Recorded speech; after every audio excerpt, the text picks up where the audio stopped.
I'm saying it.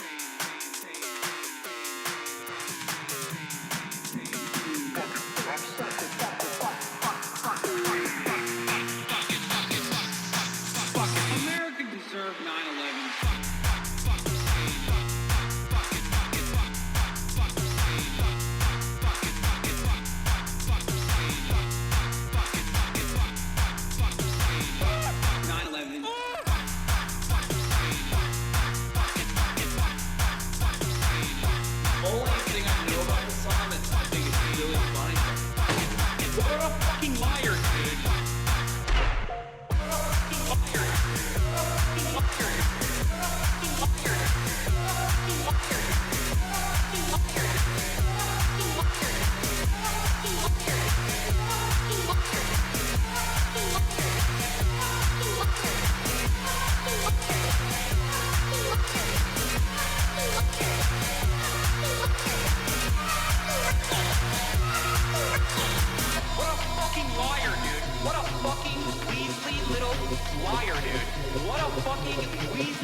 What's going on, everybody?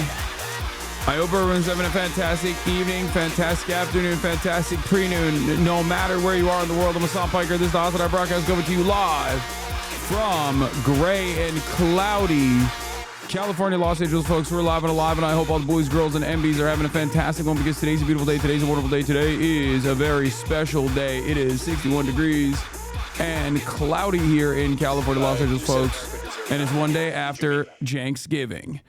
But you might be wondering, you might be saying to yourself, Hasan, why is this a very special day? Why is this a wonderful day? Why is this an important day? Well, is it because it's Thanksgiving? Some people have the day off. Is that the reason? No, that is not the reason. Is it because it's, you had a regular uncle-nephew bond that is impossible to break, but you still tried to break it to the best of your ability? Is that the reason? No, that is not the reason. The reason why it's a very special day is because it's a very special day of the week every week. That's right. It's Friday, ladies and gentlemen. It's Friday then. It's Saturday, Sunday. What? It's Friday. It's fucked up Friday.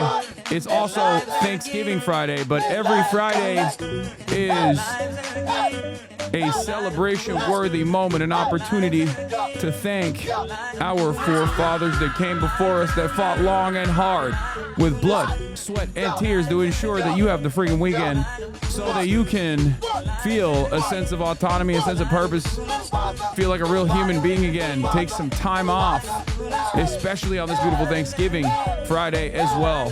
So that's what we're going to be doing. We're going to have some immaculate fucking vibes here on this Friday, as you guys know.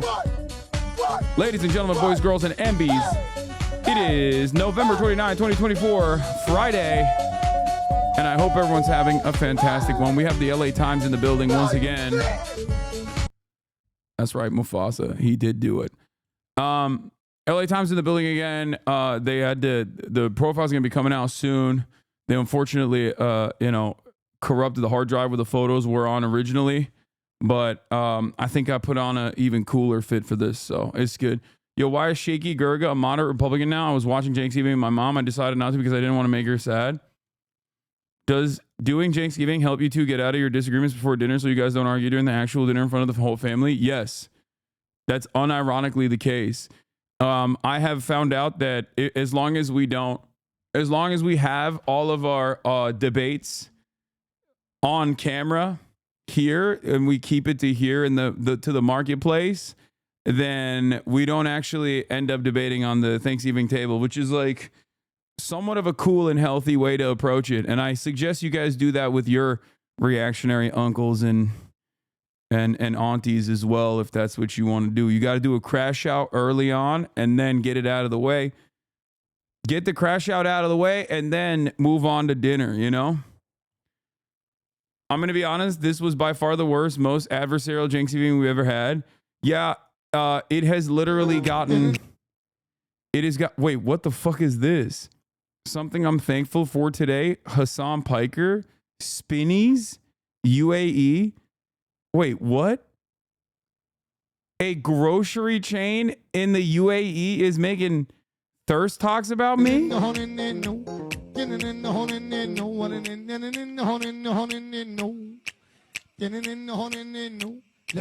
This is the most insane thing I've ever seen in my life. That's crazy.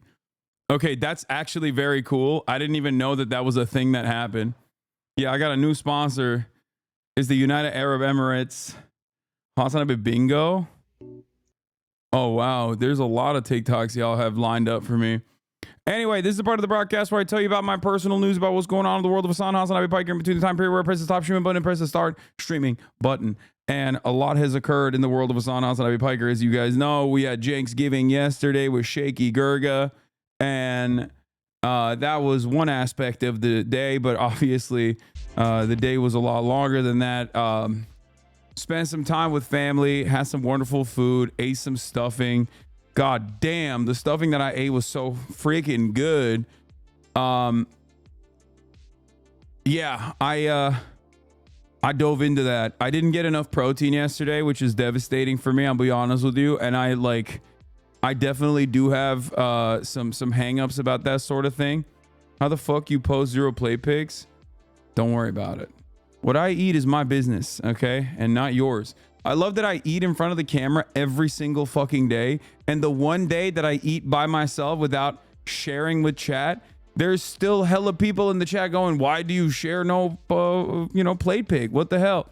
Yeah, it's for me and myself and I. How about you calm down? So anyway, there was an endless amount of food. And before people say, how do you not get enough protein? And it's like, yeah, dude, because turkey is the most inconsequential aspect of Thanksgiving. A lot of people think, oh, turkey, you got to get it. You got to fry it, yada, yada, yada. Who cares about the turkey, dude? The real eaters know it's the sides. The real eaters know the turkey is a vehicle to eat the sides. Okay? That's it. And that's precisely what I did. That's precisely what I did. I had stuffing, mashed potatoes and gravy. There's this like cornbread pudding thing that was insane, like actually insane. But the stuffing is the best. They make it with bacon. This place that we get it from. Whoo, sheesh. Turkey, dark meat, white meat, don't matter. I eat both. I don't care. I love both. And then I didn't even stop there. After the whole meal, I had to eat Tums. That's how bad it was because it was so greasy. And I guess like I eat super healthy for the most part and super clean for the most part. So like I literally was like, I was getting agita.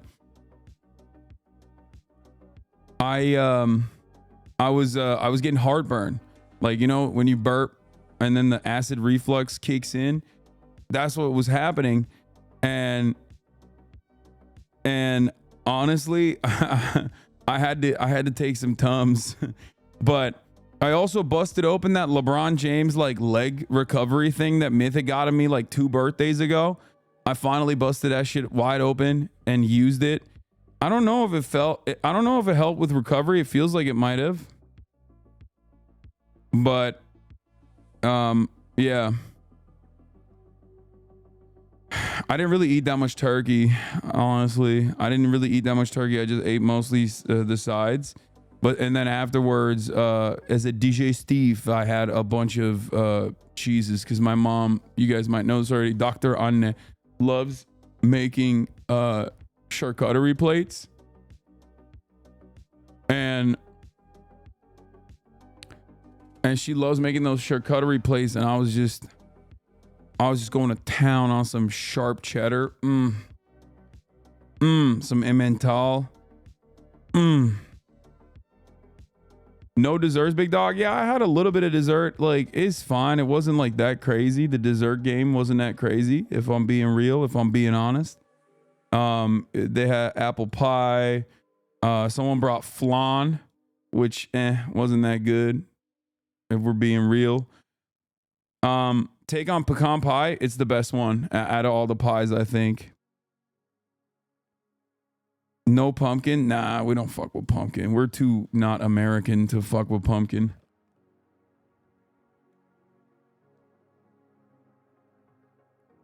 If you didn't have cheese with that apple pie, go fuck yourself. Okay, bro, calm down. Like, no, I didn't have it. I ate goat stew and dumplings. I'm too brown for regular Thanksgiving food. Nah, there's some real fucking heaters in the Thanksgiving food lineup, honestly. But yeah. Did you guys sing karaoke afterwards? No, but we did like a gift exchange and shit too. We always do. I don't know why. And it was all right. Like, you know, it's fine. No debates, no nothing. As a white man, I'm deporting if you don't fuck with pumpkin. Okay, calm down. Please try to stay calm, but I'm 100% sure the guest on stream yesterday was actually Ben Shapiro in elaborate makeup to try and look like Mr. Gurga. Yeah, honestly, it was a weird situation, wasn't it? Austin said in the Discord he would bet money that Anya was going to be mad at you and Jank for being late to dinner. Was he right? No. No. Watching Kyrie playing ball yesterday was my highlight. Dude, stop. Secrets of basketball. I'm not kidding. I watched this whole thing. I watched this whole thing with tears in my eyes, okay? I have never been... Like, look, there's a lot of large content creators out there. There's a lot of big content creators out there that do a whole bunch of cool ass shit. Okay. Kai Cenat has done so much cool shit. Okay. This is the first time, honest to God, in my entire life where I have been jealous. I straight up, I'll say it openly. Okay. I was sitting there so envious. I have never experienced this feeling about any sort of content creation, any sort of content creator ever in my life. You guys know I love Kyrie Irving.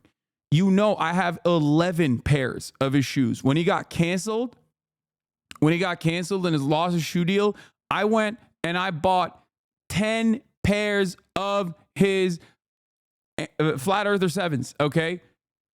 10. I already had one and I got 10 of them. And honestly, I love him. I love him. He's one of the best ball handlers in the NBA overall. He's just an incredible player. Okay. And not only is he an incredible player, but also he is pro-Palestine through and through. I mean, it's kind of wild that Kai invited a indigenous man for Thanksgiving dinner who also happens to be Muslim too on top of that. Like he's already like he's got a crazy background. But they in LA, you could have pulled up. No, they're not inviting me to this. Don't be silly. But goddamn, dude, this was watching him teach Kai Cenat how to shoot, like telling him that he has to use the curves on the ball. I was like I had a little tear. I had a little tear that I might have tore a little tear that I tored. Okay. Teared up. Oh God. It was I mean, it's incredible. I mean, he's doing the damn thing. Kai's doing the damn thing. I crowed. Yeah. Would you rather meet Kyrie or LeBron? Ooh, that's I mean, it's LeBron. I wanted to make it seem like it was a tough choice, but come on. I mean, that's LeGod, dude. What do you mean? It's like Kyrie Irving is like chill and I want to hang out with him and it would be amazing and I love him, but like then you have the God, LeGod. So anyway, Kyrie would have been executed for witchcraft if he was balling out in the 1600s, brother. I mean, he's a black man. who also is of indigenous descent as well. So, yeah. But you're right. The way he balls out is magic. That is true. 1600s basketball. How much would you pay to let LeBron dunk on you? What do you mean let LeBron dunk on me? LeBron, there's no letting LeBron. If LeBron wants to dunk on you, he will dunk on you. Okay? There is no letting. Like, you think I could stop LeBron James, the LeBron James, from dunking on me if he saw fit? I would be honored. I would never shower again. If his nutsack was on my fucking forehead, if he posterized me, I would be like, all right, we're good. No more showering. I will live forever with the glory.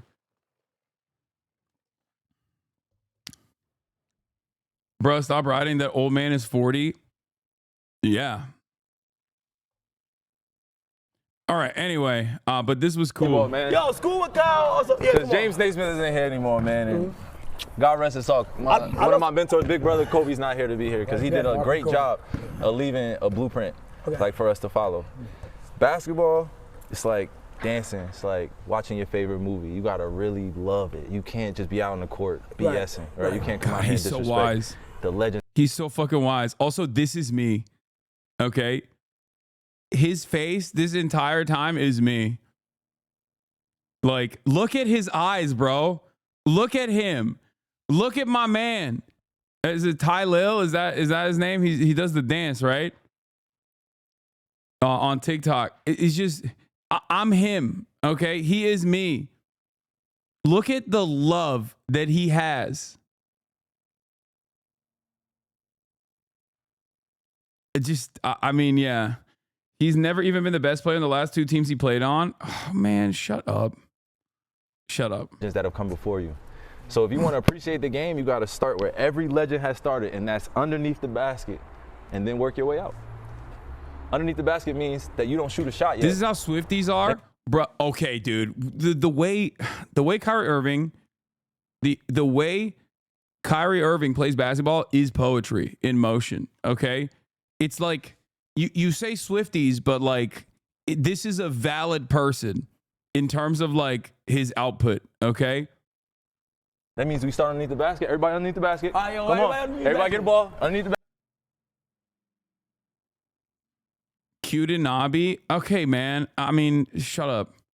I saw that the young the what's his name? The kid that's like with them all the time who has like bad grades or something.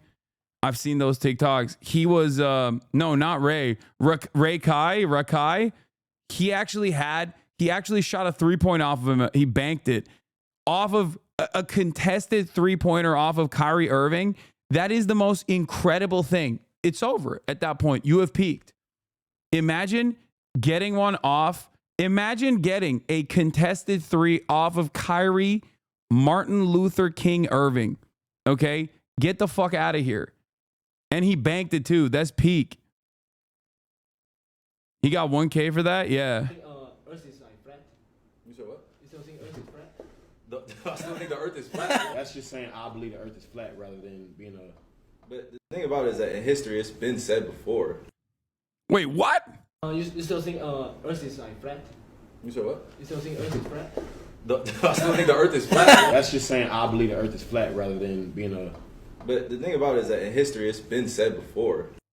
So he is still, oh God, I still love him. I don't care. The earth is flat. Whatever. Who cares? Yeah, he's right. I've said this before. If I could have handles like Kyrie Irving, I would, and it required me to believe the earth was flat. I would say the earth is flat. I would be a flat earther. Okay. How does the ball bounce like that? Think about that. You have no answers. Shut the fuck up. You know what I'm saying? Who cut this video? What the fuck? They cut out the middle. Yeah, here's Rakai getting a 3-pointer off of Kyrie. Yeah, Kyrie Irving bet $1,500 against each person that they won't make a shot against them, but Rakai was one of the 3 people to make the shot with Kyrie contesting the shot too. So wait, 3 of them got it off? Oh my goodness. See, he learned that jab. He learned that jab step from Kyrie earlier. He taught them the valid lessons, and they learned it and they internalized it, and then they used it against him. It's a you know, it's a learning moment. It's cool. 5, 4, 3, 2, 1. It's peak. That's peak. That's peak. That's peak. He did the damn thing. He did that shit. You was He hit. That's fucking go over Kyrie. They have 5 shots each. Kyrie wasn't going hard. Shut up. Let him have this. Kyrie, I know you didn't just go out like this. I know you ain't going out like this. This part's really funny. This shot. Come here. That'll never happen again.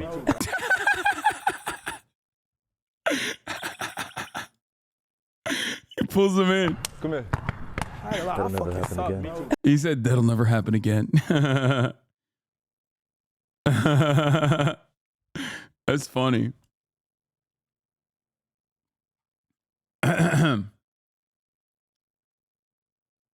Anyway, yeah. He looked like a Celtics player because they did the same thing to Kyrie. Okay. Halfway through the Cenksgiving debate, happy to take a pause. Nice. My brother-in-law asked me about you last night at dinner, and that started a heated discussion at dinner last night. Y'all don't have anything better to fucking duke it out on in the marketplace of ideas that you guys are fighting over me now? That's crazy, okay? But yeah, I'm not gonna lie. Like, I watched a big chunk of this off of clips, and that shit was amazing, okay? And yes, this is the first time, this is the first time ever when I've seen another content creator do some shit where I was like, damn, like, I wish I could do something. I wish I could be a part of that. I was just on the outside watching, tears in my eyes. Also, I started watching Dune as well on HBO, and that show's pretty good, the Dune one. LeBron trainer. Oh yeah, we shelved that. We shouldn't have. But yeah, I also had some family members that have strong feelings about you. Wait, what? Why?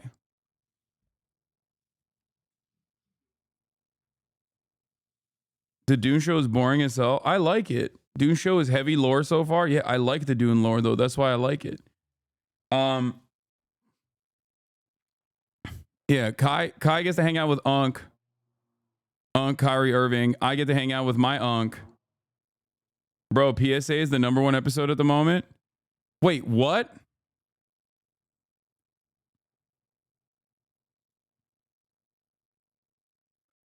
This is the #1 episode right now? Bro, what is happening? Bro, bruh, my podcast on Pod Save America is right now the #1 episode. I saw this. I saw the Pod Save America episode already passed. I saw the Pod Save America episode that we did already passed the one that they did with the consultants, which I thought was really funny because it's like, this is objectively a more important, more newsworthy episode. This is the first time that the Kamala Harris campaign. This is the first time that the Kamala Harris campaign has actually been on the record defending their own positions and doing a spectacularly bad job at it. But the fact that my episode with Jon Favreau blew past that episode is insane to me already in one day.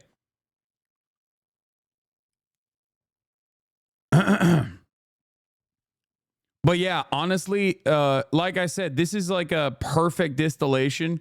This is a perfect episode that you can show your boomer parents and stuff like that. What is this? This is the podcastapple.com charts. Wow. Top shows right now. What? Top episodes. #2 on Apple. Wow. Get These Incels to Work is at #2 now. Wow. That's crazy. It's because no one is meet out on the campaign pod. Yeah.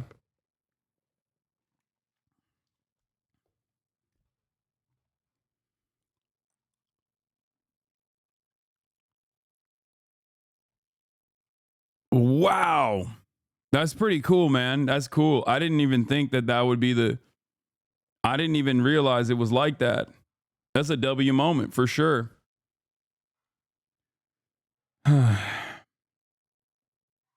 What is this? Oh yeah, the Fresh and Fit drama. Yeah, I've seen this. Okay, hold on. If you would have shown Schmid at the DNC, Kamala would have won maybe. Yeah, that's true. I should have just like shown Schmid beforehand. Also, today at ideology.shop, if you purchase anything, 100% of the store proceeds are going to be donated to Races Texas. That is a immigrant 501c3 that helps undocumented migrants. So I've worked with them in the past. Everything is getting all the proceeds are going to them. So whatever you purchase on the website, shouts out to Warren James for also giving up their percentage. Like, it doesn't really matter to me, but Raices.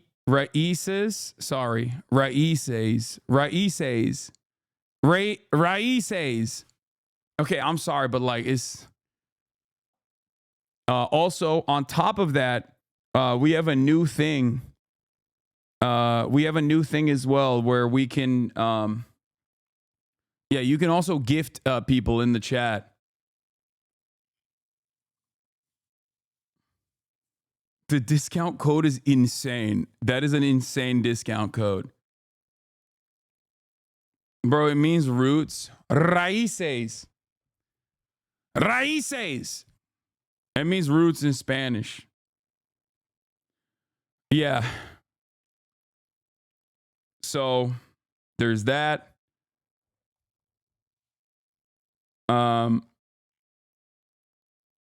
What is this? 100% of proceeds on the store will be going towards Raíces, Texas until the end of the year. Ideology.shop. Use discount code. I'm not going to say that discount code. I don't know why the fuck they made that discount code that, but someone bought merch to give away to random chatter, so we can give away for that one now. You want to do that now or a bit later?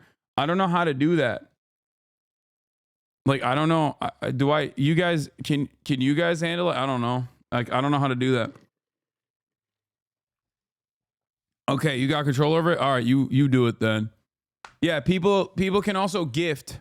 I don't exactly fully understand how that works, but like you can gift merch to other people like in a random way. So yeah. Also this TikTok I watched last night, it was pretty funny.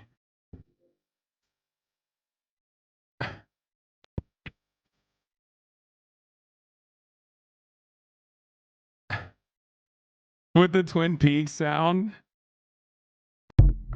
With the Twin Peaks music. It's so good. It's such a good song for that, dude. Anyway. Oh, I forgot. Let's I didn't even blast off today. God damn. Hold up.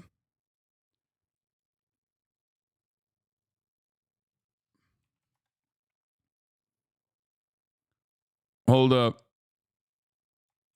I hosted Pod Save and it got to number 1.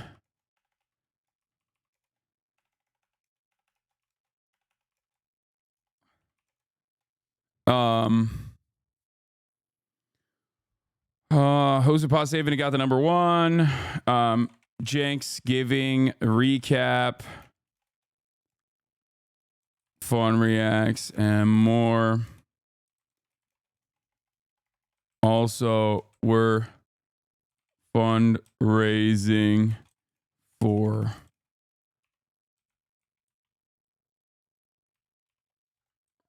Raíces, Texas on ideology.shop.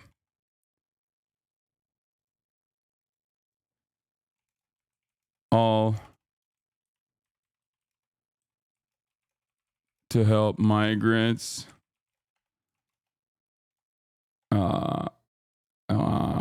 yeah, get in now.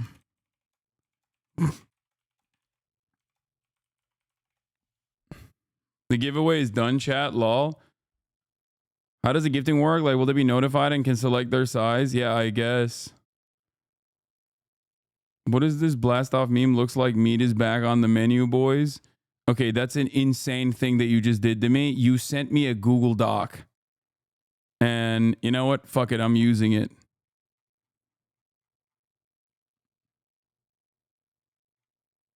Okay.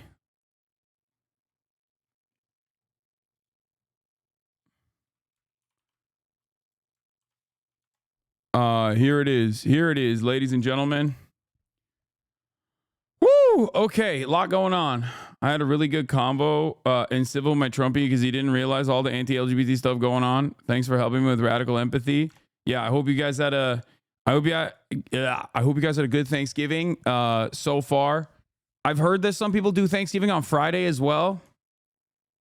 Like they do it both on they do it on Thursday and they do it on Friday. That's what I've heard. I've heard some people just doing that. Especially if they have like like divorced families or whatever. But for me, one day is enough. I'm back to business, baby. We're done. Okay, where are you going? Kaya, what the hell? That's crazy. She's acting brand new. She's like, LA Times is here. I can do what I want. I'm queen. I'm the queen.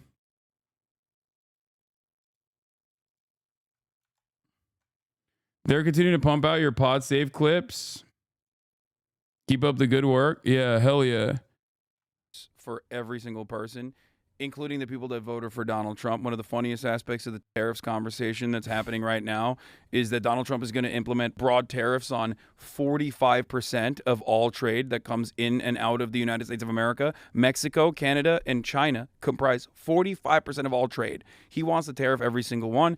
Tariffs are obviously an entry fee that the American corporations are going to be paying. None of the countries are going to be paying for these tariffs. It's a policy that's going to destroy drop shippers, which overwhelmingly vote for Donald Trump, and the Trump merchandise industry. So that's pretty funny.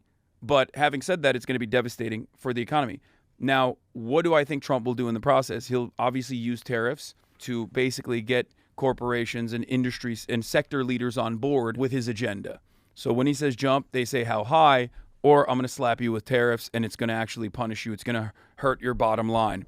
And I think that's part of the reason why they're going to do that. The other reason is it's a regressive tax. It's a broad sales tax on all consumers that disproportionately affects the working poor.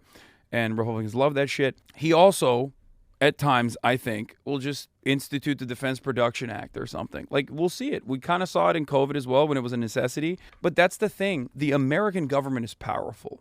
All governments are powerful, but the American government is especially powerful. It's the wealthiest nation on the planet. And the way that it runs is basically, it's like 50 companies in a trench coat. We are working at the behest of corporations. We feed them with our tax dollars that turn into subsidies for them. They utilize those subsidies to, I guess, lower production costs, but then they use that to increase their profit margins and engage in what used to be illegal pre-Ronald Reagan, stock buybacks and the like, market manipulation of all different sorts. And we're constantly deregulating the economy. It's not just about having a populist message. It's about actually implementing said populist message and show who your real enemies are.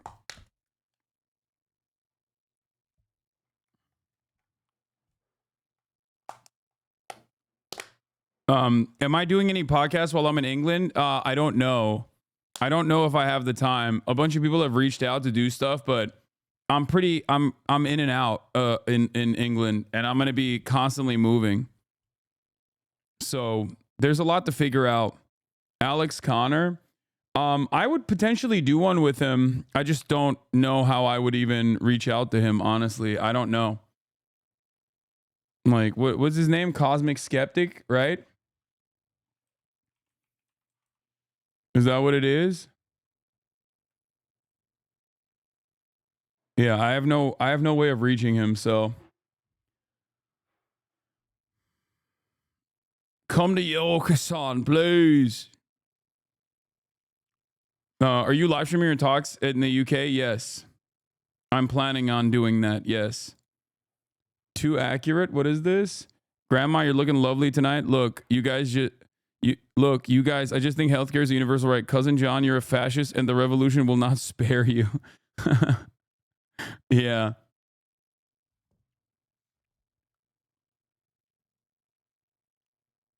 What's the occasion in the UK? Don't worry about it.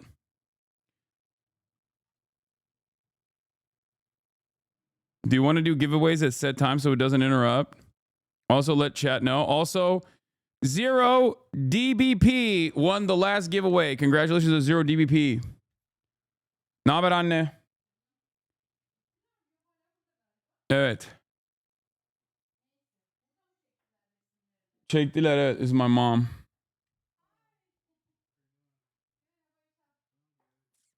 Are you debating Jordan Peterson finally? No. Come to Slow is beautiful this time of year. That sounds awful. That sounds like an awful place. You know what it reminds me of? Where did I go? I went to Birmingham. No, not Birmingham. Where did I go that was like so dog shit? It was it Birmingham? It was like one mall. That's the only thing they had there. And I didn't even go to the fucking mall. No, not Brighton. Brighton is fine. I think it was, I think, Birmingham. Brighton was all right. It's just like everything is so gray in the UK. And Brighton's like, come see our beaches. We've got nice beaches. And then they have no beaches. Like, it's crazy. Anyway, yet more anti-Scottish racism by not visiting there. Yeah. Birmingham was great. Fellow Broomy. Nice. All the UK frogs are chirping. What's wrong with Brighton, man? What the fuck? No, I said Brighton is nice. Tubbo, I gotta hit you up to ask for advice on how to live stream these 2 events that I have. Where like, I don't know. I need your expertise on this. But I'll DM you. Their beaches are literally gravel. That's what I'm saying. Pro-Israel people are beefing with Oxford Union for some pro-Palestine speakers. Yeah, last night at the Oxford Union debate, usefulity of Miko Pellet explicitly supported terrorism, a violation of UK law. When a point of order was raised twice, the president, who both chaired the debate and also took part in it against Israel, gave the pathetic excuse of, I don't enforce the rules. He's literally chair. Miko's comment, what we saw on October 7th was not terrorism. These were acts of heroism of a people that had been oppressed and killed. Utterly shameful conduct at Oxford Union. The university should be embarrassed by this outrageous conduct. Instead of acting as a bastion of free speech, the Oxford Union is acting as a mouthpiece for terrorism. Yeah, that's cool, Emily Schrader. Thanks. Is there a greater support of terrorism than anyone raising the flag of the country Israel? Yeah, literally. Like...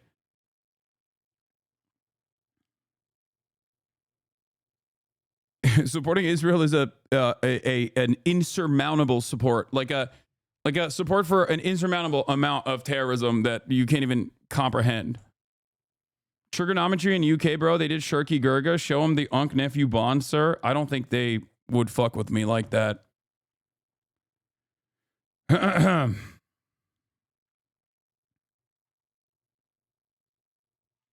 But anyway, but yeah, we got a lot going on in the world. But yeah, this was pretty fun. This is great. The Pod Save America getting to #1 is pretty chill. I won't lie. Also, let's look at this Hasanabi bingo. It's time for Hasanabi bingo.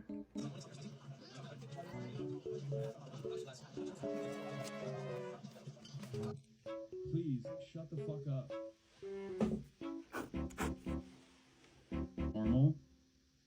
How many Twitter tabs we got open today? A lot. Okay. So I don't know how that works, but news in. Okay, that's a free spot. I'm sorry, you're an absolute fucking dumbass. Okay, that's it. If you believe. Anyway, the point I was making.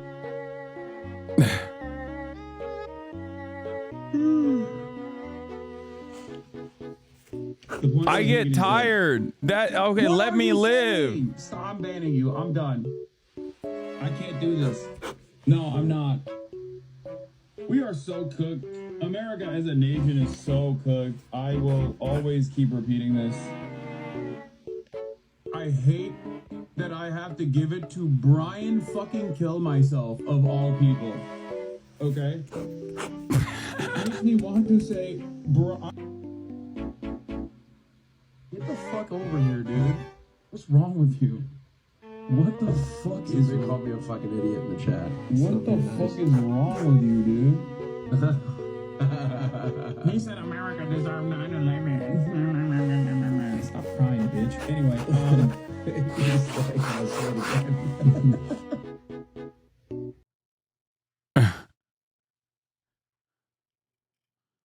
Okay, that's like that was the Neek skip ban. Yeah, I had to hit him with that. The worst part of Cenksgiving was him insisting that you be called something other than progressive left or whatever. Yeah, I don't know what's up with him on that front. Yeah, I think what anyone who is in support of the working class in the United States of America, you know what they need most? More sectarian infighting. We need more labels and we need more infighting. And what we need to do is just like spend every moment with the limited amount of power, the fractional amount of power and influence that we already have, which is nothing. It's marginal. It's basically inconsequential. What we should do is use all of the finite amount of energy that we have instead of organizing against like, you know, growing fascism in this country or organizing against the Democratic Party that refuses to listen to the very reasonable demands being made by the populist left. What we should do instead is fight each other over disagreements. That's me. That's my TikTok. Congratulations, Rena Kachow. It's a fantastic TikTok.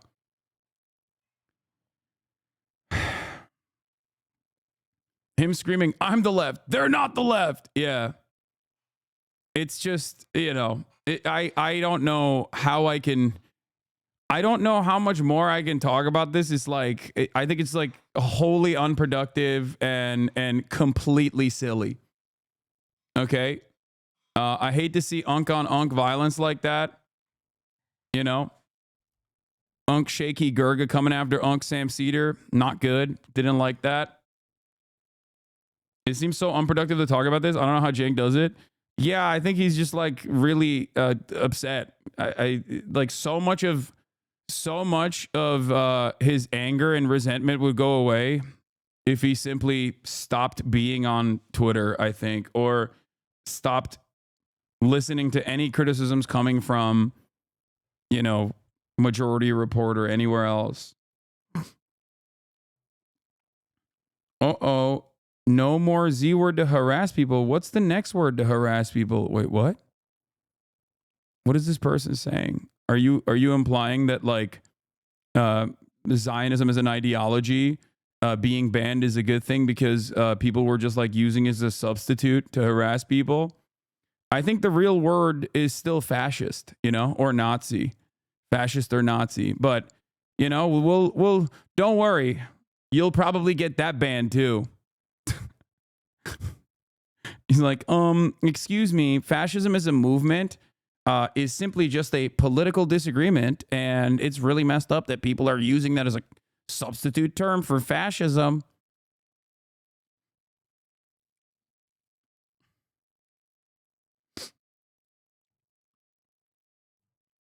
But yeah.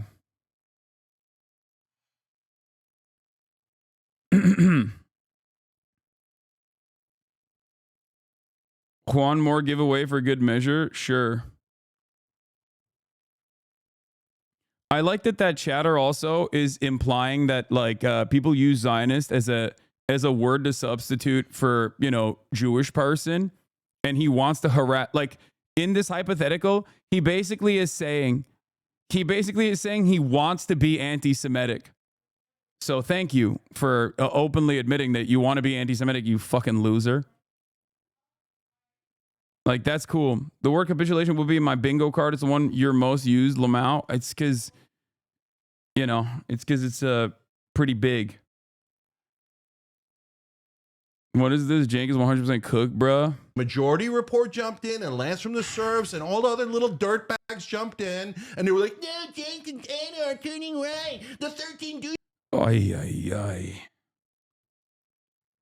I think I got to him a little bit, though, last night after Shaky Gurga Giving, where I had a conversation with him because he was like, why do you think, because we were talking about like why CNN and all these other like traditional outlets are more receptive to what I have to say than him. And he always thinks it's because I'm hot and young and cool and hip. And he's not. He's old and rugged. And I was like, no, dude, it's because of the way you carry yourself. Like I have my criticisms of mainstream outlets all the time. I have my criticisms of other commentators. I have my disagreements with them. But like the energy that you bring to any conversation, including someone like myself who loves you, like I straight up told him, I was like, if anyone that I had actually talked to, anyone that I like quote unquote debated or whatever treated me like the way you did, like I would never ever in a million years allow that. Like I would never allow that to happen. And if you're having that energy with me, someone, you love, your nephew, then yeah, I'm assuming you carry that energy with a lot of people you don't know that well, who don't have that familial relationship. And yeah, that breeds resentment, that breeds anger. And it's like overall very unnecessary, And I think he got that. He understood that a little bit. Because I was like, I basically was like, listen, I would never allow another person to talk to me like the way you talk to me. And of course, it doesn't mean anything between you and I because, you've seen me shit in my diapers, okay? Like, you're my uncle. I love you. But, like that's if you're doing that to me, I'm assuming you do that to other people as well. And yeah, they probably don't like that. This was after dinner, yeah. I think the thing about Jank is that he's not like, a grifter implies that there isn't like a genuine attitude change. Okay? A grifter implies that there isn't a genuine attitude change. I think he's just like genuinely has a difference in opinion in the issues that he speaks on, where he's like legitimately more conservative on those issues. Whether it happened over the course of the last couple of years, but I don't know if it happened like super fast. But I think that there has been an attitude shift where he is, and I basically tried to get him to come to that conclusion. Like I tried to walk through the steps slowly but surely by being like, there was a point where you were a fighter. You've always been a progressive fighter, right? You did not worry yourself about like what the democratic wishes of the base of support in the party looks like. You don't worry about that when it comes to Medicare for all because you know that's right. And you know that if you champion that message, then like people will inevitably come on board with that. But it seems like for a lot of these other issues, you're willing to cast aside certain groups in the way that you communicate about these issues because you're terrified of the fact that there is no solution that the Democratic Party will offer them. Like, even the abortion conversation, that wasn't supposed to be like me finding out what his perspective is. I thought that we were in agreement on abortion, that any sort of legislative hurdle like that on a process that already is like automatically limited to the people that need it desperately, given the invasive nature of the surgery and the cost of it alone, that any sort of additional legislative hurdle is going to cause problems in the same vein that like any sort of restriction on abortion causes problems. And then I wanted to use that as an example to bring it back to the subject matter on like, 3 strikes and you're out. It's a felony conversation. you know? Because when you add additional restrictions on our already very restrictive, very draconian criminal justice system, you end up, you know, it's the dynamic that, you know, 3 jewelry thefts, like the guy who stole jewelry 3 times versus the guy who stole pizza 3 times. You know what I mean? Like, there are a significantly larger number of people who will be stealing 3 slices of pizza over, you know, doing jewelry theft. And yes, I think that the way it works is, the way the law works is, you're supposed to, because it's so broad sweeping, yes, you either say, nah, fuck it, like all of those people have to go to prison. All of those people that like steal, you know, here and there, they have to go to prison because they're routine offenders and repeat offenders, rather than it just, you know, as long as the guy who's like stealing jewelry is going to prison too. I don't think that that's all right.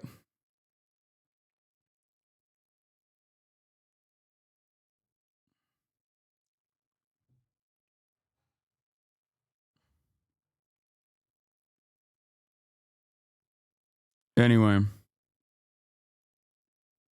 your point about your core values being that you're okay with a jewel thief being free if it means the 3 pizza guy is free also resonated well, I think. I hope people understood what I was saying.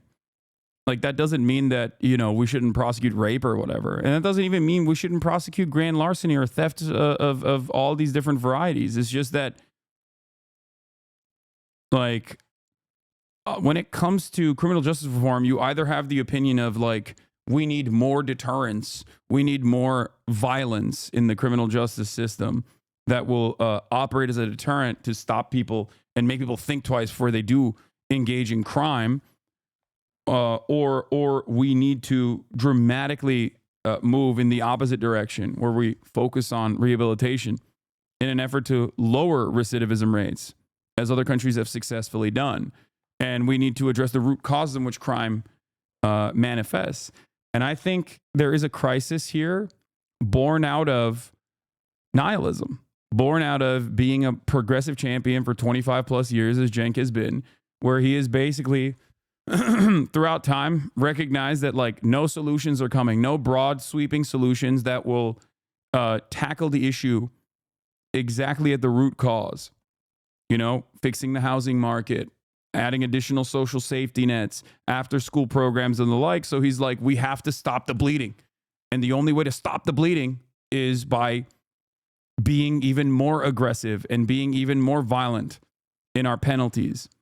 And that in and of itself is a terrifying prospect. That's when you cave to the reactionary in your mind, when you give in.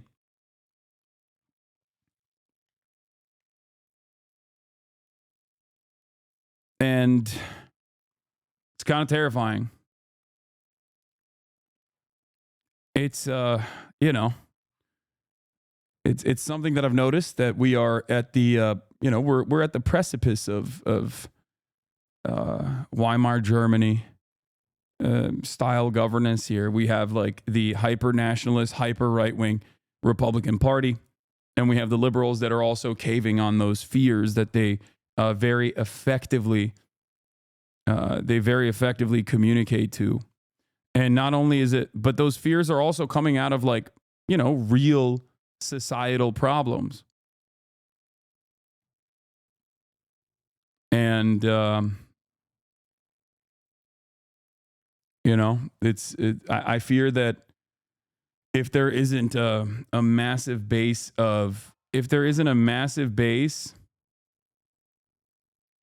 that recognizes the problem and works actively to try and fix it, we're just going to keep bouldering towards fascism. I think he envies you and it's poisonous. You're ridiculous, dude. That's my uncle. He does not envy me. He is very proud and very happy for my success. That's crazy.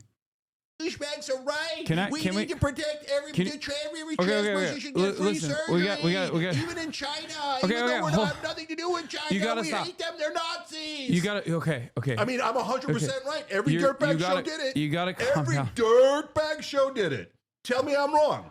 This is reframing an issue that is, now we've moved away from the electoral consequences of a trans ad to your own personal anger and frustration that you have with left-wing media online. Look, the idiots are making everyone think they are the left. They're like, we're the left, we're the real left. Okay, we are super extreme. We want free surgeries for every criminal. Yes, we're the left. And oh, Nazi. Yeah, I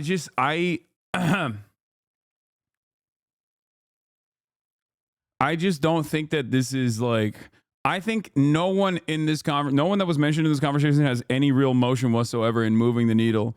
Like, no disrespect to anybody, you know, Lance and the Serfs, Majority Report, myself, or the Young Turks. Like, even together, we have no motion.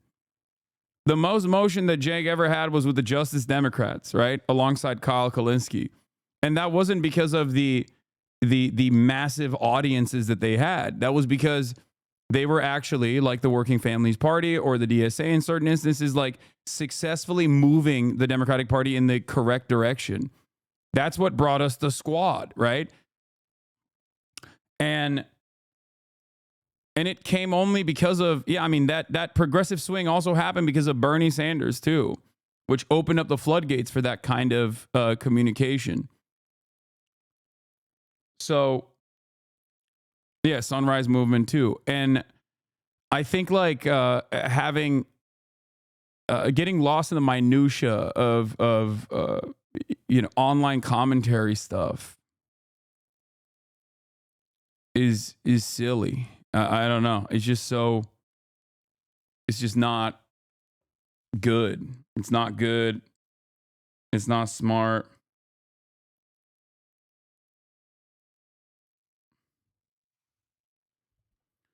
Do you think that America's culture of violence contributes to our crime issue in a memorable way? I just feel like our culture we grew up in America is different than Norway, for example. I think American culture contributes to it, but culture is just a reflection of the material realities. So I think it's, you know, historically speaking, American culture is developed off of American proto-capitalist sentiment early on with the Pilgrims. And has evolved into what it is now, this like incredibly violent aberration.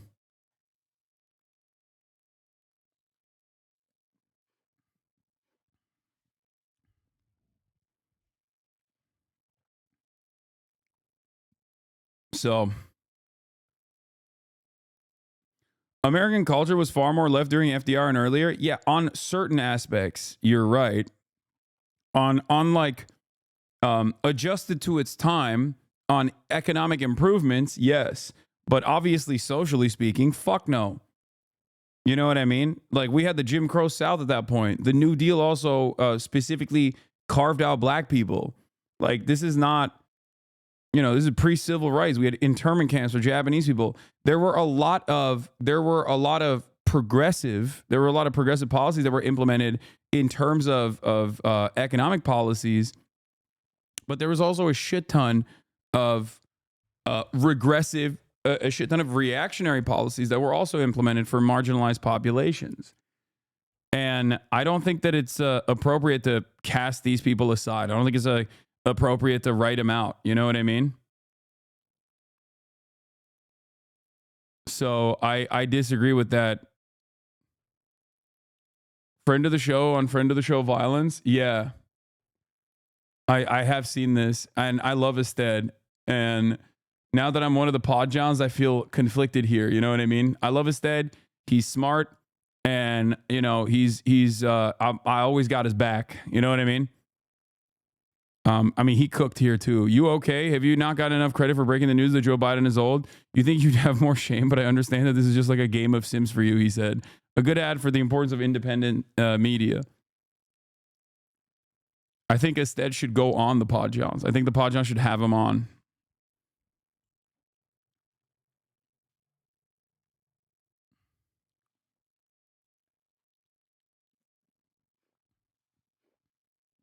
I hate seeing my oomps fight, my Twitter oomps. You know? The girls are fighting, yeah.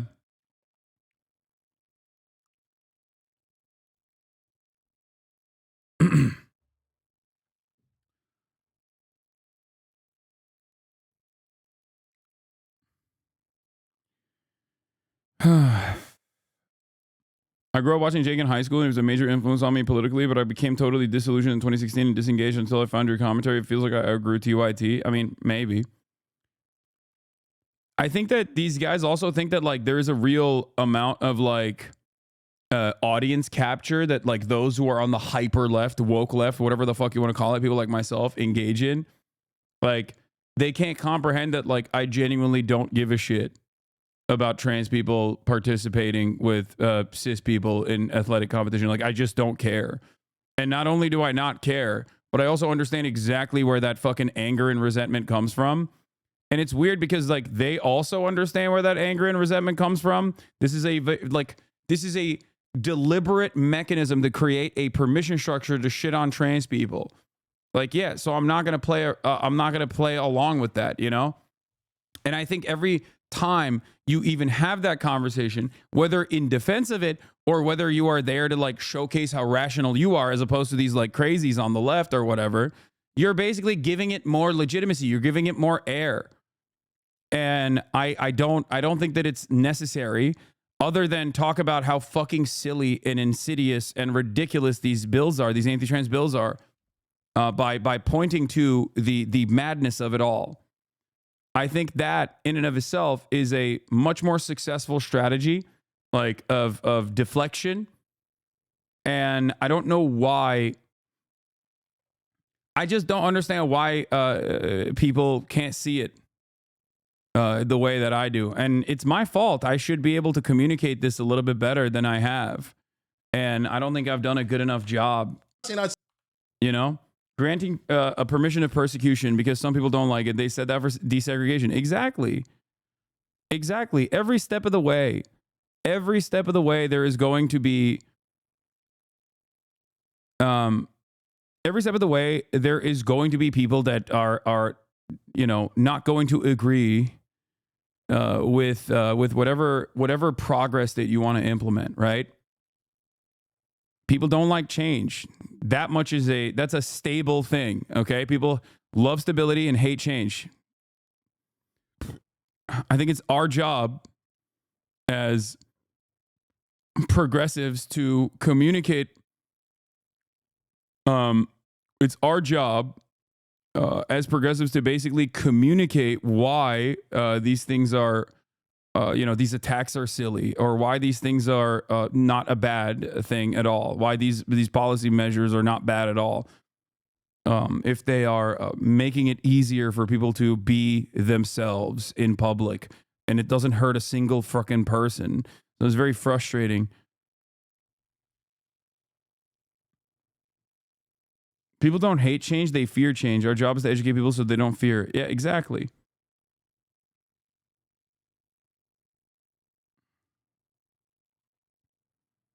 Yeah.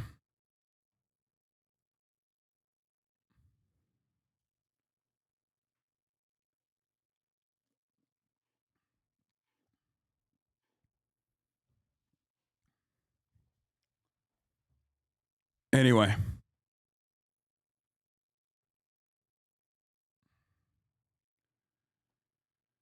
I don't think he gave in. I think he's grabbing onto what is left to grab onto in his view. He doesn't see help being given in his and everyone else's community. And I get it, to be honest. What?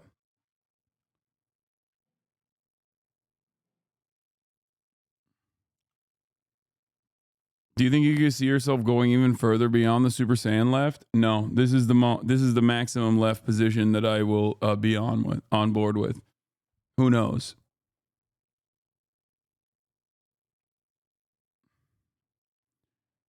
It's understandable you didn't have the best answers considering his family. Yeah, I mean, I wasn't there to, like, rip him apart.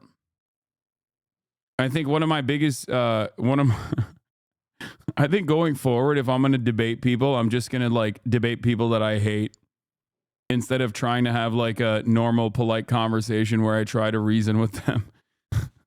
Because I'm either, this is where I thrive. Okay. We can have polite disagreements, but I'm like here to explain and reason, you know, what my position is and explain what my position is.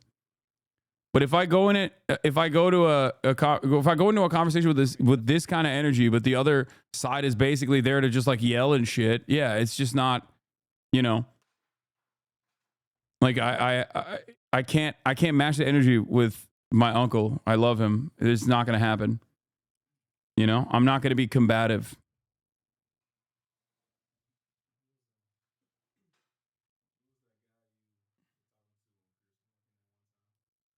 The guy I was talking to him, Piers Morgan, was he was like a peanut gallery guy, Vinny from Patrick Bet David, his podcast. Like that's a great example. Like that's a person I can like belittle and duke it out with. Yeah. This means the end of Cenksgiving then, yes? No, of course not. I'll still have conversations with Cenk.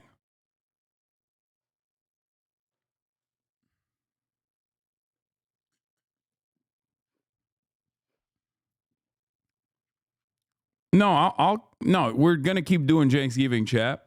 That's going to keep happening. You know?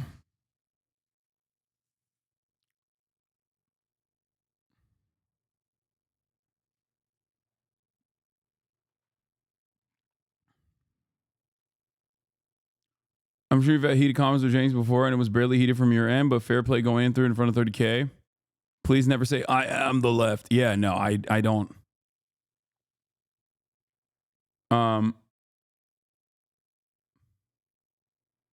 Let Unc smoke a joint before or something? Yeah.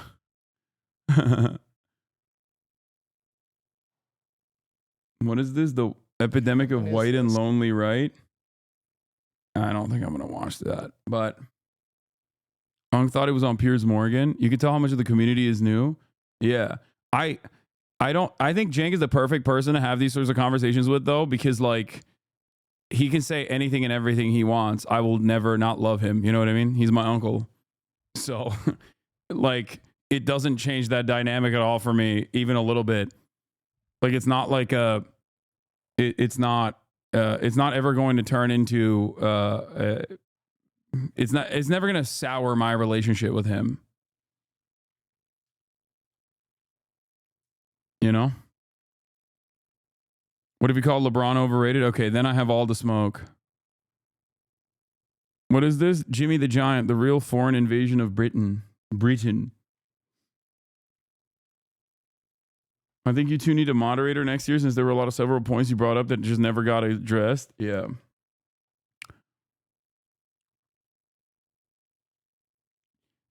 There is something very funny about like he despises Gavin Newsom and all these like woke progressive DAs or whatever. And I asked him about I asked him specifically about like Gavin Newsom, who directly participated in like clearing out a homeless encampment. And he was like, it's too little too late. He just did that because people were pressuring him. And it's like, at that point, I was like, damn, like you were just right wing on this position. Like that's exactly what a Republican would say. Okay. Like, and it's ironic because like, the entire point that I was making is that you can never get right-wingers to be on board with your policies. It literally does not matter because they will always turn around and still call you out and say that, nah, you're still in favor of this. And he kind of did that for Gavin Newsom. You know? Gavin Newsom is threatening cities. If y'all don't start clearing encampments, they won't get any money. Yeah. At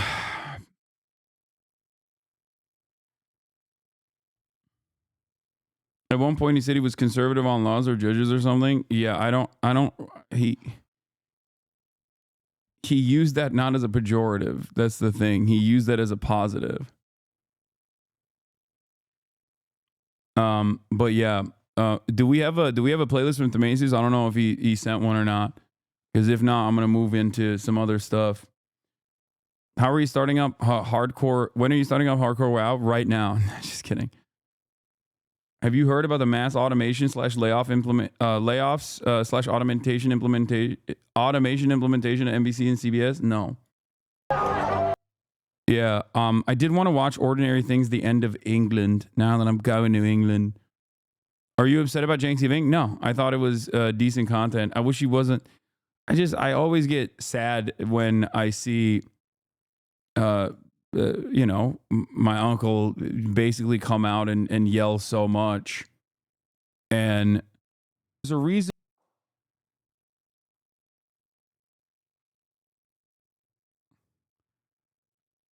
What is this? An uncle kicked his nephew's ass on Thanksgiving. John Molera. What is this? ACP? Jank becoming my favorite lib on the internet is not something I expected to happen this year, but here we are. He essentially got us on to admit what I've been saying about him. He's held captive by the most vocal and woke sections of his audience. Yeah, dude, I should do a podcast with the fucking anti-Semite like Jake Shields instead, so I don't get held captive by my woke audience. Like, these people are so unserious, dude. And they just genuinely cannot understand that these are my opinions. You know what I mean? I yell at my audience on a daily fucking basis. There are plenty of people that are directly that have like the opposite fucking opinion of me on many issues in my community that go above and beyond to be annoying. And I yell at them all the time. Anyone that spent any time in here knows that I don't take kindly to wrecker behavior coming from rad libs in this community. Okay?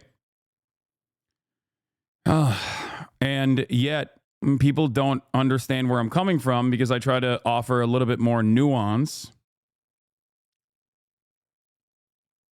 And that is considered impossible to contend with.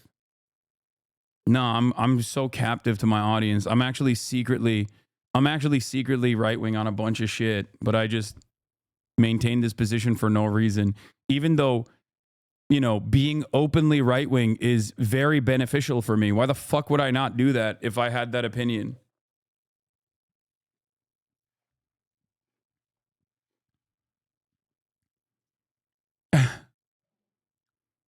Like, why wouldn't I do that?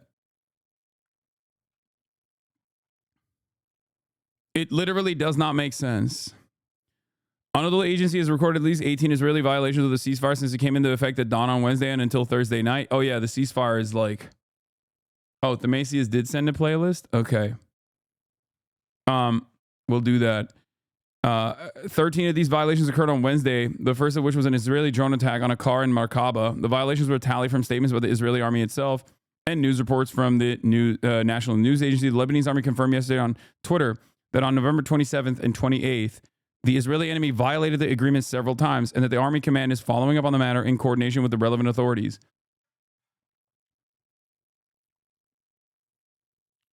On Friday morning, the Israeli occupation army opened fire on a number of citizens in Qiyam while they were attending a funeral of one of the town's residents. The Israeli army also fired artillery shells and directed machine gun fire at the town of Aita al-Sha'ab.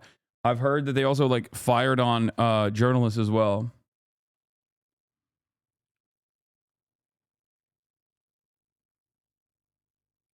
So, I have seen what's going on in Syria as well, but I feel like that is much more complicated to broach and talk about with as it's still a developing story. And I need to, read more about what's happening there, especially considering that there are numerous parts involved in this. And they're all fucking fighting one another. Numerous nations involved in this as well that seemingly even switch sides from time to time. And the rebels themselves, when you look at the different rebel groups, the different anti-Assad groups, they vary greatly in their own opinions and the way that they operate. And it's not just Islamist fundamentalism. I'm talking straight, Salafists as well. But then also Assad is not exactly a wonderful figure either. You know what I mean? And neither is the Turkish government. So it's a ginormous. It's awful. Everything is everything is bad. The Kurds are good though, for the most part.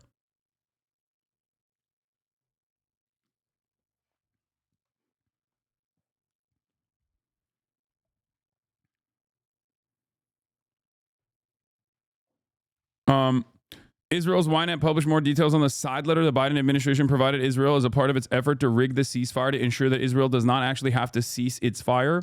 It reportedly says Israel reserves the right to act at any time in southern Lebanon.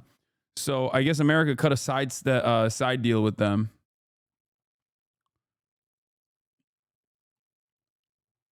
Don't let the nationalist Turks hear you say that. Another group that will call you a terrorist. You think they don't already? Are you kidding me? They fucking do it all the time.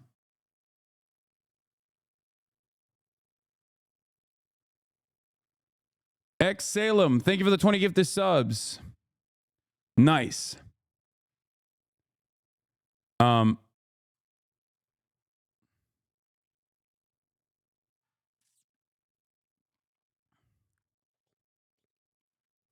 Israeli occupation releases 30 Palestinian hostages from the torture camps today through the Kerem Shalom crossing. One of the released Palestinians, the Israeli investigating officer, came to me and said, I want to give you a gift. The gift was that he informed me that they had killed my family. Nice.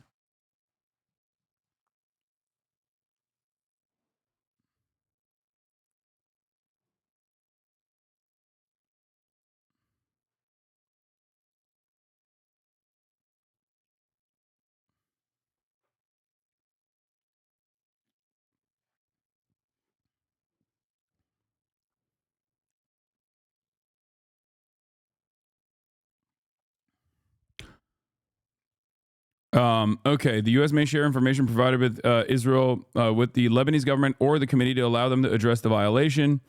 The U.S. is committed to cooperating with Israel to curb Iran's destabilizing activities in Lebanon, including preventing the transfer of weapons, affiliates, and others from Iranian territory. The U.S. recognizes Israel's right to respond to threats coming from Lebanese territory in accordance with international law. In the southern region, Israel reserves the right to act anytime against violations of the commitments. Outside the southern region, Israel reserves the right to act against the development of threats directed against it. If Lebanon is unable or unwilling to thwart these threats, if Israel decides to take such steps, it will inform the U.S. of this wherever possible. Israeli flights over Lebanon will be conducted for intelligence, surveillance, and reconnaissance purposes only and will not break the sound barrier. Nice. So I guess this sidestep basically is this side deal that they cut with America is only one side gets to cease the fire and the other side gets to do whatever the fuck it wants. A very cool way to do a ceasefire. Very cool way to do the ceasefire. Now it's interesting because I mean, we already know that like Israel responds to force. So this is going to, we'll see. I mean, they were able to successfully decouple Hezbollah from Gaza. That was the original reason why they wanted to pummel Lebanon. And they were able to do that by killing a shit ton of civilians.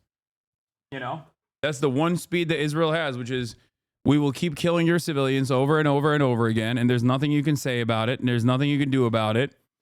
I think that they also had some ambitions. 20 tier 2 subs. God damn, Sochi. Thank you. Thank you for the 20 tier 2 subs. That's crazy. But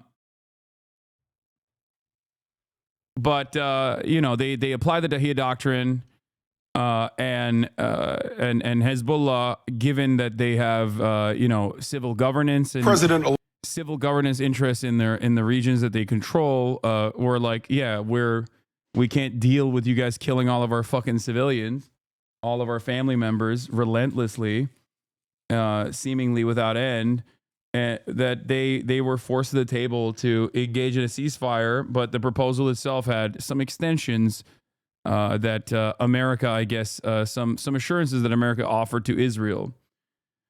We'll see where it goes, but it is yet again a clear-cut example that none of these things actually, none of these initiatives ever actually end up stopping Israel. It's not to stop Israel at all, even though Israel is the responsible party. Israel is the party that is doing a metric ton more pain, specifically towards civilians too. And yet, the way we analyze it here in the West is always, it's actually the resistance groups that are the bad guys here. You don't understand. Even if they kill significantly less civilians, sometimes not even any civilians at all. It's really, really interesting, really cool stuff here. Very interesting interview with Professor Rashid Khalidi, the author of The 100 Years of Palestine, who recently retired from Columbia. O'Connell asks, and so at what point do we stop talking about America's complicity in the slaughter and begin to talk of America as an antagonist, of America being at war with Palestine? Khalidi says, that has always been my view. When we were negotiating with the Israelis in Washington, I realized that actually the Americans and the Israelis were really on the same side, opposed to us. It was in effect a joint delegation. Now you actually have revelations in the American press of joint targeting and of intelligence operations to find and kill leaders of Hezbollah and Hamas. If you look carefully, you'll see that the United States is actually directly at war. It's an intense high-level collaboration in planning and targeting, not to speak of the fact that virtually every shell, every missile, every bomb is American, and that the Israeli army couldn't go on for more than 3 months without those hundreds of airlifted shipments. So it is participation at an active level without, for the most part, boots on the ground. My cat hates turfs. Thank you for the 10 gifted subs. O'Connell says, usually these kinds of conversations end with the interlocutor asking for some glimmer of hope, but given the current realities, I won't insult you by even going there. Well, if you did, I would say that the shifts in public opinion we've seen in the West where Israel and Palestine are concerned are a harbinger of change. This is how I feel as well, by the way. And I'm reaffirmed in my in not succumbing to nihilism and my perspective here because of I just found your channel through PSA. Thanks for the great interview. We need progressive voices more than ever before. Hell yeah. Thank you, Sochi.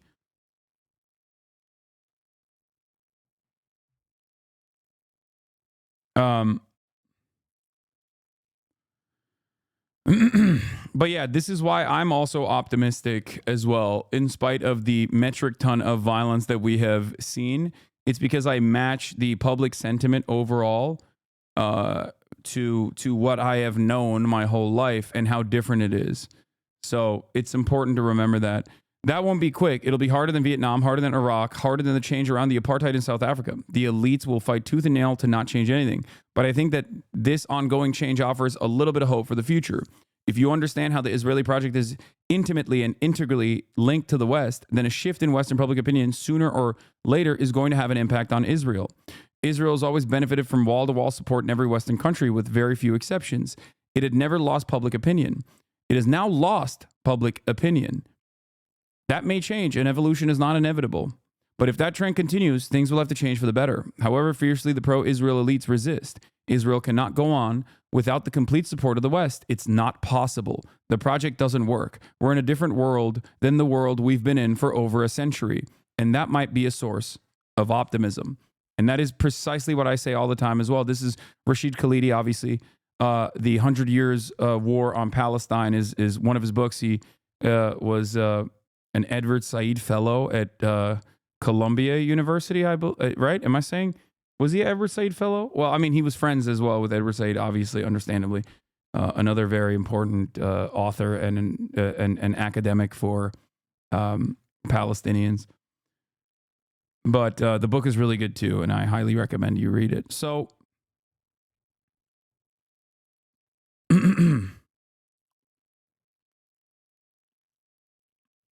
Khalidi gave a talk to New York City DSA recently. Yeah. Yeah, Rashid Khalidi is amazing. But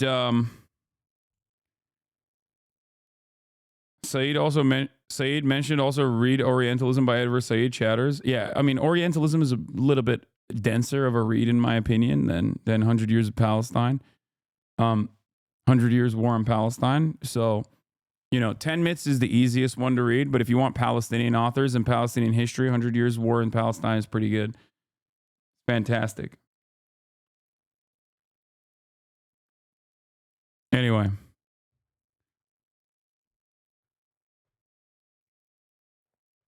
Okay. DSA Dick Sucking Alliance. Good one, man. You got it.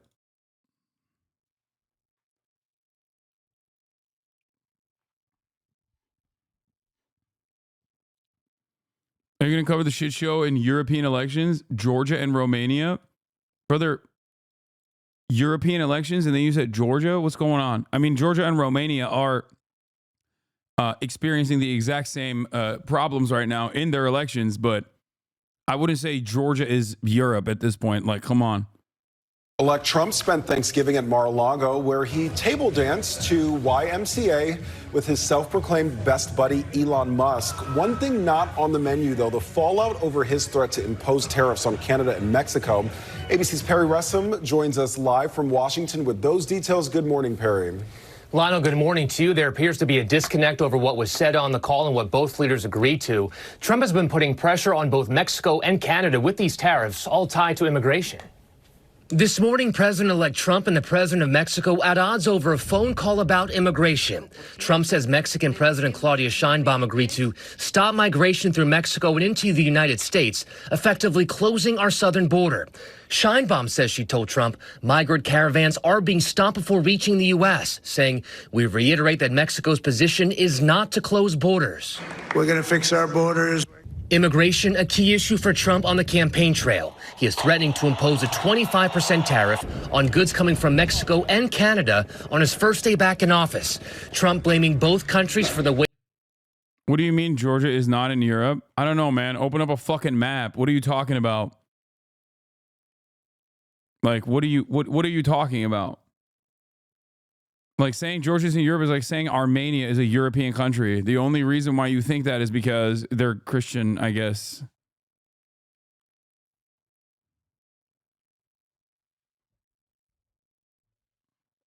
Say you mean the EU? No, I mean the European continent, dude. What are we talking about? Hello? Do you guys know where Georgia is on the map? What the fuck? Y'all just see...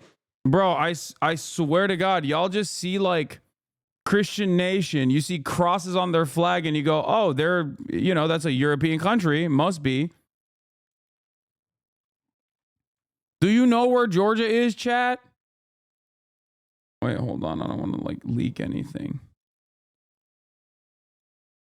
Bruh. That's where Georgia is. Does that look like Europe to you? This is the only part of Turkey that's in Europe. You know that, right? Like this right here, this little thing right here. The rest of Turkey's in Asia too.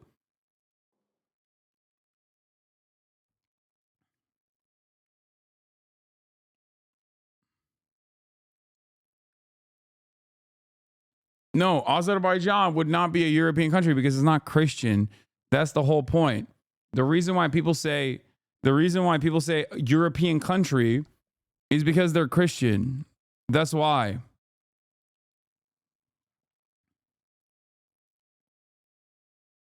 That's it. That's literally it.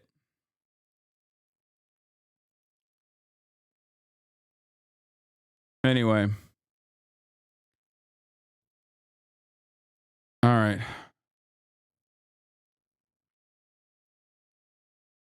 Georgia is Europe, little bro. What?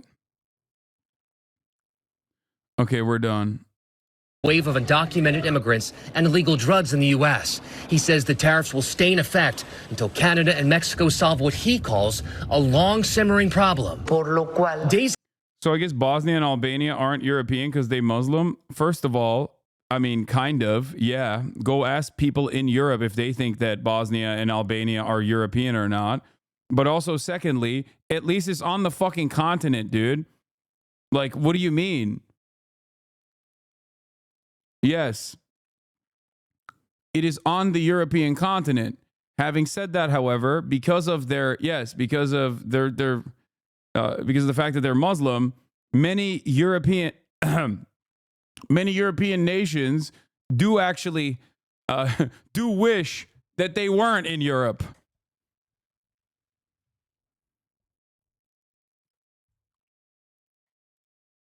After suggesting Mexico would retaliate. There is no European continent. Wait, what? Now we're getting into some new theories here, okay?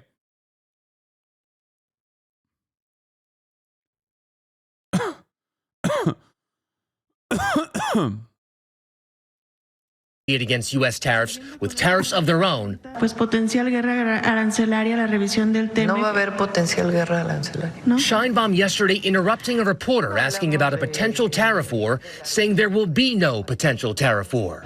I hope he rethinks it. President Biden calls Trump's tariff threats on the U.S.'s North American neighbors counterproductive. We have an unusual Technically, Europe is a subcontinent of Eurasia. Okay. situation in America. We're surrounded by the Pacific Ocean, the Atlantic Ocean, and two allies, Mexico and Canada. And the last thing we need to do is begin to screw up those relationships. Scheinbaum says there will be more conversations before Trump takes office. As for Canada, a government official this week says they are starting to think about tariffs they can impose on the U.S. No final decision has been made. Now to President Biden weighing in on President-elect Trump's threat to impose stiff tariffs on Canada and Mexico. Wow, Biden's got strong words for Donald Trump. He said the tariffs are counterproductive. Anyway, EU still wants Georgia to join, just as Cyprus did, while Albania, Turkey, and Bosnia aren't. EU is basically the Holy Roman Empire at this point. Yeah, it's just they... Okay, we're done. We got to continue. Reminder about the giveaway. Let us know when you want to do it. Yeah, just do it. Just do it periodically. Jank Fallout, y'all good? Yes, of course we're good. Do it. If you type !enter for the chance to win a prize. Max 1 entry per user. A winner will be selected in 1 minute. Enter now.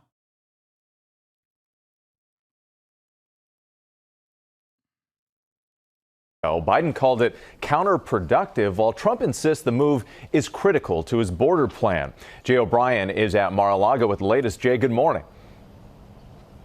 Yeah, Whit, good morning. President Biden pushing President-elect Trump to change his mind about that key campaign promise, a rare move just months before Donald Trump returns to the White House.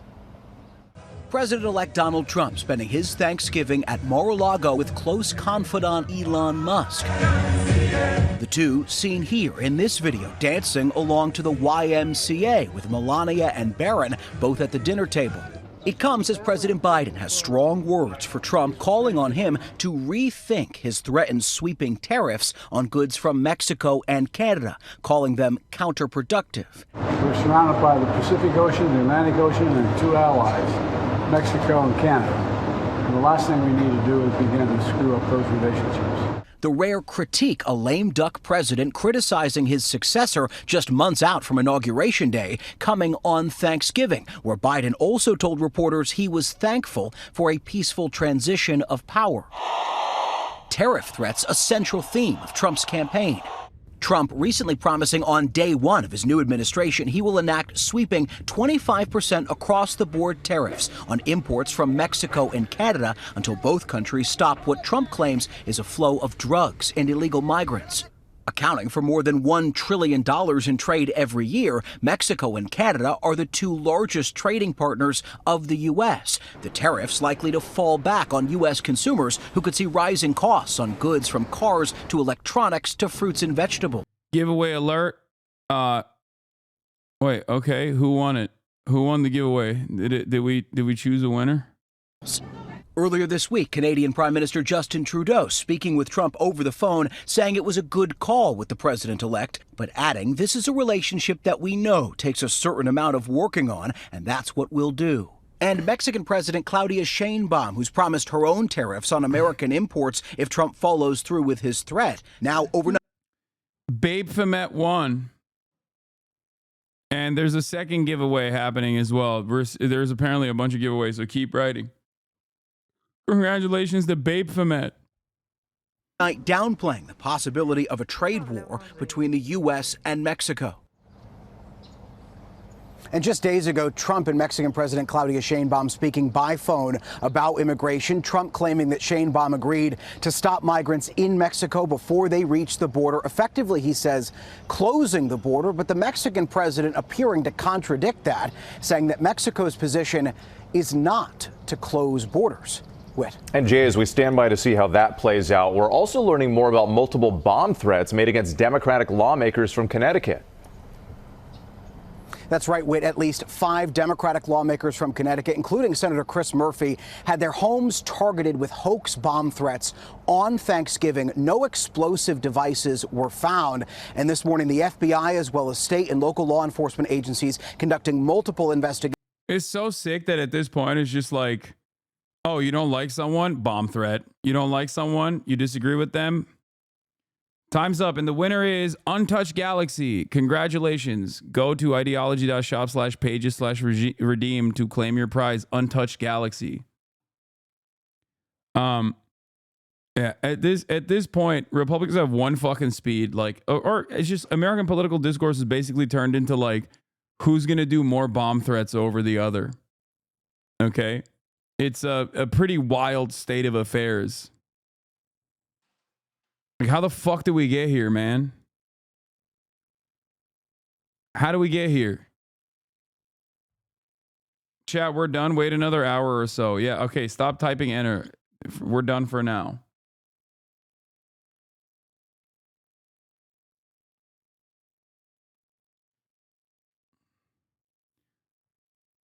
Oh, yeah. My favorite genre of tweet are American conservatives who bleed about white culture and tradition constantly, who then shriek Satanism when they see what genuine white culture and tradition.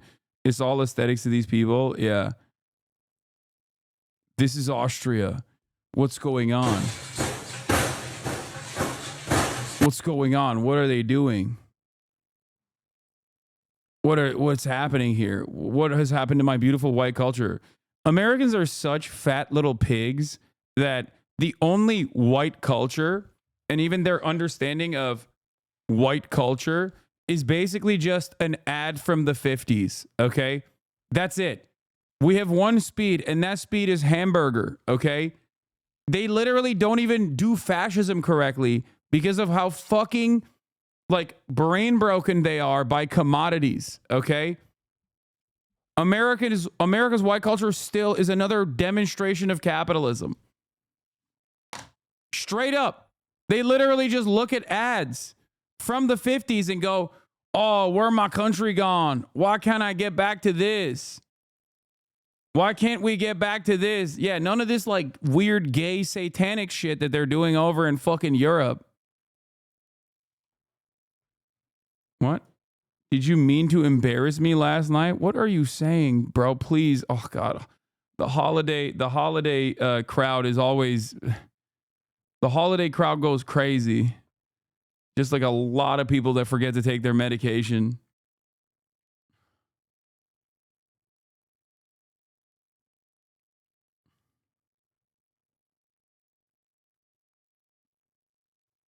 Anyway.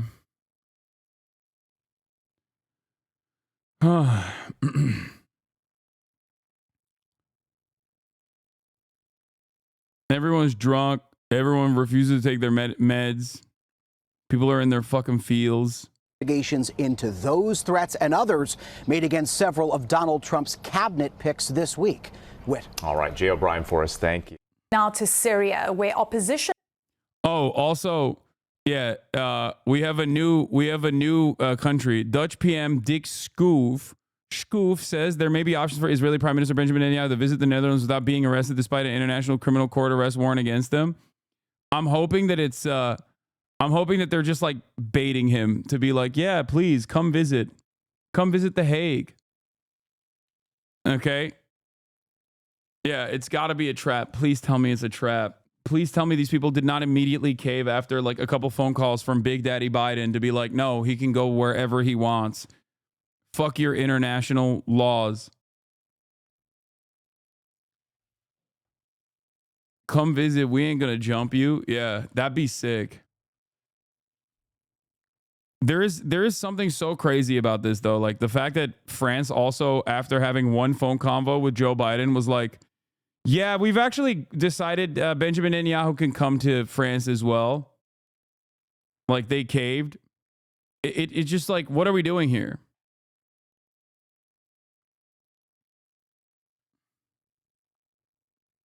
What are we fucking doing here? What a joke. dude, these institutions are like, these countries are such a fucking joke. Good luck. You have no more motion at that point. Your entire society is collapsing. And also, all the while, Lindsey Graham is working on a bipartisan bill. I had a very productive meeting in Israel with Prime Minister Netanyahu, war criminal Netanyahu, and his team about my efforts with my colleagues to make it clear that any country, entity, or person that tries to enforce the ICC's arrest warrants against Israel will pay a heavy price in America. During his administration, President Trump placed sanctions on the ICC for this very reason. Unfortunately, President Biden removed President Trump's ICC sanctions. Yet also, it was ICC sanctions placed against one prosecutor. She is no longer the prosecutor. The guy that you want to implement sanctions on, the prosecutor, is your guy. America and Israel backed Karim Khan to be the prosecutor for the ICC. That was their guy. And even their guy's like, yeah, dog, you went too far. Sorry. And now they're like, turns out you're not our guy. You're also getting sanctions. I told the Prime Minister it is time for Congress to act, making it clear to countries that they face from America if they act against Israel. I believe there are strong bipartisan majorities for such legislation. I also stress that it is Israel today and it will be America next if we don't act. I intend to act to protect Israel and America. I like that we are facing a complete collapse of the international rule-based order, which is like America's most significant soft power capability to make it seem like they're the world police and that they like have morality in mind. They're just completely wiping that. Okay? They're completely casting that aside. They're like, yeah, no, actually, we don't have any of that. We don't give a fuck about that at all, big dog. And you're doing this at a time when, you know, you're literally using the ICC in an understandable and deliberate and in my opinion, valid way against Russia. So, like, how do you not understand that you're weakening these institutions and you're weakening the potential soft power capabilities that you might have by destroying these institutions that are supposed to create this, like, fabric of human rights, or at least, like, this PR? It's also additionally funny because he keeps saying America is next. Okay? And I find that really funny because that's just an admission that, like, America does a shit ton of war crimes, which is true. Little by little, one by one, the Rogue West takes shape. Yeah.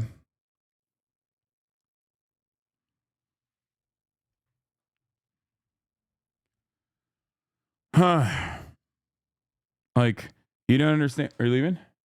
Oh. I thought you were, no, I thought you were leaving. Yeah, I was talking to you. Yeah. No, okay. No, it's all good.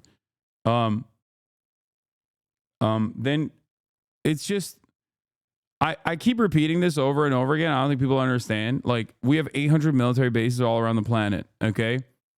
800 military bases all around the planet can either be viewed as a firmly held security cooperation, international, collaboration, or it can be seen as 800 invasions on foreign soil.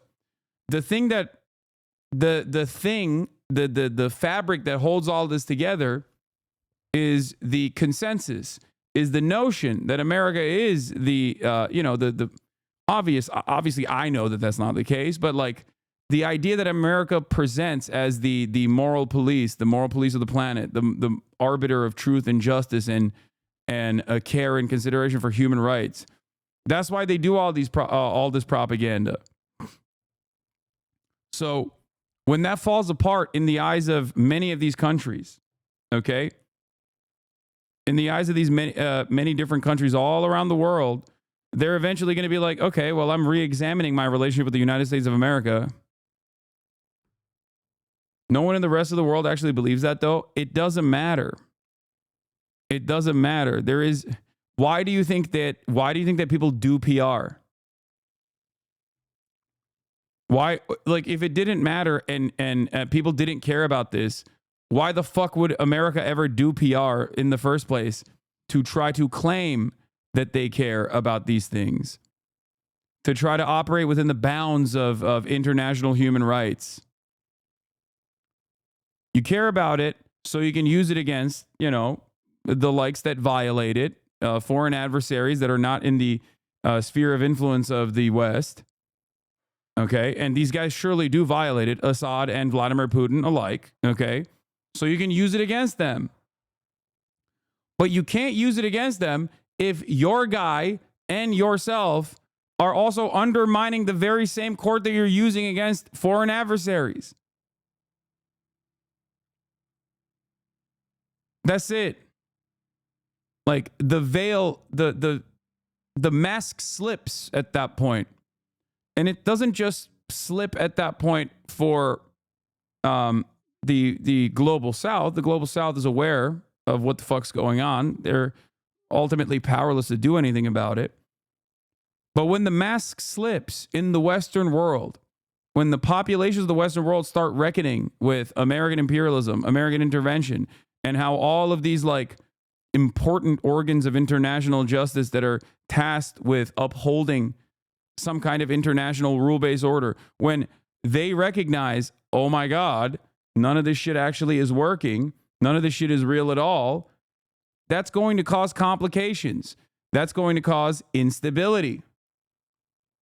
Okay? And in that instability, a lot of anti-Western sentiment and maybe even pro-Russian sentiment, for example, will make up for that inconsistency and that hypocrisy, especially when paired with austerity and the economic volatility that clawing back social safety nets creates. Okay? You're seeing stuff like that already happen in places like Romania. And it will inevitably, it is already inevitably making its way into the into our Western European allies as well. Does that make sense?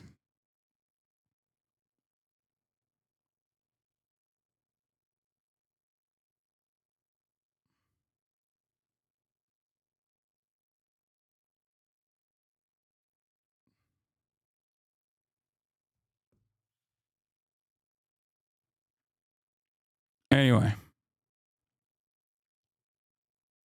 Anyone remember when Hasan had a personality? Is soulless rambling now? Wait, what?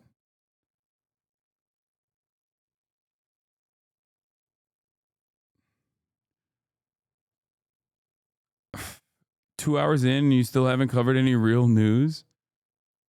What do you mean by that?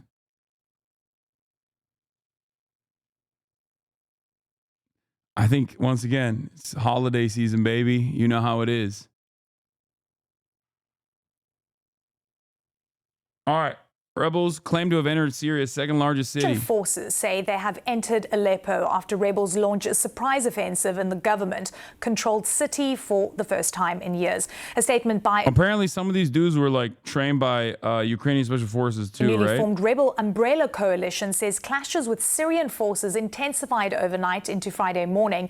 The rebels and Bashar al-Assad's regime had agreed to a ceasefire mediated by Russia and Turkey in March 2020. CNN's senior international correspondent Ben Wiedemann has covered Syria extensively over the course of his career. He joins us now to give us some perspective on the latest development. Ben, this is the first major escalation in Syria in around 7 years. Rebels claiming to have taken control of Aleppo's western countryside. What is the latest? Yes, what we're hearing from Aleppo is they've now entered the new Aleppo neighborhood. Yeah, no American or Israeli involvement at all. First of all, Turkish involvement is American involvement. Turkey is NATO. Turkey does not do anything in this region without America's go-ahead, which literally includes giving, selling oil that ISIS was extracting, okay? So the idea that, like, this is happening without, I know you're being sarcastic, sorry. I'm just using you as a jump-off point.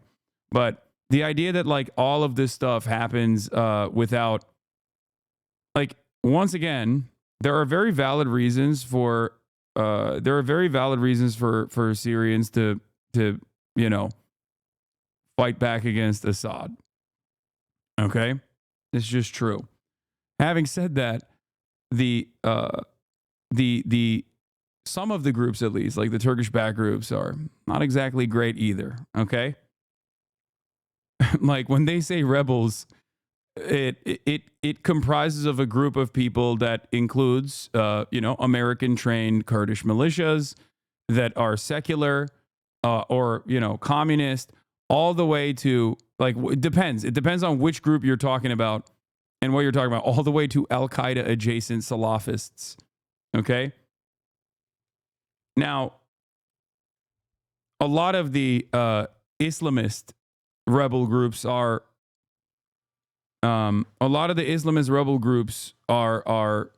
also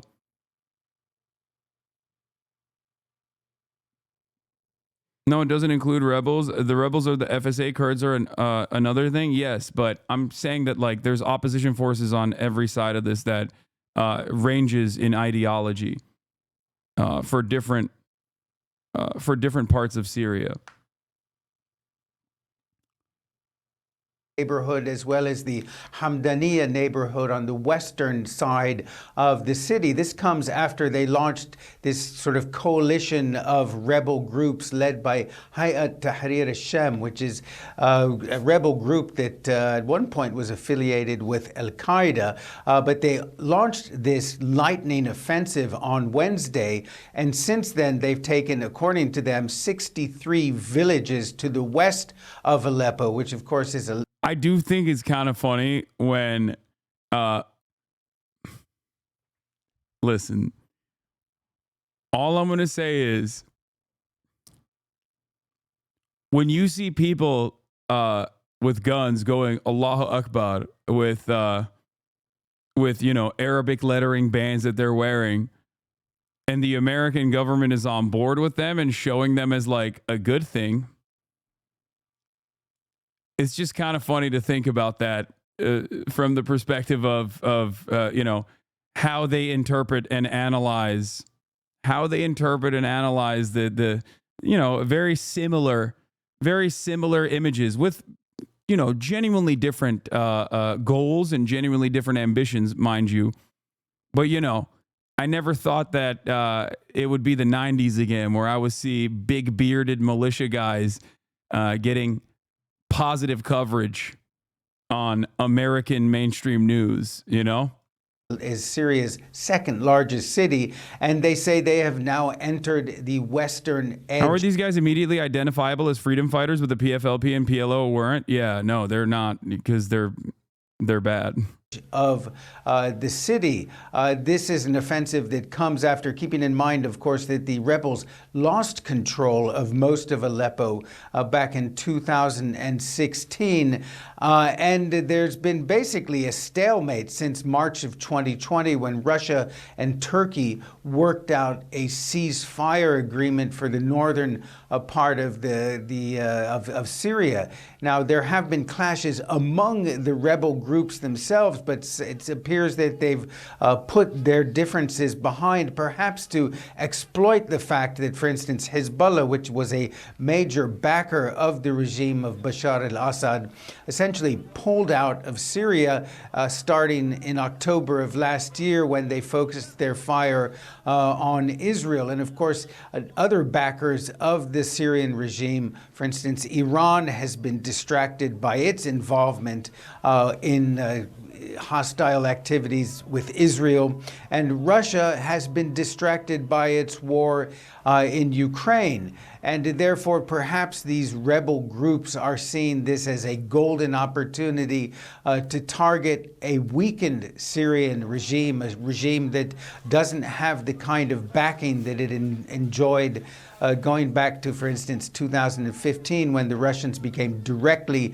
involved in bolstering the regime of Bashar al-Assad. So certainly this does represent a dramatic change on the ground in an area where the Syrian regime was starting to feel fairly confident. They've been trying to rebuild parts of old Aleppo that were severely damaged in the civil war that's been going on there since 2012. But it does appear that the regime has been taken by surprise by this rebel offensive. Eleni? Indeed. I mean, a huge surprise. I'm sorry for being dumb. Did I miss some context? Is it good for bad for Syria? There's nothing good for Syria. Syria is cooked and will continue to be cooked. Because Assad is not a good guy, but these rebel forces are also not exactly great. The only other the regional actor in this process is Turkey, which is operating at the behest of American foreign intervention, or at least working within the confines of what America allows it to do so, whether it be complete control over the northern Syrian corridor, where they engage in a whole bunch of bombing campaigns and military actions against the Kurdish villages and the Kurdish militias that are there fighting against the Turkish government. Some of the groups that Turkey backs in this process are also like direct, Salafist, former Al-Qaeda militants and shit like that. So there is no good immediate resolution for Syria, no matter what.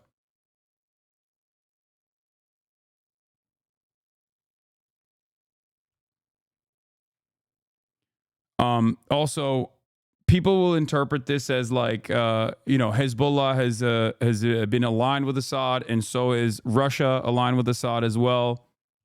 So it's you can look at it from many different angles. It could be a proxy war between U.S. and Russia, with a civil war slammed into the middle of it. It is truly devastating for Syria, no matter what.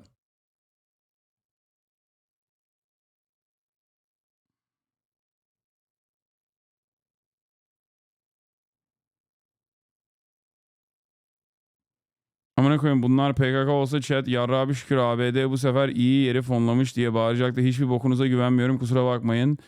YPG, PKK gibi ABD için o ülkelerin benzini sönmesini koruyor. Hala salak gibi CIA destekliyorsunuz. Amına kodumun malları.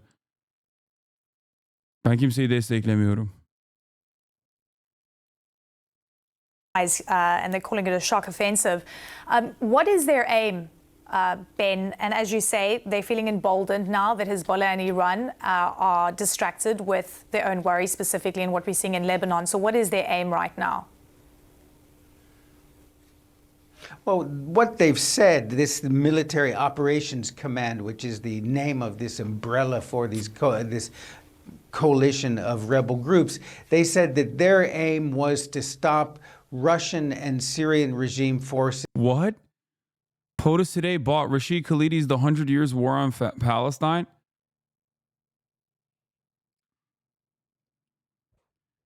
Wow, man. He's going to get woke. He's gonna learn today. He's gonna learn a lot.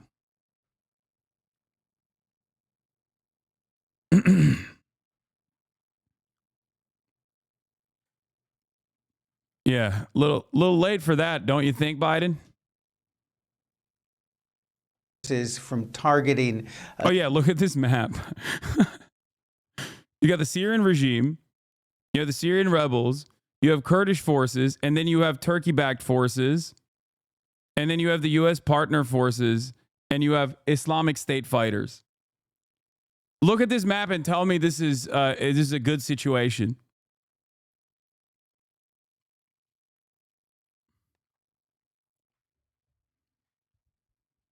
We just can't leave anything the fuck alone, okay? We just can't. It's like, it's Iraq, it's Afghanistan, it is oversimplified, but...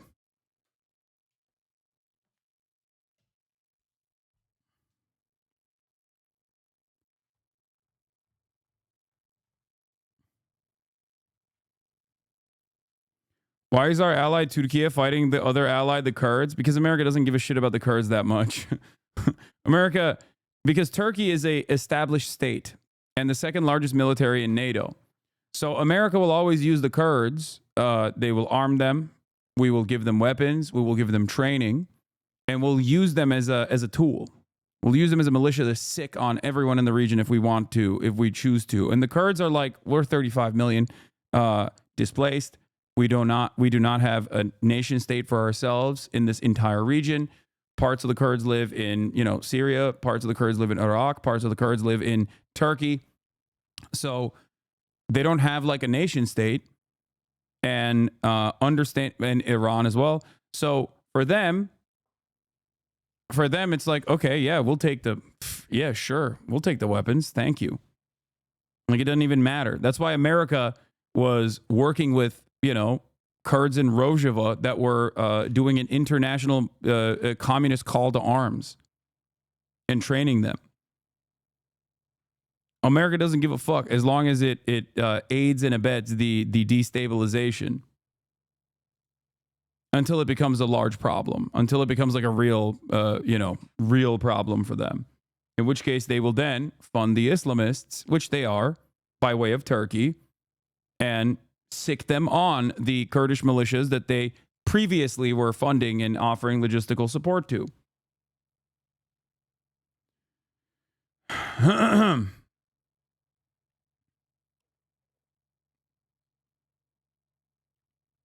How is Turkey different from the U.S.-backed forces on this map? It's not. Turkey's interest is potentially to maintain the northern Syrian corridor, as you can see here, okay?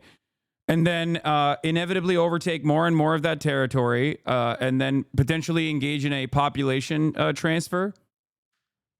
Or at least I think that was the initial goal. I don't know if they're actually going to continue along with that goal, where they would displace the Kurds that were living in the villages and create villages that are basically controlled by, like, to some degree controlled by Turkish governance.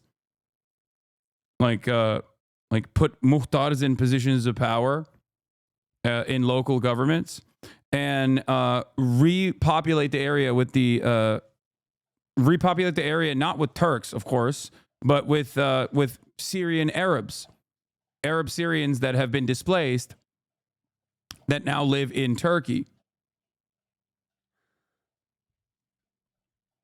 That was their goal, and their reasoning for this. I don't agree with this, by the way, but their stated purpose for this was to maintain security in their southern border, right? State shit. America's very aware of this goal and is seemingly on board with it because Turkey is a NATO ally. Turkey is the second largest military in NATO, so they get to do this kind of stuff. Idlib province. Yeah, the Turkish-backed forces are the Turkish-backed forces are actually interesting as well, because on the one hand, Turkey actually is getting closer and closer to China in economic development, but also on the other hand, some of the Turkish forces are Turkmen forces from other Turkic nations that have been trained by the Turkish military, including but not limited to Uyghur separatist forces that are some of them are even Islamist, as a matter of fact. So while they're on the one hand, they're training Turkic forces like the Uyghurs from Xinjiang, all the way from China, that are now fighting in Syria. And that's a tiny number. It's not a massive number of people. On the other hand, they are also getting closer to China in economic cooperation. There's now an EV factory that I believe is being built in Turkey as well. So once again, Turkey is playing all sides to come out on top. That's the Erdogan move. Because also Turkey is aligned with Russia on certain economic partnerships, but also simultaneously funding the Ukrainian resistance against Russia. Bayraktar, the very famous drone that Turkey created, has played a very important role in Ukrainian defense. So it's truly an interesting. Turkey is really an incomprehensible, oftentimes, and very interesting partner in this process. What is this? But yeah, once again, you must remember they are at the table. Suriye Milli Ordusu Fırat Kalkanı cephe hattını açarak Özgürlük Şafağı operasyonunu durdurdu. Tadif'te SMO Kurtuluş ve inşa hareketleri ile Suriye rejimi milisleri arasında şiddetli çatışmalar yaşanıyor. Syrian National Army announced Operation Dawn of Freedom by opening the Euphrates Shield front line Violent conflicts are taking place in Tadif between the SMO liberation and the construction movement and the Syrian regime militia.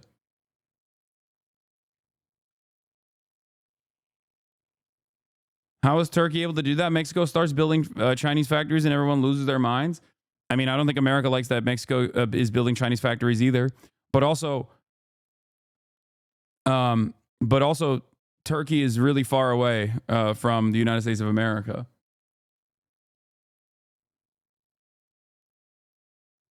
Why do Turks think you support the PKK? Because you support Kurdish emancipation? I think it's funny because I think there is one guy who supports the PKK openly that is unique. That was unexpected. Am I crazy? Didn't Bahçeli? Wait, hold on.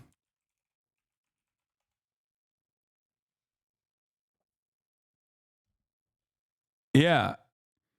So the Turkish ultranationalist movement, also known as MHP, okay, is an incredibly far-right anti-Kurdish paramilitary group that was created by the CIA. Okay? Just remember, if you want to understand how fucking complicated this situation is and how insane this situation is, okay?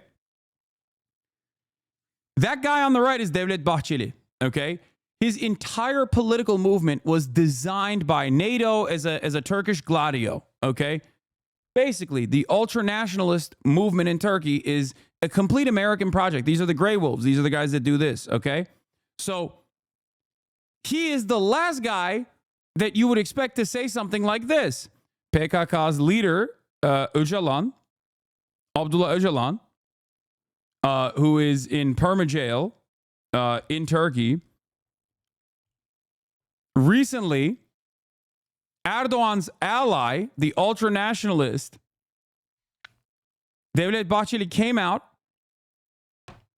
and made a call for the government to allow the pro-Kurdish party to meet with the jailed PKK leader Öcalan, despite the ongoing crackdown on Kurdish politicians since his calls last month.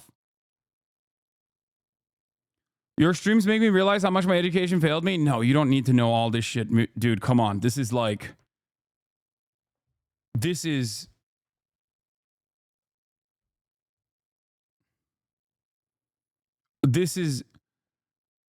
like... This is definitely way more fucking complicated than any number of things that schools could teach you.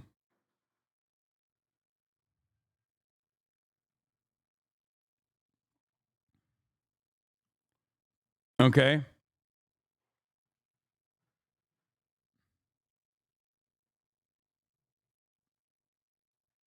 It's like, this is the obscure Warhammer lore of politics, yes.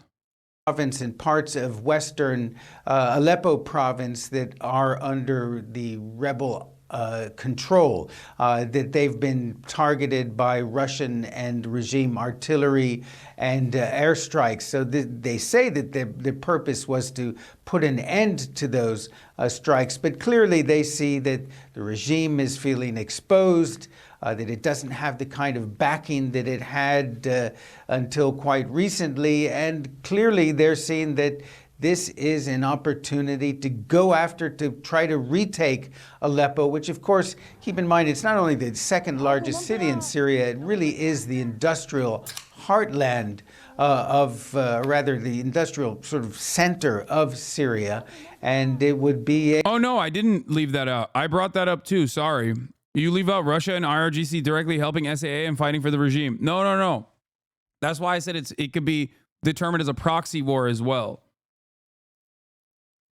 So no, I didn't bring that. I didn't forget that. I actually did bring it up. That is the other side of the equation. But no, I did. I brought it up originally when I was trying to display the different sides in play.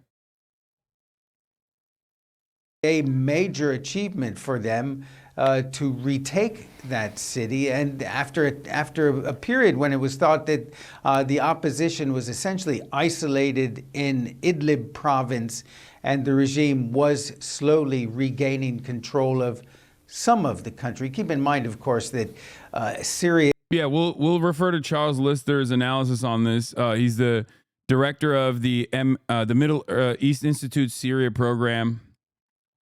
He goes into detail about the different forces and their background, ideological and the like. Yeah. In addition to the rebels, there's a Turkish military presence, an American military presence, a Russian military presence. Basically, the country is cut up in pieces, and the regime's control, at the best of times, has been tenuous in many parts of the country. Ben Wiedemann, always great to see you. Thank you so much. I think a major part of this has been that Assad captured Aleppo with massive Russian air power and Iran-aligned militias such as Hezbollah in 2016. Now Russia is tied down in Ukraine, and Hezbollah just fought a bruising war with Israel and Lebanon. They're not here to help this time. Yeah. No, that definitely plays a role here. Like that, I think this is seen as an opportunity for all of the anti-Assad forces in the region, and also any kind of like Western interference in the region, because I guess what's the opposite? Eastern interference? Like all these other groups that have normally played a formative role in defending the Assad regime are not as capable at this point to do so. So everyone is getting their licks in and striking in this moment of opportunity for them. Problem is, you know, and I can't stress this enough, no one involved is good. Like there is no, if you're looking for like a perfect dynamic of heroic figures, like even you know, even people with valid claims against the Assad regime that want to overthrow it are still technically working at the behest of in many instances getting logistical training and support, including but not limited to my friend Brace Belden, who I've had on this broadcast, who literally did go and fight in Rojava against ISIS. Like they got training from the CIA, they got training from the United States of America, they got weapons from the USA.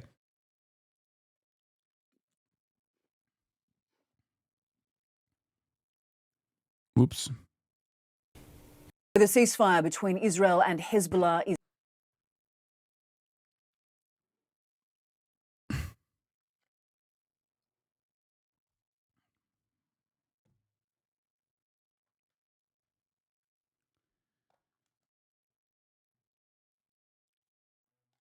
Oh, you're out? Thank you for everything. All right. That's a friend of mine. His is now in its third day and appears to be holding by and large, despite new accusations against both sides. Israel says it thwarted what it called terrorist activity and struck a rocket storage site used by Hezbollah on Thursday. Well, meanwhile, the Lebanese army claims Israel has breached the terms of the ceasefire numerous times since it went into effect on Wednesday morning. Here's the Israeli foreign minister. What will happen in the ground is the most important thing, and we will not allow to breach the arrangement. We will respond immediately to every violation. We will not let the Hezbollah to go down, to go southern than the Litani River. We will not let Hezbollah to rearm again and build itself as a danger to Israel once again. Well, the people of Lebanon, meanwhile, are desperate for a return to normalcy. Well, thousands displaced by the 13 months of fighting have started returning to their homes and businesses, many of them destroyed, even as Israel warns that some areas are not safe yet. Thank God, now we're back, and we're back stronger and better than before. We have strength and determination, and we're cleaning up our stores. We will work on getting our businesses back better than before. And don't let the occupation think that it has defeated us.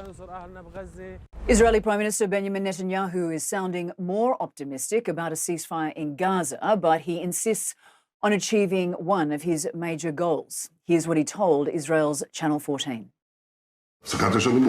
I'm ready for a ceasefire at any moment, but ending the war, I'm not ready for that, because we also need to achieve the elimination of Hamas. Meanwhile, Israel's attacks continue. Gaza's health ministry says Israeli bombs killed at least 20 people on Thursday. Several homes in Nusrat were hit, sending dozens of victims. Before we get back to the Lebanese thing, a broad spectrum of armed opposition groups are involved in the ongoing assault on Aleppo, but make no mistake, it wouldn't be happening if not for HTS, a group I've studied closely for 12 years with some useful articles. Pragmatic jihadists or opportunistic warlord, HTS's Jalani expands its rule in northern Syria. The fight for supremacy in northwest Syria on HTS's break from Al-Qaeda and its wholesale defeat of Al-Qaeda and ISIS in the northwest. We're done with the giveaway. Chat. Who won? The winner is Dezerk. Congratulations, Dezerk. I didn't even know there was a giveaway. Oh man, yeah. People are gifting in the chat. Others to get the merch.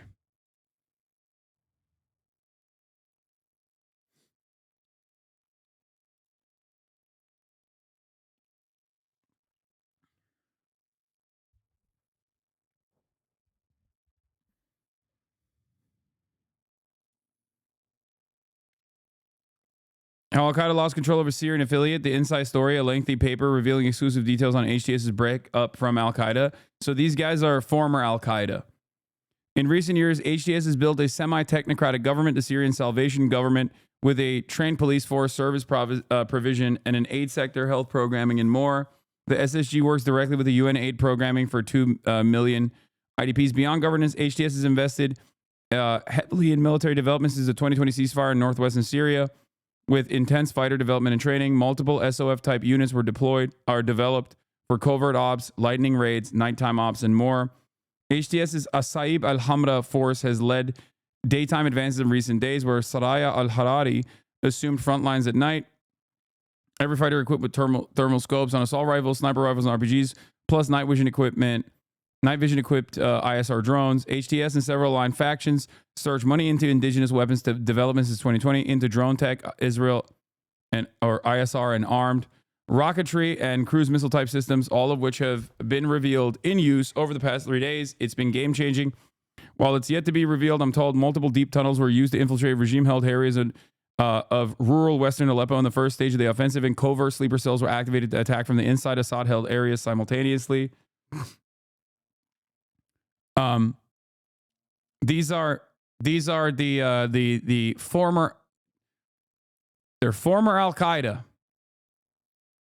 Former.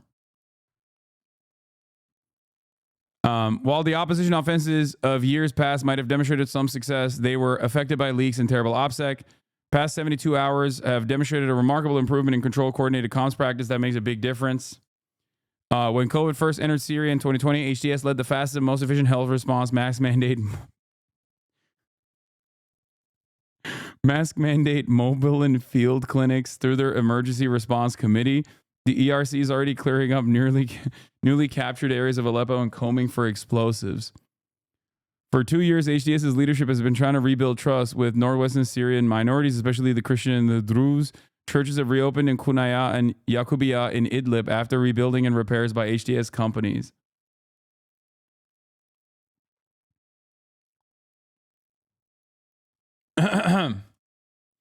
We also have a Golden Kappa train.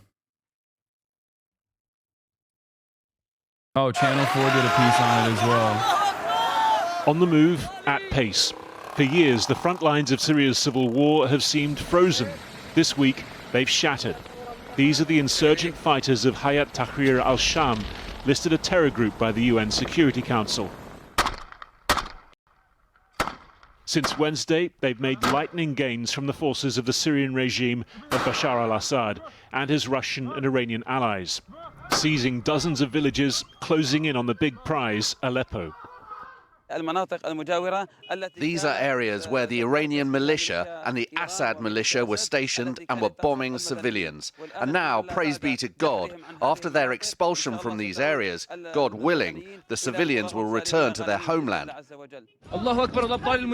This evening, HTS fighters had reached the center of Aleppo, removing the Syrian flag flying next to a statue of Assad's brother. Regime defenses reported to have withdrawn in disarray. But from the air, Syrian and Russian planes and drones have been fighting back. The UN says 27 civilians have been... This isn't direct CIA. This is a cutout from Turkey.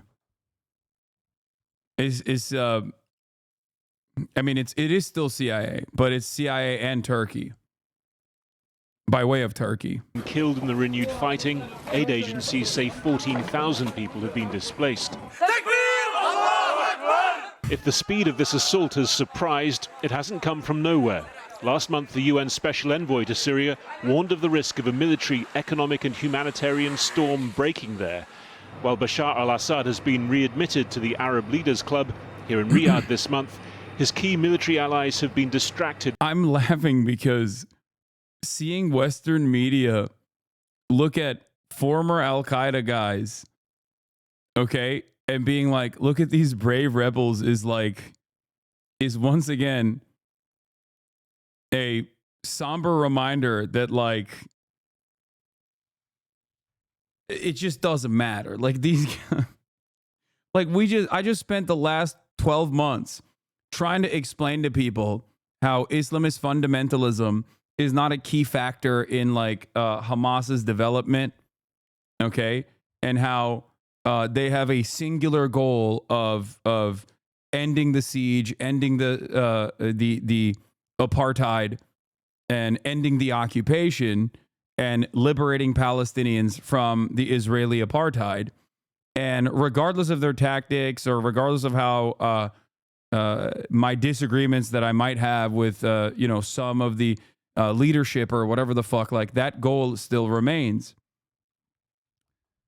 And yet, the way you look at it, they're like, Hamas is ISIS. The way Americans look at it is like, nah, you don't understand. Hamas is ISIS.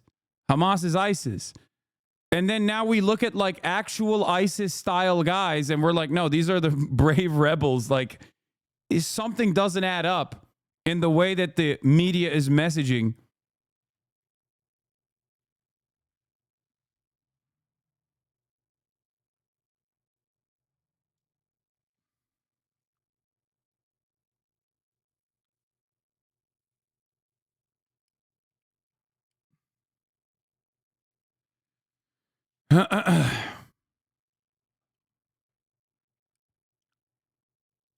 By their own concerns, Russia with Ukraine, Iran with Israel. Israel has also been intensifying its strikes on Iranian and Hezbollah targets inside Syria, further opening up opportunities for the anti-regime militias. The rebel stronghold of Idlib has, though, been under heavy attack from the air. This war, never fully dormant, is now resurgent. And even as Syrians in Aleppo celebrate tonight the ejection of regime forces, they know from bitter experience just how much deadlier things can still get from here. Yeah. Gulf/Israel funded fighters good. Iran allied fighters bad. Yeah, it just doesn't fucking matter, dude. No matter what happens, just regular Syrian people get killed in the process, destroyed in the fucking process. Barack Ravid with a scoop.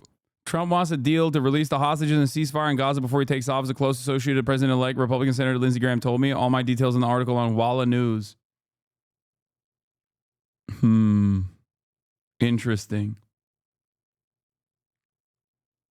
Yeah, we always pick and choose when it comes to these rebel groups. We did the same with the Mujahideen in the 80s. It's only if they fight our enemies for us and they don't care if free or not. And Afghanistan is actually a perfect example of this as well, because the Afghan government itself, the communist-aligned Afghan, USSR-aligned Afghan government, was also fucking ruthless and brutal. So brutal that the USSR itself was intervening against the USSR-aligned government at the time But then so were the Russians. When they went into Afghanistan, they were also fucking ruthless.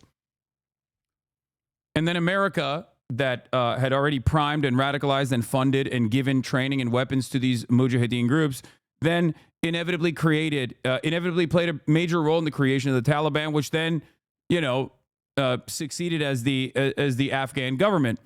Then another one of these guys that we had trained and funded and facilitated and helped decided, I actually don't really like that America is interfering in the affairs of the Middle East.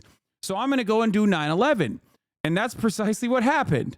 Okay. Former rebel / good guy, communism killer, turned into the arch terrorist of all time after doing 9/11. His name was bin Laden. Okay. And it's like, I can talk about the history of these things over and over and over again, and it doesn't fucking matter to people. They do not care. They do not understand it, or rather, they find it to be too complicated, or rather, they want to just see good, bad dynamics at play.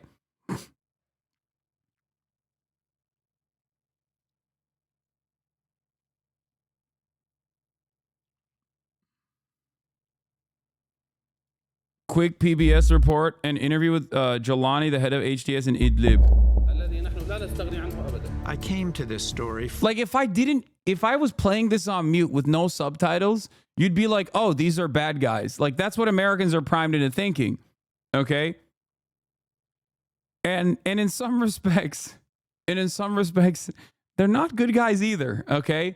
But they happen to be guys that are against the other bad guys that we don't like.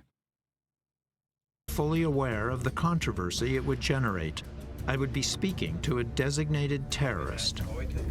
But after 20 years of covering the region, I thought this was an important opportunity. Since bin Laden in 1998, no senior al-Qaeda leader has agreed to a televised interview with a Western reporter. Today, Jelani, who says he's long since broken with al-Qaeda, controls Syria's last opposition strong. He said that was the old me, man. That was the old me. Chill.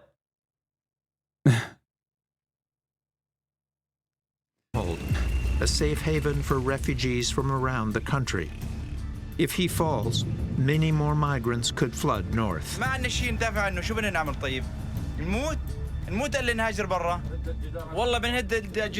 Bro, calm down. We did a little bit of that, what they call terrorism. Okay, chill out. Jelani's 10,000-plus man army, effectively backed by Turkey, is now the only thing that prevents it.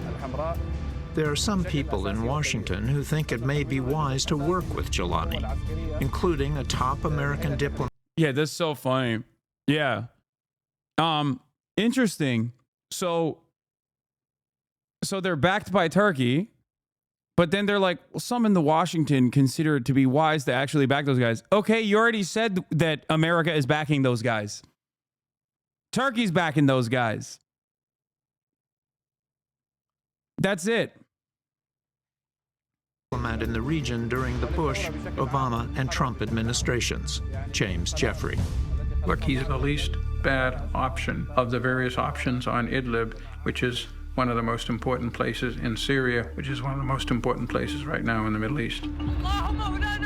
When there is Are we considering al-Qaeda good now? Is America's position that al-Qaeda is good? Yes. They are. And it's funny because like a lot of the shit and a lot of the opinions and a lot of the things that these guys have done are like straightforwardly worse than anything. This is what they claim Hamas is doing.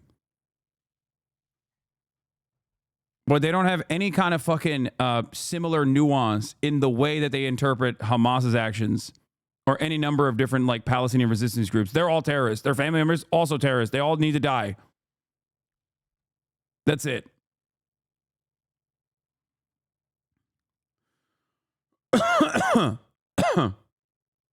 not the normal setup of nation states and of international norms and rules. You wind up with. You act like America directly funds these guys, but forget that Russia and Iran directly fought them in Syria without any American aid in terms of air support or the same amount of weapons like Ukraine. Wait, no, I'm not forgetting that. Why do people keep talking? I'm talking about America's intervention in the region, and everyone immediately goes, well, what about Hezbollah and Russia? Yes, they are the guys who are backing the Assad regime, and they're the ones who are fighting against these guys. What? I wrote plenty. Sadly, the revolution got diluted with so many foreign players that that want their own interests in the region. It doesn't matter who backs who. We need to understand that the start of this was a revolution against a dictator who used chemical weapons to genocide his own people. Now, however, foreign countries pick sides for their own interests. It's very well known that the dictator of Syria committed crimes against my people, my family included, were killed with chemical weapons. And we know what happens in the face of massive oppression. Conservative groups rise to prominence and poor majority cling to them for hope. Please make it obvious that Assad, backed by Iran, literally kills so many innocent Syrians, my family included. It is so unfair for people to misunderstand the beginning of this revolution. The main point of contention is Assad being a sadistic dictator that held Syria for years and people had enough. Sadly, he went to Iran and Russia for help, and people started thinking because Iran helps him, he's good. It's really not that simple. I don't think it's. I am saying that it's not that simple.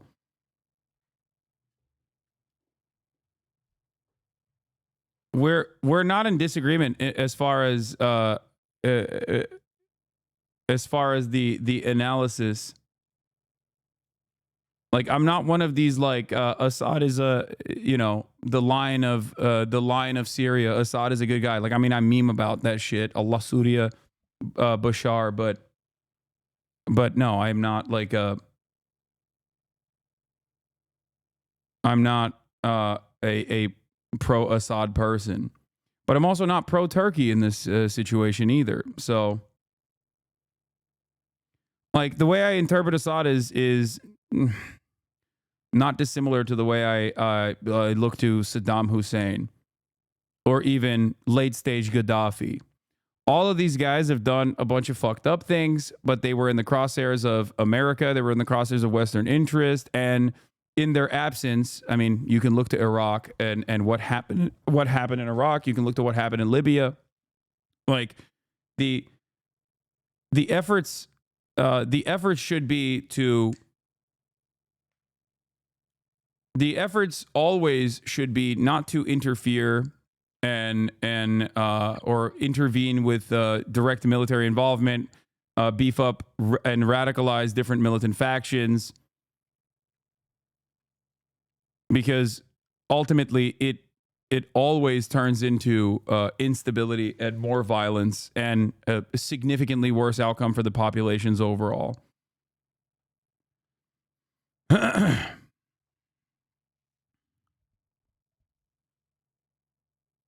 Do not let shouters describe the correct critique of Assad regime to hide behind their support of terrorists. They're too pussy to say it out loud.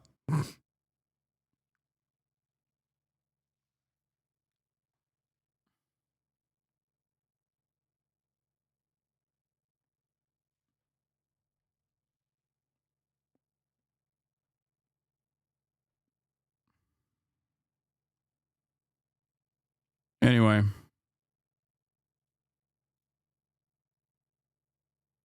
Groups like this that do things you don't like, but in the here and now are the folks you have to deal with to avoid even worse things. How can you trust somebody that's just trying to survive and continue to remain in power? There are people that have met with Jelani who are saying we should give him a chance. I think it's letting him and the organization off the hook. Aaron Zelen, editor of Jihadology. I spent 7 days in Idlib, seeing, of course, what Jelani wanted me to see, and hearing what he wanted me to hear.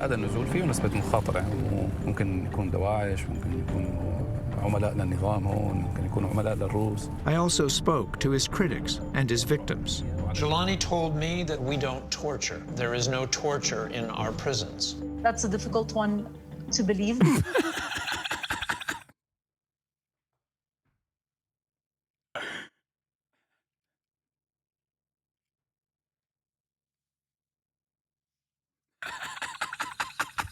Come on, dude. He's like, Jelani told me he loves gay people. I like that.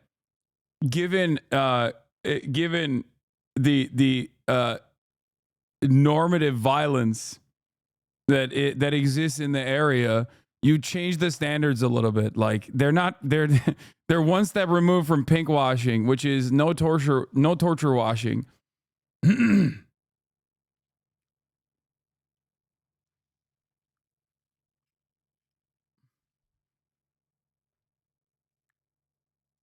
I mean, we have testimony that says otherwise. هناك تعذيب وهناك تعذيب وحشي وهناك أساليب همجية جدا في التعامل بهؤلاء المجرمين الإرهابيين. Jelani, they say, is a man that can't be trusted. I've come here to investigate. Wait, did they do it? Oh, this is June. Wait, where's the full one? I want to watch the full. The jihadist. Abu Muhammad al-Jelani, a former leader of an al-Qaeda affiliate in Syria, is one of the most wanted men in the world.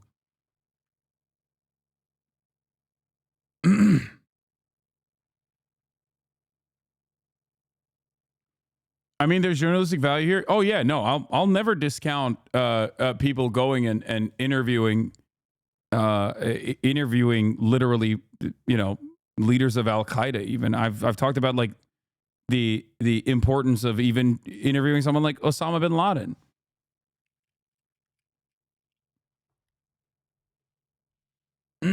They're trying to Lufify him, the most wanted man in the world. No, it's like my naysayers that fucking yelled at me for interviewing a Yemeni teenager who said he wasn't a part of the Ansar Allah family or the political movement is cannot hold a candle to what what kind of positive coverage you're getting all the way back in 2021 of a guy who was an al-Qaeda leader.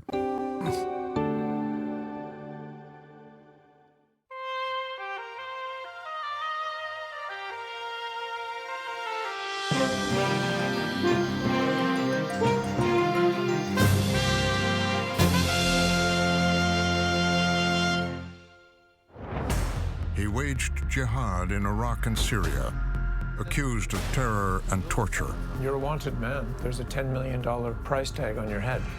A former al-Qaeda commander says he's changed, speaking to a Western reporter for the first time. How is it that somebody is going to want to trust you? Now on Frontline, correspondent Martin Smith investigates. PBS is a major anti-Semitism problem? No, dude. These groups are not anti-Israel yet. Now, that doesn't mean that they won't be in the future. But right now, not only are these groups not anti-Israel currently as it stands, but dare I say, maybe even pro-Israel, as a matter of fact, or at least other affiliates.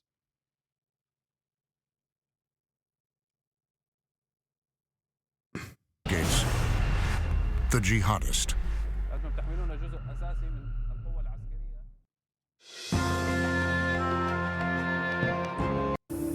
I'm flying over southern Turkey. I'm on my way to Syria to meet one of the most wanted men in the world.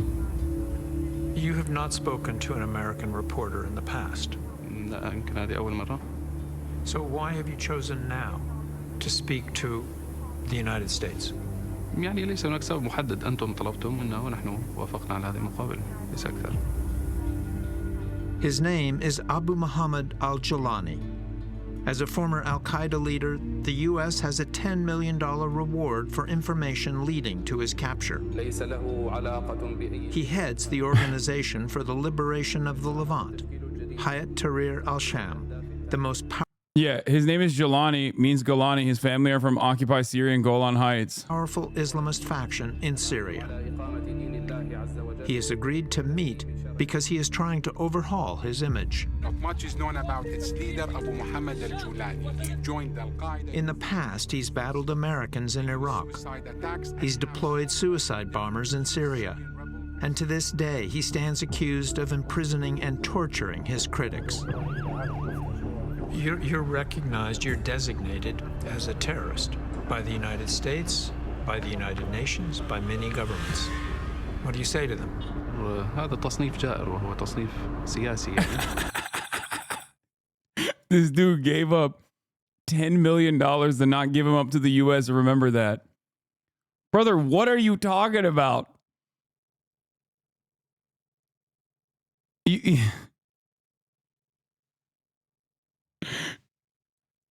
Why do you think PBS is doing a somewhat positive piece on him? He's not getting fucking arrested by our guys. He is our guy. ليس له يعني وجه من الحق والمصداقية يعني. لم نشكل أي تهديد على المجتمع الغربي أو المجتمع الأوروبي، لا تهديد أمني ولا تهديد اقتصادي ولا أي شيء. We sat down together in a secure location in Idlib province in northwest Syria. He insists that today Americans should trust him. Why does he want it? Because he's an Al-Qaeda leader, brother. Al-Qaeda, you know, the guys who did 9/11. Pledged allegiance to Al-Qaeda. You worked with Abu Bakr al-Baghdadi, the emir of ISIS. So for you to say Oh, yeah, that too. that you were not committed to fighting Americans when that's in your past is impossible for people to understand.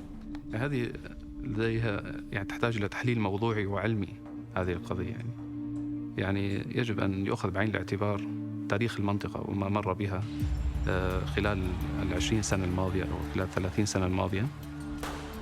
نحن نتكلم عن منطقة كلها طغاة.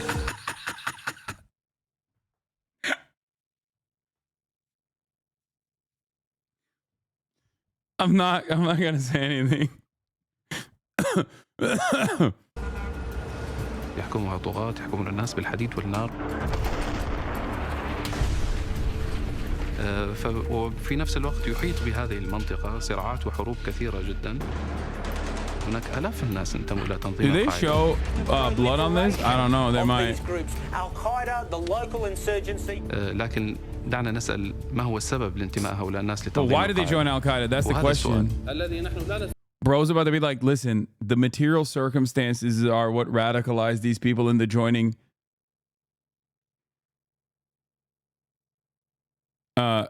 The material circumstances are what radicalizes people into joining Al-Qaeda, which is a bad group. I've decided it's a bad group now. I've seen the light. My bad for ever being anti-America. They were the good guys all along. I came to this story fully aware of the controversy it would generate. I would be speaking to a designated terrorist. But after 20 years of covering the region, I thought this was an important opportunity. Since bin Laden in 1998, no senior al-Qaeda leader has agreed to a televised interview with a Western reporter. Today, Jelani, who says he's long since broken with al-Qaeda, controls Syria's last opposition stronghold, a safe haven for refugees from around the country. If he falls, many more migrants could flood north. ما عندنا شيء ندافع عنه، شو بدنا نعمل طيب؟ نموت اللي نهاجر برا. والله بنهد الجدار التركي ونفوت. السلام عليكم شباب. Jelani's 10,000-plus man army, effectively backed by Turkey, is now the only thing that prevents it. There are some people in Washington who think it may be wise to work with Jelani, including a top American diplomat in the region during the Bush, Obama, and Trump administrations, James Jeffrey. Look, he's the least bad option of the various options on Idlib, which is one of the most important places in Syria, which is one of the most important places right now in the Middle East. When there is not the normal setup of nation states and of international norms and rules, you wind up with groups like this that do things you don't like, but in the here and now are the folks you.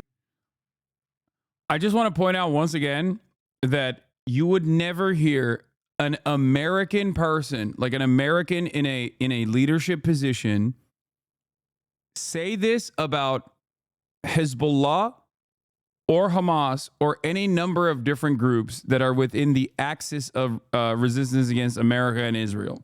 They will never offer any sort of nuanced perspective on how people get radicalized or how people behave in the ways that they do, and lesser evil voting or anything like that.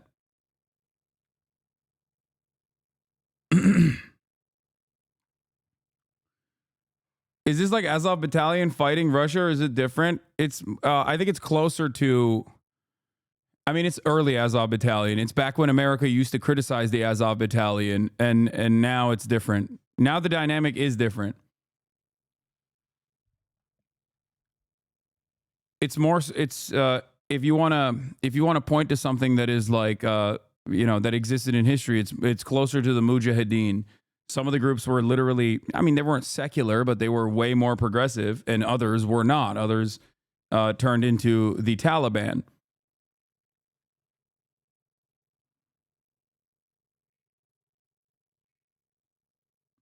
And the not a good comparison at all, lol. Wait, what? You don't think it's a good comparison to compare them to the Taliban? I mean, they also factor in civil governance, but so did ISIS at a certain point. So, yeah, it kind of feels like how ISIS came about, originally a Western-backed offshoot of Al-Qaeda.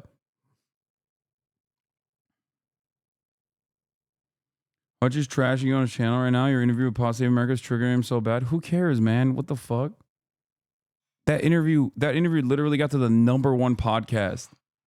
Like, oh man, I'm sorry that a fucking former COD guy is triggered by this interview because of the things I'm saying in it. I'm like, what?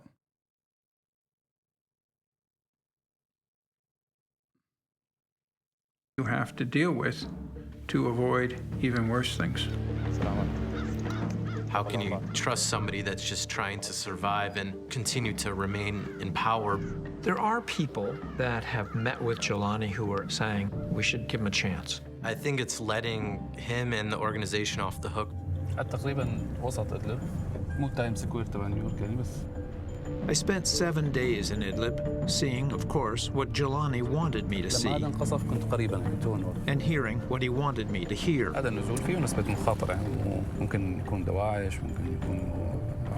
Can't compare to Taliban. I draw the line of suicide bombers amidst local citizens. Wait, what?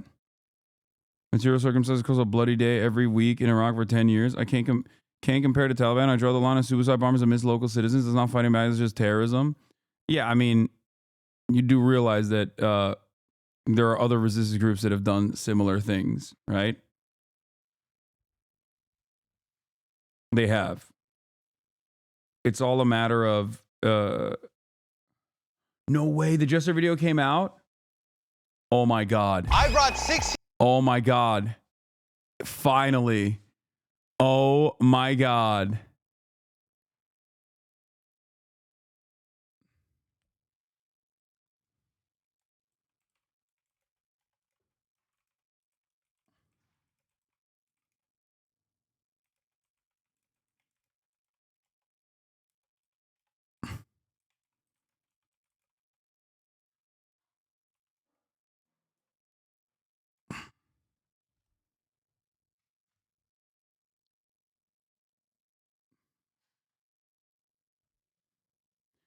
Is there any real difference between a suicide bomber among civilians or an American drone hitting a wedding? No.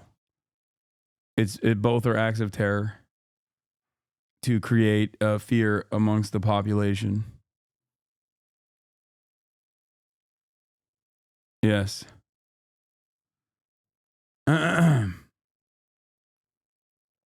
No, I've never made a distinct. I've never distinguished between the two. I always say.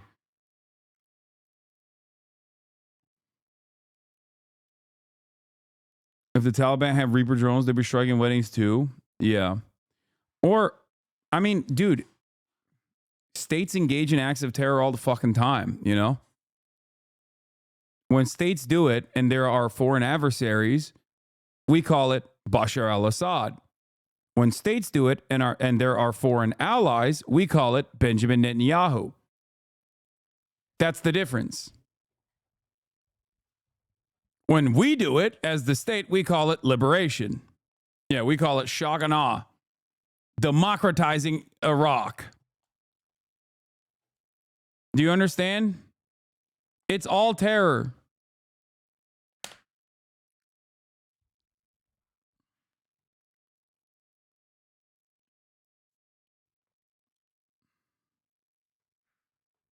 Just compare Hezbollah's targeting to Israel's not even close. No, there are varying degrees of non-state actors in the region that engage in varying degrees of violence and target civilians. I'm not making a blanket statement comparing Hezbollah's actions in like northern Israel to Israel's actions in fucking southern Lebanon, including in Beirut. Clearly, one side is responsible for a metric ton more bloodshed than the other. But the designation of terrorism is almost only utilized against non-state actors. And also on top of that, hey, listen, Hezbollah killed children too, brother. That's why I said Hezbollah's actions in northern Israel, which, I mean, they did. They actually also bombed that one area in Golan.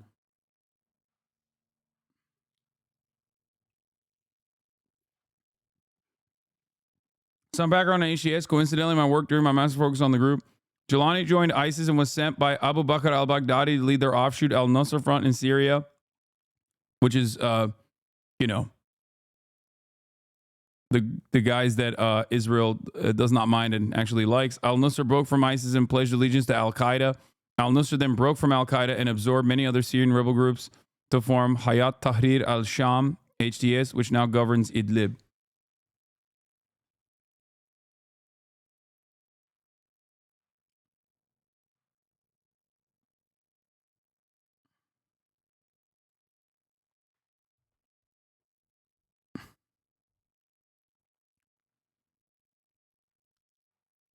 Okay, I kind of want to watch the basketball video now.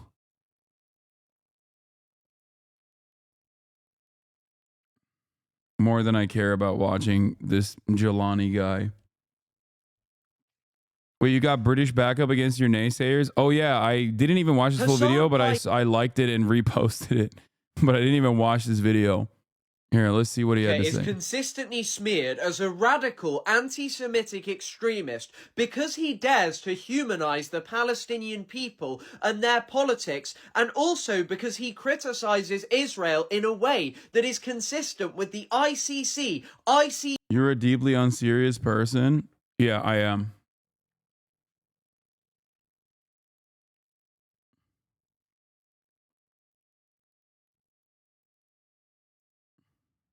The Pope, Human Rights Watch, Amnesty, and so many other internationally respected human rights organizations. But the streamers, Lonerbox and Destiny, are consistently held up as more reasonable people who deal with Palestine and Israel in a much more balanced way. But here they are with a literal Israeli government propagandist, Elon Levy, a man who was paid by the Israeli government and Benjamin Netanyahu's office to go on British and Western media so as to lie for the Israeli government and to justify the continual slaughter of Palestinian people.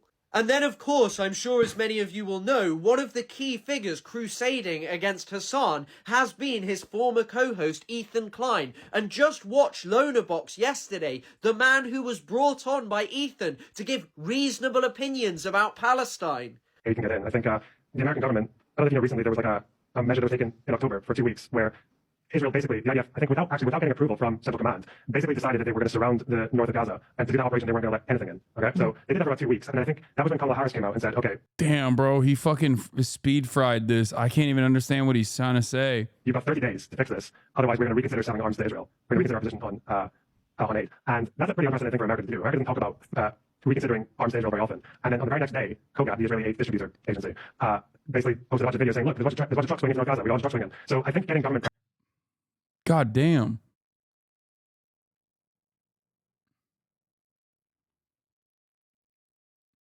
I don't know what he...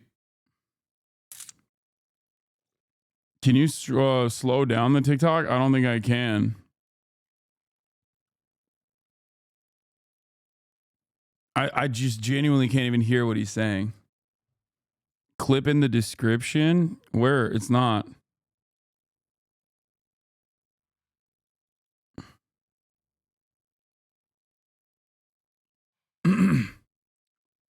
He's saying the idea of doing the general's plan in northern Gaza was a goof done by one IDF brigade and that Kamala was the one that put a stop to it. Oh. Oh, you can slow it down. Hold on. Let's do it. Pressure. Get in. I think Co-host Ethan Klein brought the American government. I don't know if you know. Recently, there was like a measure that was taken in October for 2 weeks, where Israel basically, the IDF, I think without getting approval from Central Command, basically decided that they were going to surround the north of Gaza, and to do that operation, they weren't going to let anything in. Okay, so they did that for about 2 weeks, and I think that was when Kamala Harris came out and said, "Okay, you've got 30 days to fix this, otherwise we're going to reconsider selling arms to Israel." Okay, first of all, that wasn't Kamala Harris, that was Joe Biden, and secondly, Benjamin Netanyahu didn't do that, and there wasn't a single fucking human rights group on the ground that actually claimed that Israel successfully had followed through on Biden's red line, his second red line. And not only that, but the leaked State Department memo showed that they wanted 350 trucks to go in daily. And not only did Israel cut the aid in the trucks in half, but also was, I think at its peak, allowing only 30 trucks. This was all... this was quite literally answered by the State Department, where a bunch of the State Department journalists at a press briefing asked why Biden had not followed through on the red line that they said, why Biden was not enforcing the red line that he said he wanted to do. 50 is the most that they let. Israel lets 58 trucks into northern Gaza, but this is once again, they have the aid on the trucks, and they only let 50 trucks in. The line that Biden wanted them to enforce was 350 trucks, according to a leaked State Department memo. And yeah, see, Israel allowed 30 trucks of aid to reach northern Gaza on Monday after nearly 2 weeks. And as far as I understand, like, the aid that they had was also halved as well. Israel. We're going to reconsider our position on aid. And that's a pretty unprecedented thing for America to do. America doesn't talk about reconsidering arms to Israel very often. If you go to Kojat and do the math, the month of November, they're only allowing 80 trucks a day average. And then on the very next day, Kojat, the Israeli aid distributor agency, basically posted a bunch of videos saying, look, there's a bunch of trucks going into North Gaza. We got a bunch of trucks going in. So I think getting government pressure to Israel actually does go a long way. I think people like... Yeah, government pressure goes a long way is ridiculous. I mean, look, I'm not going to immediately rush to conclusions and say like he's behaving like a propagandist for the state of Israel by trying to make himself come out like a person who is critical of Israel, but also simultaneously like saying that Israel is a separate actor that is operating outside of the scope of America, and that America has like limitations in terms of what it can and can't say to Israel. But it sure does feel like it, especially when paired up with the reality that he has hung out with Elon Levy in Israel alongside Destiny. But on like what he said here, I'm just going to address just what he said here. Okay, it's wrong.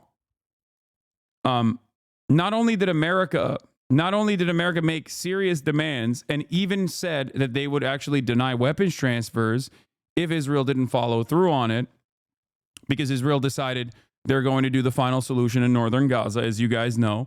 And Biden, leading up to the election, like so close, 30 days out from the election, basically said, or 20 days out from the election, basically said, oh, I'm enforcing a 30-day line, a red line, where you can't deny aid going into northern Gaza. And Israel did not follow that enforcement at all. And also, the very fact that Biden knows that he could apply this kind of pressure by saying we're going to refuse weapons transfers, that in and of itself is already, that means that they know the kind of, they know the mechanisms of enforcement. They know the kind of influence that they hold over Israel. It's ridiculous.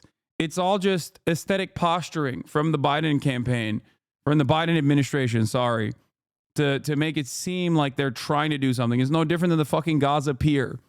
They built that so that they could claim that like they were doing their very best to render aid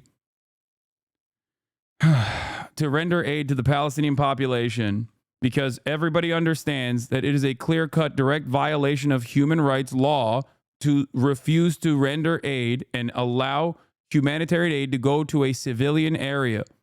Okay? It's just, that is like the definitional number one no-no. It's so glaringly obvious that the person, the founder of Human Rights Watch, who originally is not exactly critical of Israel and was actually on board with Israel's military actions in the immediate aftermath of October 7, changed his perspective publicly and said Israel is doing a genocide, specifically because of the reality that they are refusing to allow humanitarian aid to go in to parts of Gaza, specifically safe zones. Okay? That's it. It is such an obvious violation of human rights that it is one of the factors that the American State Department is supposed to consider when invoking the Leahy Law.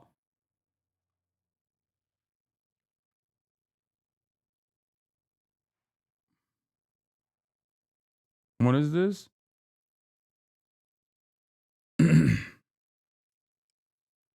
Yeah, here it is. Human Rights Watch founder changes mind on Israel genocide charge. The co-founder of Human Rights Watch, whose German Jewish parents had to flee Nazi Germany, told CNN he now believes Israel is committing a genocide in Gaza. Arieh Nair, who was also the head of the American Civil Liberties Union, previously didn't believe Israel's military actions on Gaza could be considered a genocide, but he changed his mind after witnessing how Israel has systematically deprived Gaza's civilian population of food and water.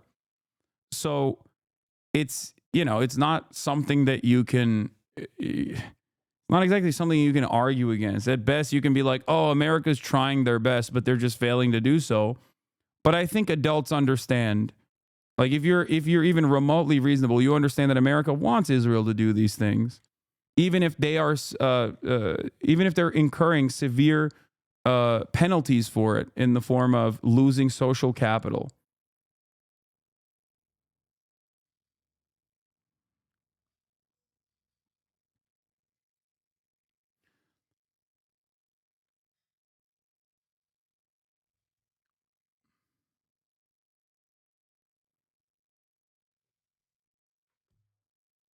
Israel actually does go a long way. I think People like this are willing to say and do absolutely anything to justify Israel's crimes. Look at the way he tries to claim, oh, it wasn't actually the Israeli government who decided to siege and starve northern Gaza, as if Netanyahu and the other... How are they losing social capital? How is America losing social capital on the global stage by aiding and abetting Israel's genocide?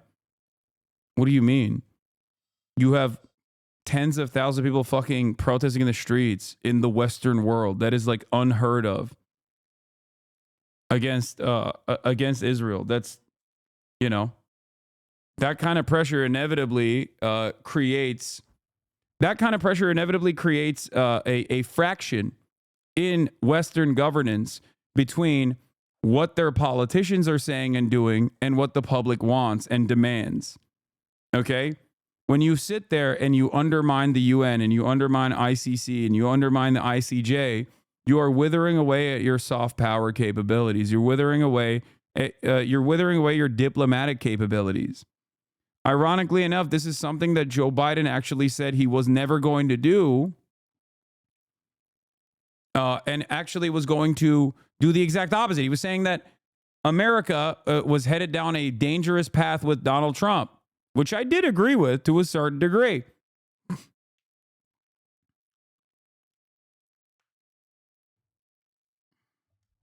Wait, are you saying that the U.S. wants the genocide? I've been operating on the assumption that they don't want the genocide, but also don't care if it happens. No, I'm saying that there is there are things that Israel gets to do that America doesn't like, okay? Like spying on American state assets, right? Like America doesn't like that, okay? Stealing sensitive information from the CIA, for example. America's not fond of that sort of thing. Or even creating surveillance technology such as Pegasus that they give to everyone and anyone. Sometimes people that America doesn't want to have that kind of surveillance technology. Now, having said that, why is Israel allowed to do this? Is it because Jewish people have magical mind control powers? No, of course not. Okay? It's because Israel is given that bandwidth to do those things because Israel is a very important asset for American imperialism in the region. Okay? America, just like the rest of the Western world historically, have had designs for this region.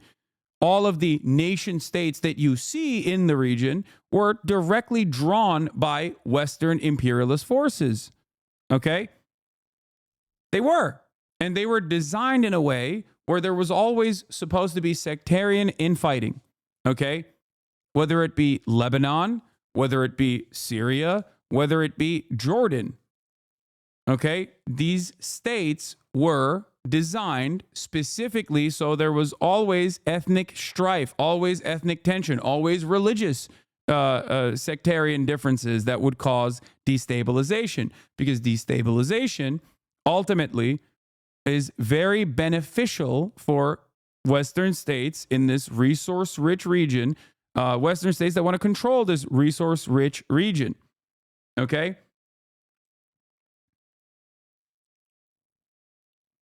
Imagine being a ban-avoiding racist. Lol, racist streamer. Local racist streamer. Local racist streamer.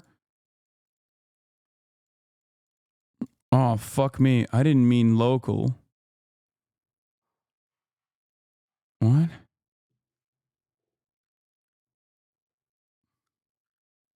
What is he trying to say?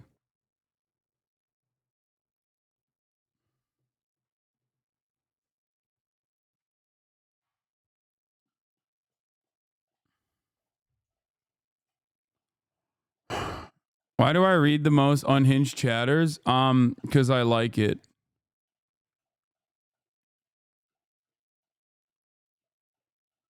Anyway.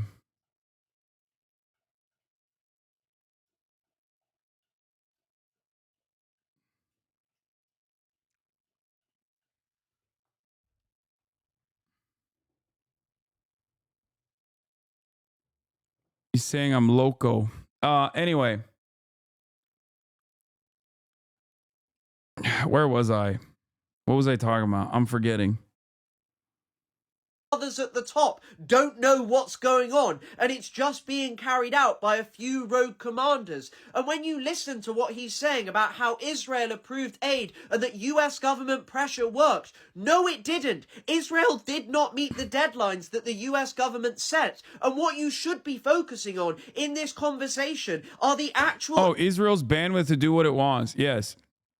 Israel is more valuable of an asset as it is a settler colonial project in its inception. Israel is a more significant asset in the region than any number of these different countries that could actually succumb to the whims of sectarian violence and maybe even a revolution.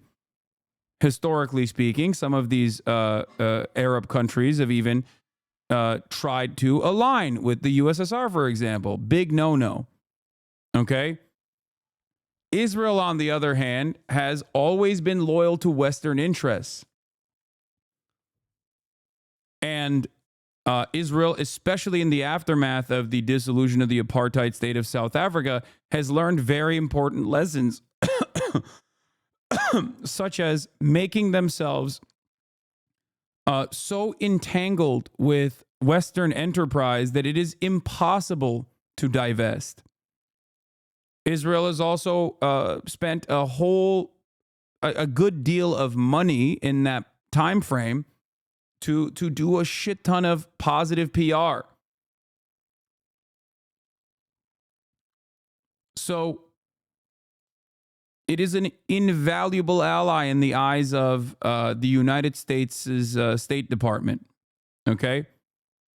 Now, that doesn't change the reality that sometimes, because it goes so far in its endless bloodshed and its endless destabilization, that there are people within the State Department that want to continue American dominance in the region that are directly at odds with how hard they want to let Israel go. Okay? That's why you see all the people who resign, for example, from the State Department and have continued to resign since October 7.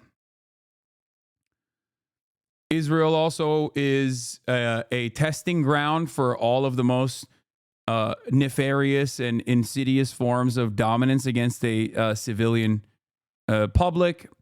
Israel gets to be our war factory. Gaza specifically gets to be our war factory, a weapons lab. Israel gets to be a laboratory for or unique different methods of dominating a population. It serves many different interests that America has. Just like Turkey, by way of NATO, serves America's purpose in the region in a very similar capacity, right? Because people always ask Hasan, like, well, people always claim I'm not critical of the Turkish involvement in Syria, and I am, which is ironic because all those people then turn around and say I'm a fucking Assadist, ironically enough. But Turkey gets to, for example, bomb the northern Syrian corridor into oblivion and completely enforce control over it because, and even in certain instances, accidentally blow up American positions, for example. And why does it get to do that? Well, sometimes deconfliction doesn't work in the ways that it's supposed to, but why does it get to do that? Because it's America's weapon in the region. Same with Israel. Israel can blow up a fucking USS Carrier, and America will be like, yo, my bad. Why? Because America doesn't give a fuck about its own troops or its own citizens. Like, duh. No shit. America gives a fuck about American foreign interests. America gives a fuck about how much money our corporations in the military-industrial complex can make. America gives a fuck about how much our oil producers, our fossil fuel industry, how much money they could make in the region. There's always a bigger picture out there, and Israel plays a very important role in this bigger picture. So make no mistake. That's a bold statement. Yeah, dude, America cared so much about our fucking brave and bold military, our soldiers, our wonderful soldiers, that 22 veterans kill themselves every fucking day when they come back from these parts of the world where they just like engaged in unlimited murder and destruction at the behest of the same interest that I just mentioned, the military-industrial complex and the fossil fuel industry. Yeah, they care so much about these soldiers. You simply just say false shit confidently. Sorry, it's no longer 22. You're right. I think it's 14 now. My bad. My bad. Yeah, I know. I read that article too. Fact check, please. Fact check, please. It's no longer 22. The numbers have been reduced. Yeah.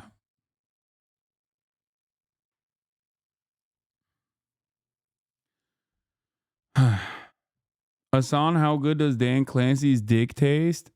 Wow. Real cool, man. What happened? I thought he was in love with me. Now you're saying I'm in love with him? Is that what happened? Oh, sorry, it's not 14. It's 17. It's not 22, it's 17. Anyway. So my point is, America obviously doesn't give a shit about its own citizens either. They care about enforcing their they care about engaging in their imperialist desires and in areas where there are resources that must be controlled, that must be extracted. They care about capital. That is the master.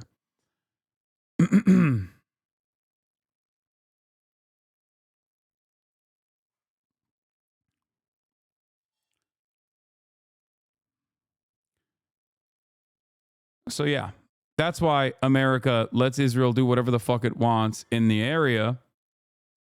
And I think that a big part of the reason is because we have more important targets in mind. Okay? That more important target that we have in mind is China. And you can't have instability in the region if you have any sort of interest in dealing with China. You can't have instability in the Middle East. You have to, by force, dominate your most important ally's thorn on its side. 5 million people that demand sovereignty, understandably. You can't do that. You have to, destroy them first. You have to engage in maybe population transfer, mass ethnic cleansing. Okay? That's, I think, America's ultimate goal is to sick Israel on Israel's enemies. And then inevitably, once the region is somewhat stabilized, continue along with the Abraham Accords, normalize relations with all the other client states that already had informal normalized relations, but formalize those normal relations and move on to, Taiwan.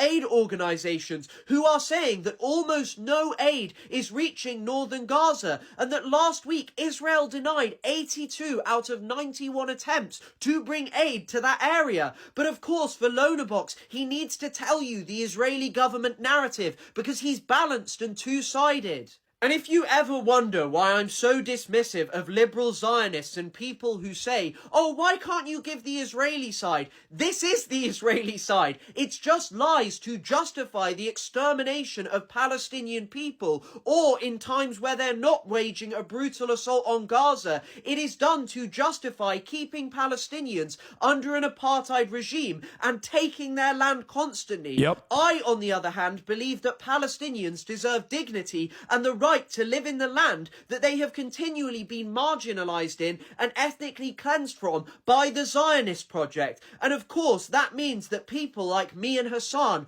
are radical extremists. Yeah.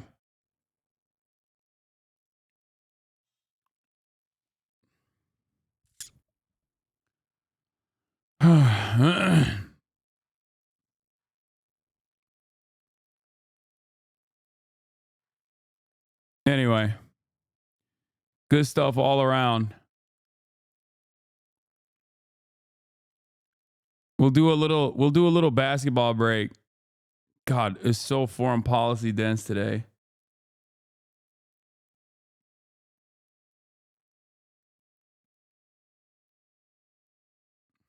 What? He's not a serious person? The dangers of left-wing anti-Semitism? Yeah, no. It's I'm engaging in a lot of dangerous left-wing anti-Semitism. Thanks, man.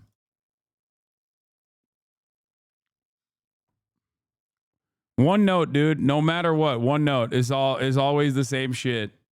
18 of the biggest creators who hoop for a 1v1 tournament, and the winner Let's get gets some fun stuff. $10,000. Let's go! And the first matchup is drum roll. Cash versus Noah. Damn. Oh, your brother. My name is Owen Newman. I do like a lot of YouTube stuff, like basketball. I started in 3rd grade. I'm still hooping. I'm coming for you. I'm not playing. My name is Cassius. People call me Cash Nasty. I do basketball content, workout, obviously. I had 3 hours of sleep, lost my voice. I'm about to drink an energy drink. I'm willing to die on this court today. Who do you guys got? I haven't really seen Noah hoop too much, so I got Cash. I got also Cash. Damn. I got Noah. You got Noah? I think it's gonna be 7-6. Damn! 1-0. Wait, that was the disgusting pull-up. Let me write that down in my notes. Mid-range again. Bro, he is shifty. Oh, he said go left. You said you got no left, Cash. Hey! 1-1. I played Cash before. That bump hurts. Oh, there you go. Oh, trust me. I know. Last time I played Cash. Yeah, Cash is known as a bully baller through and through. And also engages in psychological warfare, apparently. I've yet to play him. But I will play him because he was impressed with my skills on this tournament. 11-2. So for our rules today, The winner is Sake. Congratulations. Go to ideology.shop/pages/redeem to claim your prize. it is first to 7 points, ones and twos. And if you get 2 fouls in a row on the same possession, it's a free throw. Okay, 1-1. See one on the top of the key, Cash. Top of the key. That's his shot. Hey! Right! Water! Another one. Back to back. No, he doesn't. Oh, that would have been crazy. Brennan's rushing. You can see it right now. You up top. A lot of contact. Is he a three-point specialist? Oh, good hezzy. What does Cash have right now? He's got 5! Damn. You gotta get stopped. Don't let him shoot. Lock him down. You got this. All right, Cash is going for a drive here. I think he's gonna drive. Okay. I like that. Oh, I like that cross. He loves the left hand. He loves the left spin. That's his move.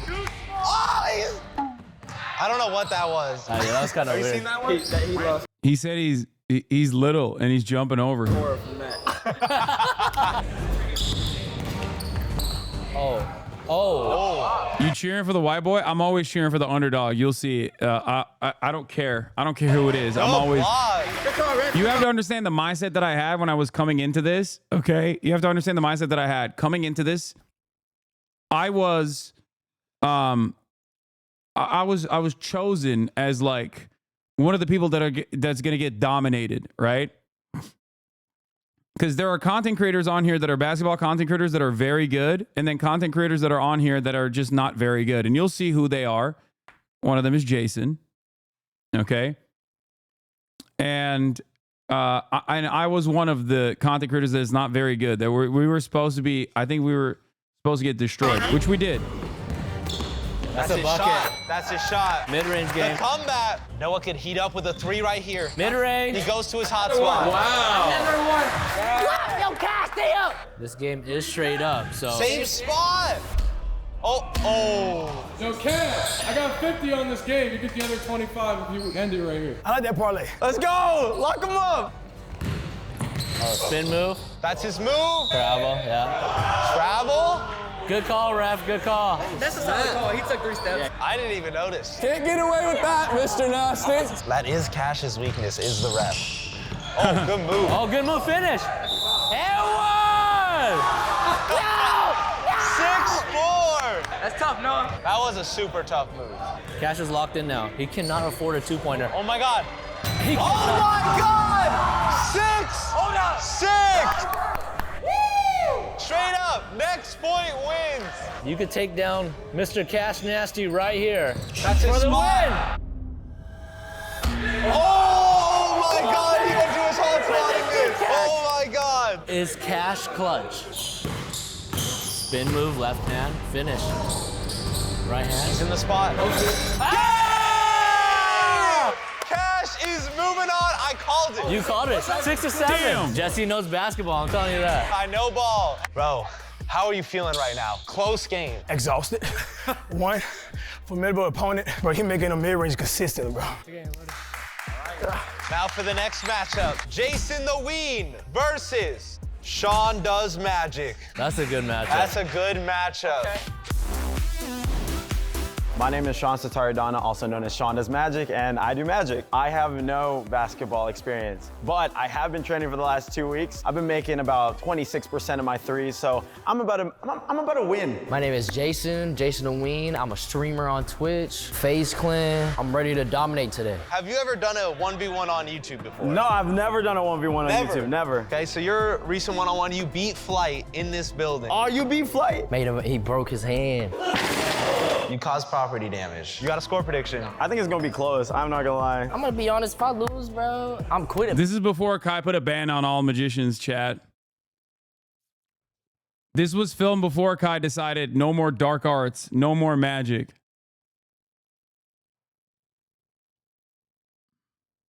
Basketball. All right, so who do you guys got in this matchup? Right Jason. I got Sean. Honestly, I got Sean. I'm not gonna lie. Dude, you'd be surprised. I think Sean's gonna hit him with some crazy spins and stuff. Get to his bag. Oh, wow. Oh! Wait, maybe, never mind. Okay, Jason. Let me shoot. Let me shoot. Oh, he's talking to him. I'll let you shoot. Oh! Jason! Ow! The disrespect! No, he got in his head. Oh my God, bucket. No, I'm not gonna lie, Sean jump shot looks like it hurts. It does, it does. I like this defense right now. Oh! The left gets it to go. 2-0. Oh, he's contesting. Jason actually, I will forever maintain this position that Jason actually looks like he knows how to ball. Okay? He does. The issue is he just never finishes. Like, he just can't finish. I don't know what it is. Okay? He does look, he looks like he knows how to ball better than myself. Okay? What do you mean? His moves are way better than yours? Yeah, and there is no chance in hell he could ever beat me. Do you understand what I'm saying? I think he does look better. And it's not just his size. Those new glasses ain't working? Pff, okay. He looks so locked in on defense right now. I've never seen someone so locked. His footwork is impressing me, bro. He actually moving his feet pretty good. Let's see if we can get the bucket here. Give me one. That looks good. He went crazy. He went crazy. He went crazy. Oh, no, he did it. Oh my God. Oh my God. Bang. Bang. Oh my God. Oh my God, cook up. Sean's going to his hot spot, the wing. That's butter. That's butter. My God. 6-2. Oh my God, end the game. He's going to his... End the game. End the game. Oh, he's so locked in. He's locked in, bro. Oh, between? Look at... I'm getting Michael Jordan vibes right now. No, LaMelo Ball. LaMelo Ball did this. That's a LaMelo. He did it before LaMelo did. Hey, look at that. One more time. One more time. Bro. Oh, between? Look at... I'm getting Michael Let Jordan it out. vibes Let it right out. now. Boom. One step. No way. Oh, the fade. The fade. Oh my God. I'm sorry, bro. Oh my You got God. cooked. You got cooked by the dark arts. He did magic out here. This is why Kai Cenat banned Magic. Moving on. Amazing matchup. How are you feeling right now? Feel great. I just gotta get into rhythm. Jason, he's quick. He's not okay. He's done. How the f did I lose to a magician? I don't know either. That's a good question. I'm not gonna lie, I was a little disappointed in Nephew on this one. I was really pulling for him. I'm getting put in a TikTok, bro. It's over. And the next matchup is Jeff versus Topper. Oh, that's a good matchup. My name is Jeffrey, and I make basketball content. I feel like I have a huge home court advantage here. I hoop here every day, so it'll be very embarrassing if I don't make it past the first round. My name is Topper Guild, and I make extremely family-friendly challenge content. I played my freshman and sophomore year of high school, and that is pretty much it. How y'all feeling going to the match? Amazing. I'm ready, locked in. Good luck. You as well. I'm happy to be here. That's all that counts. We're already winners in my eyes. Good luck, y'all. Good luck, bro. You too. All right, who y'all got in this matchup? I gotta go with my Asian brother. Jeff? You got I'm suspicious of him. Dude, he is literally the nicest fucking guy. Like, he was, yeah, like, Mormon nice, okay? I don't know if he is Mormon, but, like, he looks like a frat bro, but he was giving, like, kindergarten teacher. You got Jeff? Yeah. He also has really good handles. Super quick. Look at him. And he's quick. He's a shooter, but he's fast. Oh, he can get space though. Oh, ref did not call it. We're playing. No, play. Oh, he didn't know. And one! Well, y'all stop playing. Nah, that didn't count. We're F's word, no whistle. 1-0 Topper. I thought I'm gonna be honest, he can't shoot at all though. they got fouled on that shot. Oh, and the spin. Oh, still Jeff on his pivot is though. there. Still on his pivot. Incredible shot. Oh my God! Whoa! How did he make that? I guess everyone just playing like LeBron today. You're playing like Curry. Ooh, it's a cross. Ooh, try to spin again. Going up. Nothing. Okay, now it's Jeff's chance. Okay, Jeff. He's got a chance. Is that going to translate to the offense, though? Oh, he's in his spot. Same spot. And it's bread and butter. Yo, that is bread and butter. cheese. Copper trying to get another foul call. It's a very one-on-one move. He's backing him down. Yo, that's crazy. Yo, that's crazy. Every time! Nice shot! 2-2. I think he shoots this one. Oh, I lied. Damn! Ref is just not moving. Ref is just calm. He's like, keep playing. 5-2. Will he end Bang. it with a 3? Ooh, he thought about it. He could. He's just so good in the paint, though. I think he wants to end it. He retreated. Good defense. The post. This is where he lives. And where he dies. You guys do this for content? I know, it's crazy. Oh my He's God. gassed, bro. He is gassed. I feel like at this point, you're down 5-2, you gotta hit a 3. Especially how Jeff's not backing down on defense. Wait. What? Oh!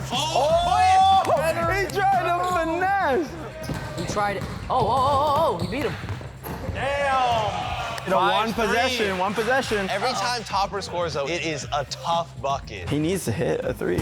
These are the YouTubers that don't know how to play basketball? No, these two guys are good. There's no way he's gonna go to the rim and fall down every time. Oh my God. Oh, he had it. Hey! He had him and then he crossed back. Yeah, I don't know. Plus 99 layup build. Yeah, he is a layup merchant, dude. He is not shooting that ball. He is not shooting if his life depended on it. Why I did that. It's over. Oh my God! My God! That's why he got cooked, because he couldn't shoot. Moving on. 7-3. What a matchup. Dude, hard fought matchup. That was a brutal My matchup. God, every bucket was so tough from you. How are you feeling right now? Cooked. Straight cooked. That was a brutal physical matchup. Physical game. How you feel? I loved the ref not calling anything because it's going both ways, but you did great. Better than I expected. Thanks, bro. You're not better than me. I'm sorry. Oh! I'm just kidding, brother. I'm just kidding. No, it's all you good. killed it, brother. You killed it. You're right. And the next matchup is Friga versus Julian Newman. Oh. My name is Julian Newman. I grew up playing ball all my life. As a 5th grader, I played on a high school varsity basketball team. From then, I went on Conan O'Brien to Ellen DeGeneres, and now doing YouTube. And I respect everybody, man, but in between them lines, we're gonna get to it. My name is Devontae Friga, and I have a platform called The Next Chapter, and we actually do a lot of basketball content, and then on my own personal channel, I do basketball content as well. I say I have some experience in the 1v1, but I definitely came here to pick up that 10,000 a day. My score prediction is 7-4. Bro, that man is a fucking demon. Okay? No, I'm not talking about Julian. I mean, he's good too, but... For me.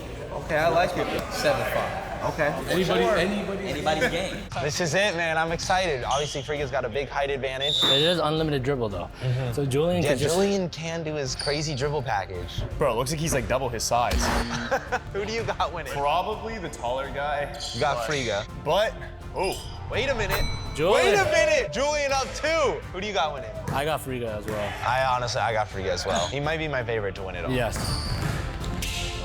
Oh! Good defense. Good defense, Friga. Bro, he is fast. Friga is We gotta go to nasty. the post, right? Yeah, 100%. Straight to the post. Yeah. Hey, he kind of strong, though. He's strong. Holding it down. Yo, low-key, okay, Forced him back okay. out. Back dry, spin move. I see. Oh! Hold on. If you got 2 hands on his waist and he does that, I'm gonna get it up top. We're gonna check it up top. You can't put 2 hands on him where it's an automatic foul. He needs to make that. Top of the key. Bang! And he will. 2 up. Friga's got some aura on the court. He does. Usually he's very nice, but he's on his villain arc. He's been talking trash to everybody. What'd he say to you? He says, I suck. Wow, wow. Hey! 4-2. He's not an influencer. He's a hooper. He's a hooper. Step back. Oh, and one!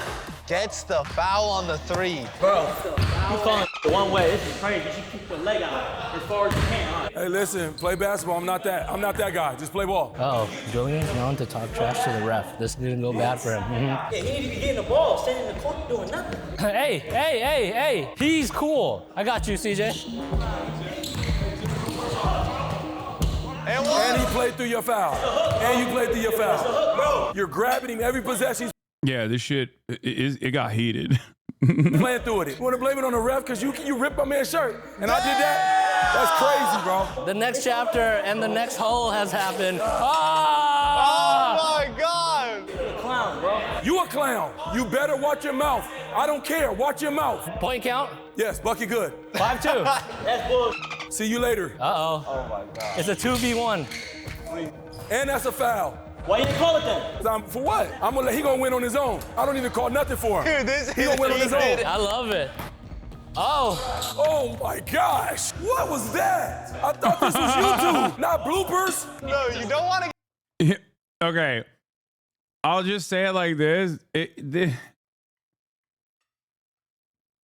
It got very heated, and I don't know how they edited it, but all I'm going to say is there was a lot of back and forth, okay? It wasn't the ref himself coming in out of nowhere. That's all I'm going to say.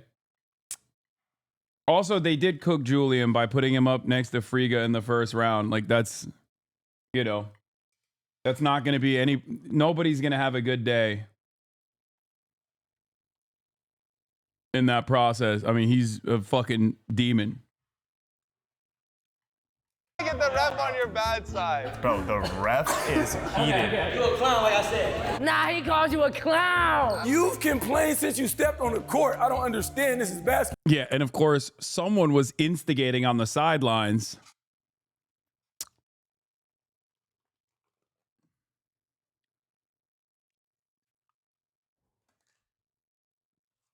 I won't point fingers. I don't know who it was, but someone was stirring the dang pot. Play the game. Just play. Jesse, you got security? That's my security. He is security. That's crazy. I'm trying to see some buckets. Oh. You gotta let them land, bro. Just because you're not getting calls, you ain't gotta hurt people. That's the ref. That's you. You not letting them land, bro. So if I call it, it's a bad call. When I don't call it, it's a bad call. What does he want? Hey, technical. Give him a technical. Technical foul, bro. Hey, watch your mouth, boy. Watch your mouth, boy. Hey, listen, watch your mouth. Watch your mouth. Oh, they showed it. Did you know today is actually Black Friday and Bucket Squad is doing the biggest sale of the whole year? The entire website is 30% off. The biggest sale of all time. If you've never caught Bucket Squad, they showed it. I didn't think they would show it. Black Friday, you guys already know. Best hooping shorts in the world. We also just dropped 10 new. Bro, I'm not even fucking lying. Like, this is not a fucking ad, okay? I'm just straight up honest to God. Not an ad. Those shorts are fucking insane, okay? I wear them all the time. Basketball designs, we got the coolest basketballs in the world. 3 of them are collectible. They come in this really sick collector's box. They're numbered out of 100. They might be sold out, so you're gonna have to go quick for those. We got more surprises, so stay tuned to Bucket Squad on Instagram. These promotions are live till Cyber Monday, the 2nd of December. And the best part is our NBA X Bucket Squad collection is live for all of the Black Friday sales. It's a 6-team collab with the NBA. We got Los Angeles Lakers, New York Knicks, Miami Heat, Boston Celtics, Dallas Mavericks, and the Golden State Warriors. We redesigned their logos with a pastel print, and the quality is absolutely amazing. We got the embroidered Bucket Squad, NBA, we got the patch, and of course, we got 2 different pairs of shorts for each team. I got the Knicks one on right now. We got a matching pastel design to match the shirt and our classic title print. So fire! Check out the shirts, they are super dope as well. I absolutely love them. All of these are live with our Black Friday sale as well, but they could sell out. It's bucketsquad.com. You gotta go right now. And now, let's see who the next matchup is. J-Dub versus Beam. I'm Matthew Beam, and I make like crazy challenge and building style content. So growing up, I played basketball my entire life. There was a point where I picked basketball over YouTube, but that didn't end up too well because I'm not that good at basketball, so I'm a YouTuber now. So we'll see how today goes. Jordan. Yeah, I wonder who out of these two was invited with a likelihood of winning the whole thing, and who was invited because they'd probably get fucking posterized, like myself. Do you understand what I mean? There's like 2 different categories here of ballers, okay? It's not even a spoiler, man. I played against J-Dub. You guys know how he fucking balls. I go by J-Dub, and I make some of the best basketball content on the app. I didn't come here for nothing. I'm getting that 10K, baby. You're not gonna dunk on me, right? Of course not. Beam off rip. Oh. All right, J-Dub. I've never seen him play once. Hey. Oh. Man, that was. Oh, he didn't even look. He did not even look. Hey, Matt, stay in there, bro. You're good. You're good. You're good. You got this, Beam. Lock in. Oh my God. There we go. There we go. Let's go, Beam. Oh! Oh! No! No! No! Oh yeah, good defense. That's a tough shot. 5-0. You just can't get him to fall. Bro, that what just happened? Game. Tough matchup. Maybe the toughest you could have gotten. That's the first dunk I've seen all day. J-Dub, I didn't know you were that shifty too, bro. Like that? That was crazy. On to the next matchup. Me versus Nelson. Okay. All right, I'm Jesser. I make basketball videos. This is my channel. I pay the ref, so good luck. My name's Nelson Newman, and I make basketball content with my three brothers, Noah and Niles. I'm a younger hooper here, but I think I got a little bit of the advantage because some people... I think he's number 13 in the nation, and what is it, like under 15? Something like that. He's crazy good. No, bro, he's like, I think he's like 13, 14, 15, something like that. I forget how old he is, but he's actually really fucking nasty, dude.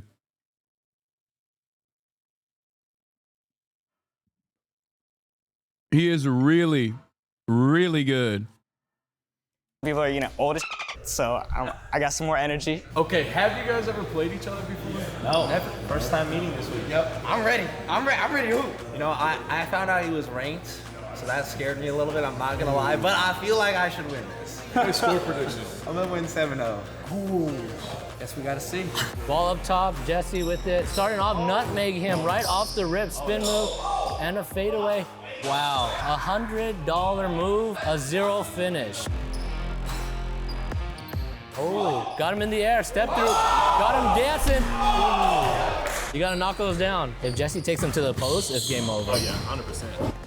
Jesse, oh, good move, Jesse. Yep. Bang, 1-0 for Jesse, and like that, Jesse takes the lead. Right, 1-0, gas. Oh, mid-range, good shot, but no finish. Play some ball, just pretend like you're in the backyard hooping against your big bro.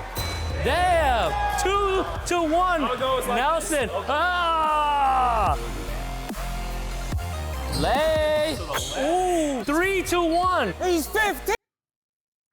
Prodigy potential. It's like you can't really tell. I think like a lot of people make inferences to like how great they're going to be when they grow up, but the reality is you never really know. Like Julian Newman was seen as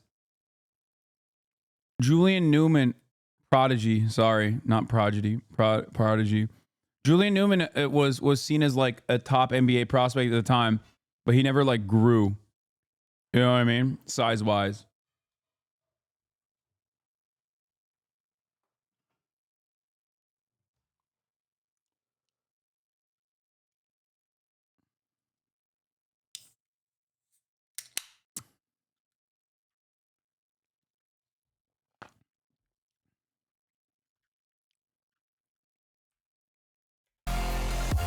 Lay, ooh, 3-1. He's 15. He's ranked.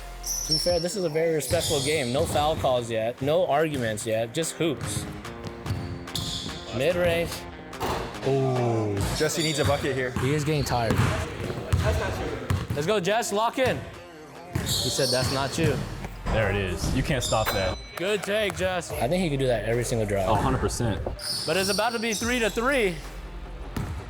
Sidestep, 4-3. That's his shot. That's his shot. Remember, this is his court. Okay? That's his fucking shot, dude. Which is crazy. Also, I never knew Jesser had insane quads. He's got like fucking Jared McCain ass quads, dude. I didn't even notice that even there. Hit him. Yeah. That's what I'm talking about. Let's go, maybe Jesse. maybe not that big, but he looks like he's got some big ass quads. Oh, good move, Jesse. Oh my. What a step through and a bucket. That's tough. 5-3, and Jesse is 2 points away from winning this matchup. I'm ending this. He could go for the win. You think he's going to? I think he will. For the win! No way. See? Oh! I told you that's that's his point. If he would have made that, the crowd would have erupted. Good shot. Boom. 5-4. Good drive. He needs a, oh, that's my move. Wow, 5-5. The score is tied up. We are going straight up, so a 2-pointer wins here. They're both exhausted for the win.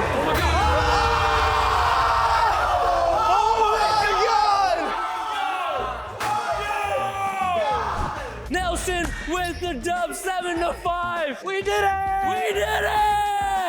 Anything is possible. GG. A great matchup, Jesse. GG, bro. Respect. Respect. He has a strap though. I did not know that. He has a strap. Congratulations, Nelson is moving on in the 1v1 tournament. And the next round, we have Christopher London. we made fun of him quite a bit for getting beat by a toddler. But yeah, he's really good. Ooh, tall man. Versus Kais. Ooh, that's an interesting one. What's good? I'm Chris London, AKA LSK. I make basketball content, who would have thought? Just because I haven't played in a couple months, I think today is gonna be that day. My name's Kai Somar, and I make sneaker content. I'm a pretty consistent hooper. I play a couple times a week. Y'all better watch out. I got Chris. I mean, he's 6'10". Yeah, he is very tall. Oh, the pump fake right there. Damn, oh, off the rip. Ooh, a good little bump right there. Fade Going away. up. Wow, that's a butter shot. Butter. Yeah, Chris is so nasty. He's so nasty. Look at him. Oh my God. He went what a clip that would have been. Oh my goodness. It's a setup. That would have been the play of the tournament. I would have left. Oh! Through the legs. He tried it. He tried it. You gotta get crafty. You gotta get the clip back. Ooh. Dunk on him, Chris. It's a spin. Oh, he heard you. Ooh. Fade. Ooh. Bang. Tough bucket. 2-0. It's pretty much unguardable. Yeah, Fade that's away. tough. That's just not fair. Oh, okay. He's Bucket. gonna hit that. And gonna he's hit still that. got a shot. Hey, yo. Oh That's my butter. God, that's a tough shot. He has that in his bag. He needs a three. He's taking a three. 100%. I would bet my life. He's literally the Giannis Scuff Yuki versus Scuff Wemby. Or not the Giannis, sorry. Why am I saying Giannis? He's the fucking Wemby build. Life savings on a three He is the Wemby of this tourney. right now. $100 on it right now. $100. $100? You even got $100? Go to the rim! Yes! No, yes. That was a 2. I take Cash App. He beat me and I owe him $100. Damn. Oh, okay. Oh, he should have shot that way. Double step back. Bang! He's back in the game. That double step back. He's back in the game. Comeback season right here. I'm feeling it. Oh, and he still has it. Curry. Oh! He did the sleep. He's emoting. Hey, that's crazy. Pull it. Just pull it. Damn, This ain't playing around no more. He has like an 8-foot wingspan.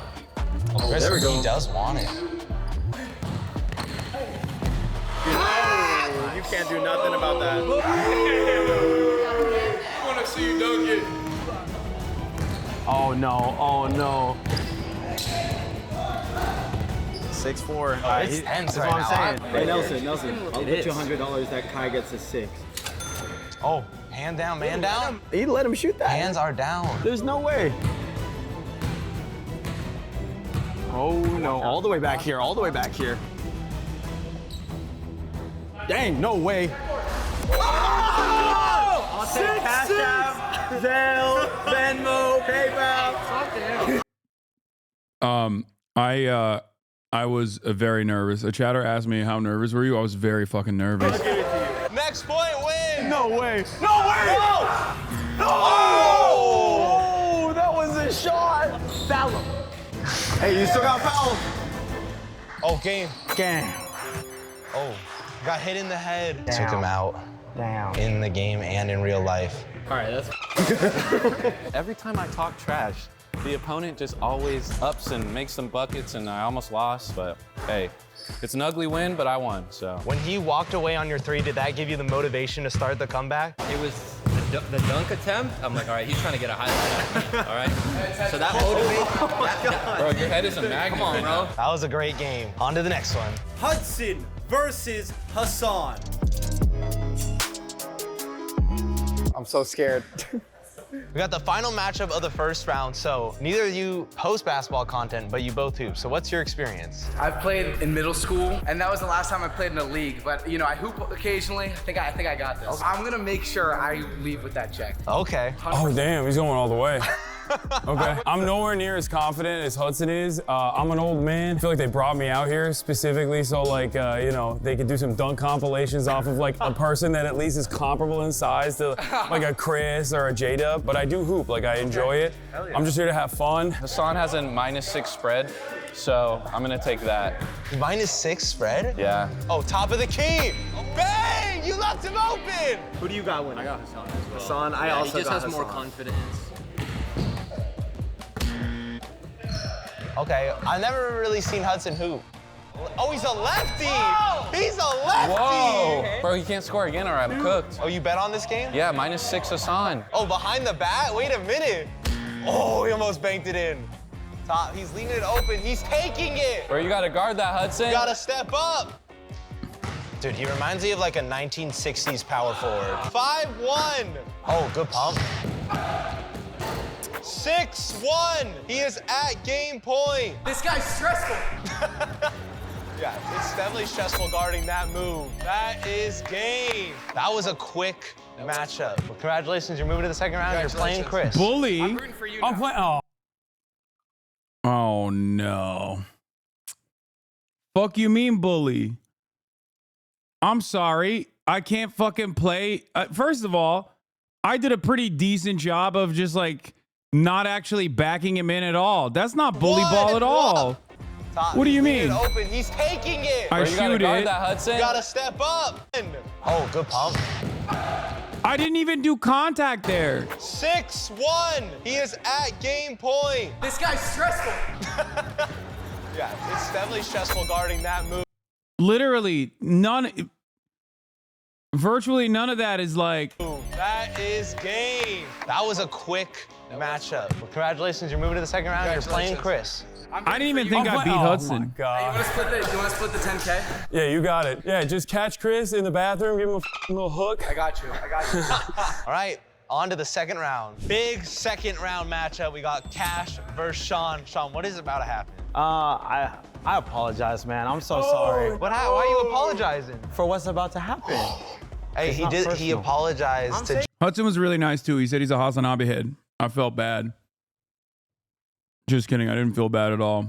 Jason too. I'm gonna show you magic trick. How about that? Oh, all right, man. Okay. Anything could happen. Who do you guys got in this matchup, Cash or Sean? 100% Sean. Sean's my boy, dude. Yeah. I got Sean making it all the way. 100%. That 3-point is deadly. Yo, Sean, win this for me. Yeah, for sure. He's doing it for us. Top of the key.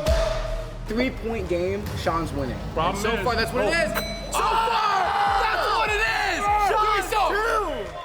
Oh, Okay, let's cut that. Oh! All right, we don't talk about it. We don't talk about it. We don't talk about it. We don't talk about it.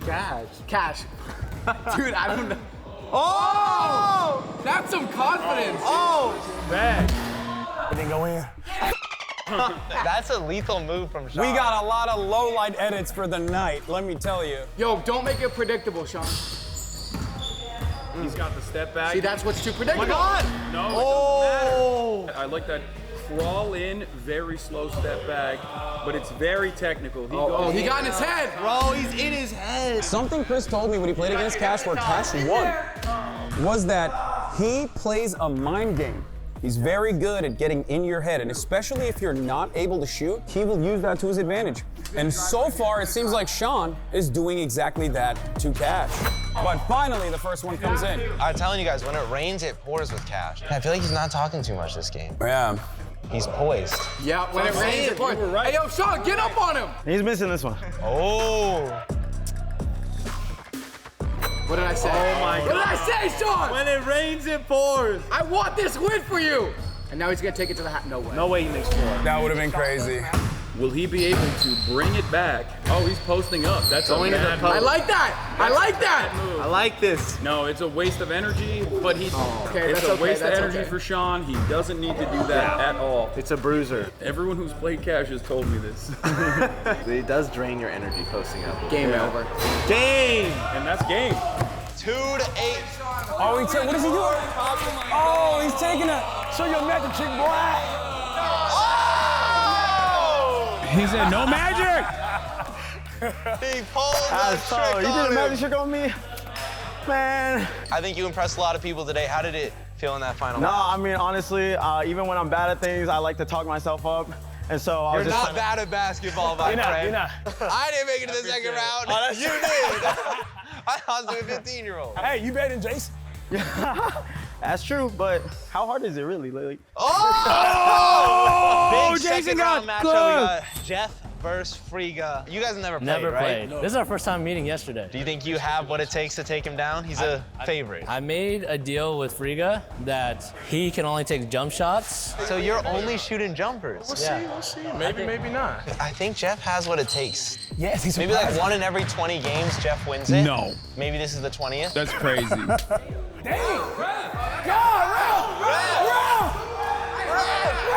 I heard that from Japan. That was the loudest slap I've ever heard.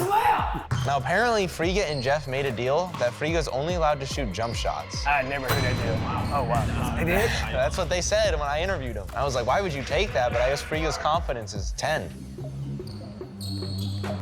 Oh, that's good D. That's good D. Even better so shot. good. Wow. Wow, 4-0. You know, the one thing about Friga is he's just so composed all the time. All the time, yeah. All the time. No emotion, just make a bucket. His moves are so good, dude. Like, he plays a perfect game, pretty much. Great footwork. Apparently, his whole like specialty, is doing the 3 dribble 1-on-1s, and that is like that's perfect for like developing really good, like developing a bag specifically off the jump. Like if you're doing 3 dribble 1-on-1s or 4 dribble 1-on-1s, like you train this very specific skill set that only allows you to destroy in this sort of situation. I mean, is he a D1 athlete as well? That's what someone was saying.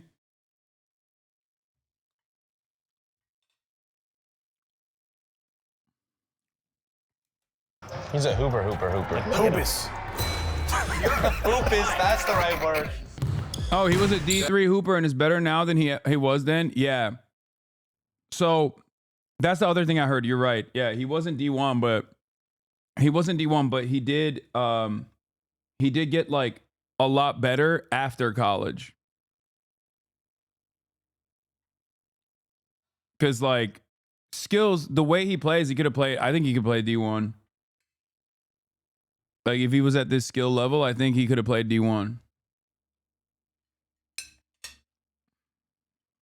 Jeff, you're banned from the warehouse for a week if you get skunked. Oh, look. Nonchalant. Just walking him down to the rim. Jeff trying his best. He's holding his ground. Oh my gosh. 7-0.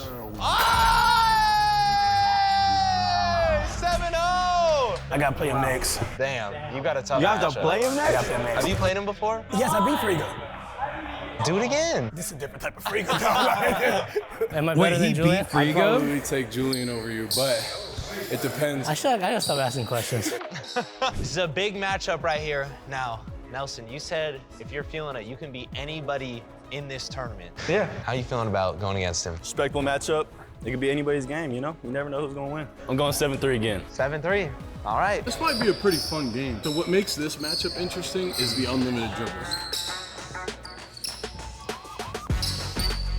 Oh, good defense. Great D.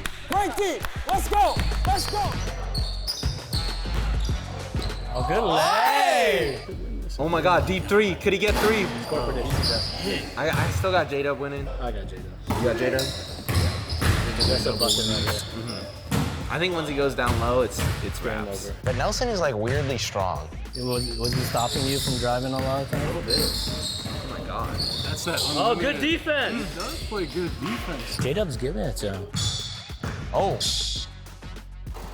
Okay. Okay. That's another bucket. Oh! That was incredible. That was mean. I ain't gonna lie. That was mean. That's a big two. Oh, you gotta take that. Big two. You gotta take that. If he gives it to you. He didn't even jump. The two-hand block. Oh, that's a bucket. There it is. 3-2. Good defense. Oh. There it is. You gotta take the drives. 3-3. Yeah, once you're losing, you gotta like switch the game plan. Oh, he's back to it. Back to it. 3-5. He's up. Nelson playing some defense. For the win. Oh, he's stuck. Uh-oh. Got the blinders on. Bro, Blinders what? is crazy. Can't see. What's Fade. his pivot foot there? That was crazy. Baby, he's got 99 hand in the face. Wait, am I crazy or did he actually? Nelson playing some He traveled. For the win. Oh, he's stuck. Uh-oh. Got the blinders Oh on. no. Blinders is crazy. Can't see. Fade. Wait, no, I don't. No, he didn't travel. He didn't travel. I was wrong. No, he got a what is it called? Like a gather step, right? What is For that the called? win. No, he didn't. He didn't travel. He never lifted his pivot foot. It's clear. Stuck. It's clean. It's clean. It's clean. I didn't understand. I thought he. Uh-oh. Got the blinders on. The blinders is crazy. Can't see. Fade. Baby, he's got 99 hand in the face. Look at that. It's an energy game right Yeah, now. uh-oh. He wants an open three, and he's gonna zigzag cheese. Spin move. Oh! Yeah, Nelson is kind of selling right now. I'm not gonna lie. That's a tough shot. Tough shot for the win! Oh my God. J-Dub is moving on to the semifinals. Oh my God, that's a tough 15-year-old, bro. Made me work for it. Did you get a little nervous at any point? He had me for a second. I had to tighten up, definitely. I definitely had to tighten up. GG's, boys. GG's. See you in the semifinals. Yes, sir. We got a big matchup right here. Have y'all ever faced off before? We have not, but I've been meaning to. He came to my charity event that I did, taught me how to shoot a three-pointer, basically. You taught him how to play. I did. So this is, wait, is this teacher versus the student right now? I mean, I guess, but the only thing I have on him is potentially posting him down. He's a better shooter than me. He's faster than me. He's better on D. It's gonna be tough. Okay, let's see what happens. Hey, Chris. You got Chris? Yeah, I got Chris as well? Yeah. I don't know. Hasan had such a dominant performance, and Chris almost didn't make it here. Yeah, if anyone can back down Chris, it will be Hasan, I would say. He's strong.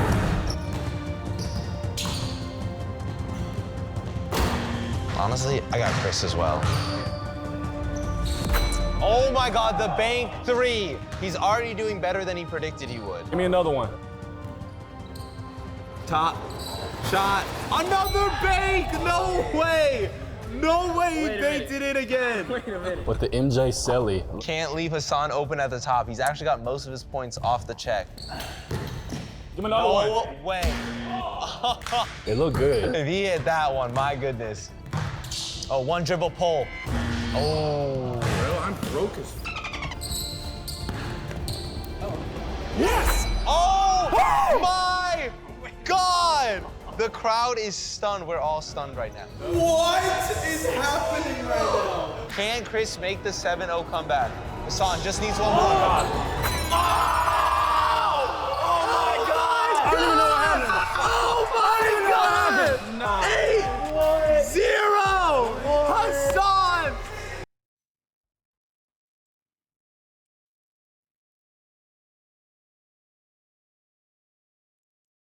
He was the top pick. He was like, it's between him, J-Dub, and Friga are like the top 3 seeds.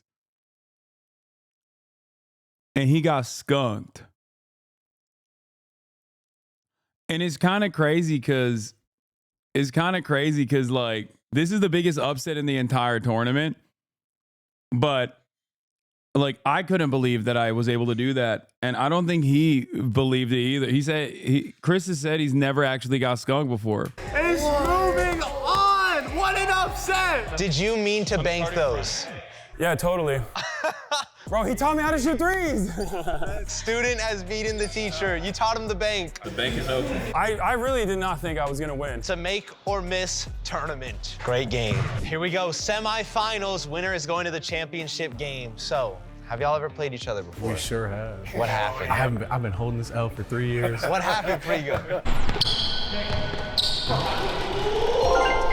Got here, man. He's a good 1v1 matchup. He's a schemer, but now we got some different rules. This is the rematch, 3 years in the making. This is huge. I swear to God, I'm not that guy.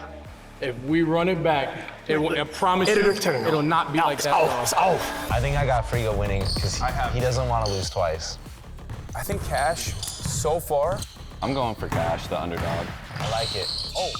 Oh, that's Wow, his that's a tough bucket, That's Cash. good. If he keeps that up, he will win this game. If he tries to do flashy or all threes, he's gonna. Set that. No, this is what I meant. Freak is a nonchalant hooper. Wow, good speed, very good. All right, 1-1, close game. Oh, good pump. Oh, he has it. Sets it back. Bang. That's perfect. Christopher London comments on the video. You have to see it. To this day, I still have nightmares about what Hasan did to me. Oh no! Oh no! Perfect. 3-1.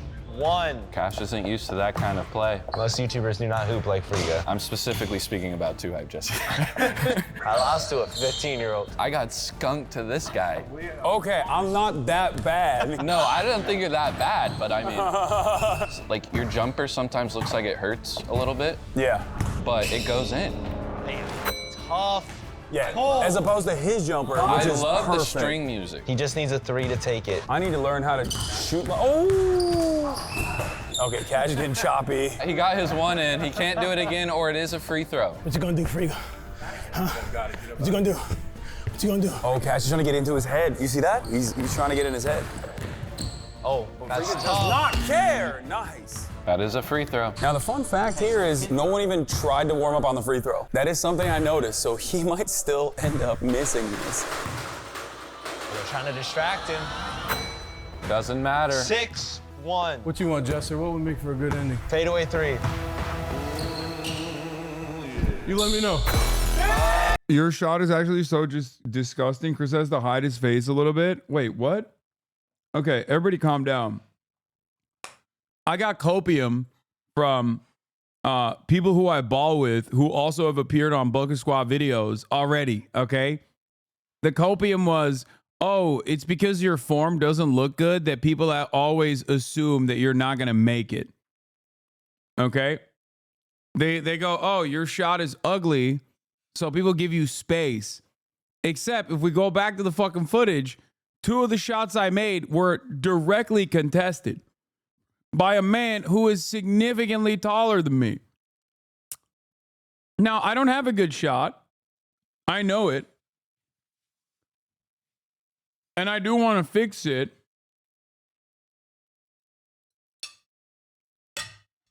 I mean, it's not, I wouldn't say it's as bad as like, it's as ugly. It's like up there, you know. The Turkish Jokic, exactly. Jokic doesn't have the sexiest shot either. Why fix it if it ain't broke? Why fix it if it ain't broke? Because it looks ass.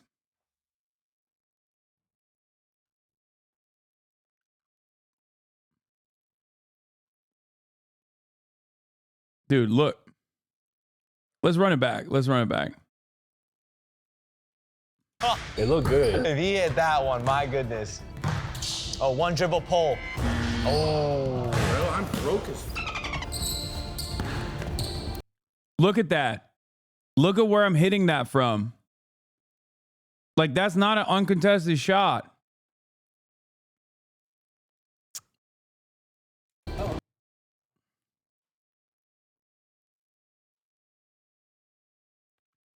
Look at your lower half, though. Yeah, I didn't establish good foot. I didn't set my feet well. Oh. Bro, I'm broke as Because I was trying to get it up. Look.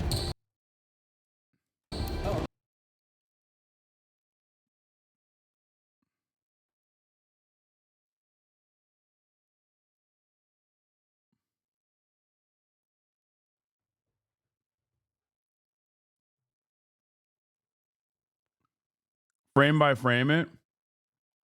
Let's run it back. Oh. Funk ass jump shot. Look. One dribble. Plant my foot. And immediately go up. Draymond with a backpack on. Look at that.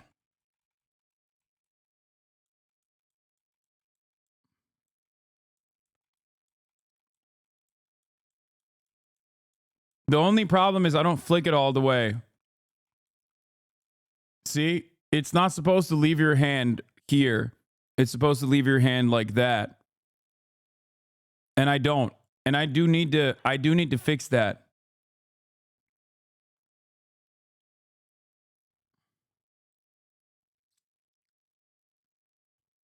Former college player here, you have good form, but needs to square up a little bit more with your feet and follow through. Just needs more to be towards the rim. You've made insane progress in the last year. The head doesn't move, and that's literally the thing most people struggle with.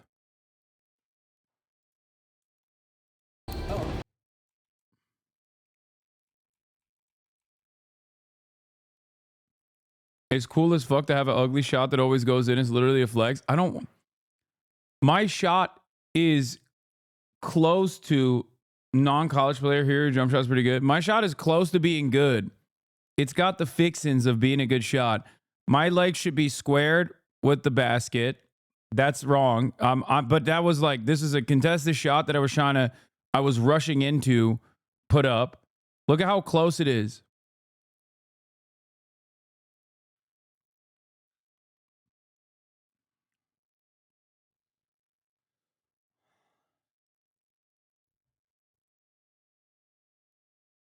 But the problem is I don't flick it enough.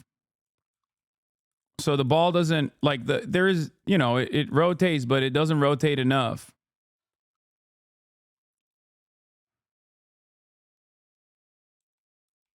Yeah, we high-fived after the shot.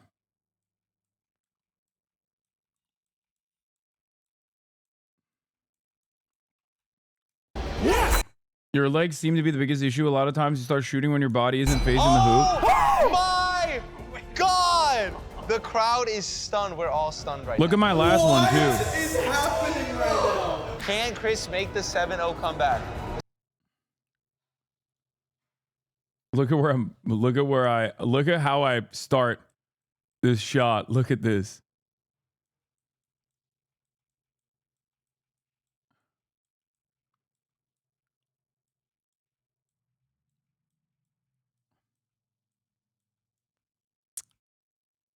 Look at that. Also, I don't want to fucking hear about from people that I'm not like. I don't want to hear from people that I don't have hops at all. Like that's hop. That's hops. Just needs one more. Like that was hops.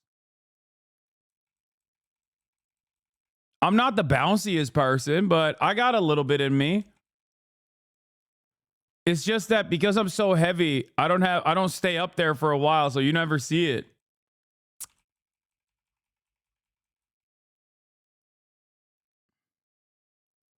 You plant your feet well, which allows for a good energy transfer and your head is steady. So despite your body arch, it's a linear trajectory. I think ultimately what I need to do is fix my flick.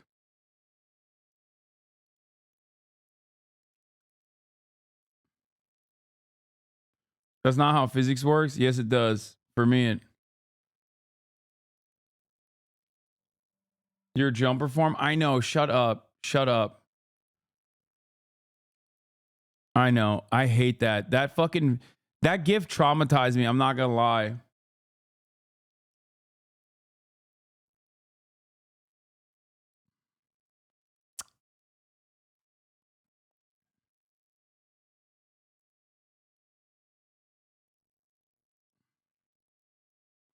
You don't pace and keep defenders on your hip.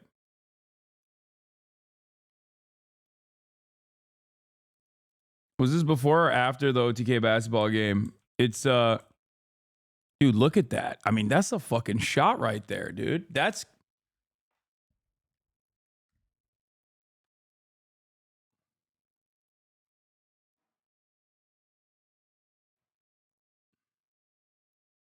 just get a coach, stop reading chat. I know what my I know what my problem is. Also, the person I'm shooting against is literally fucking 6'10", and chatters are talking shit in here.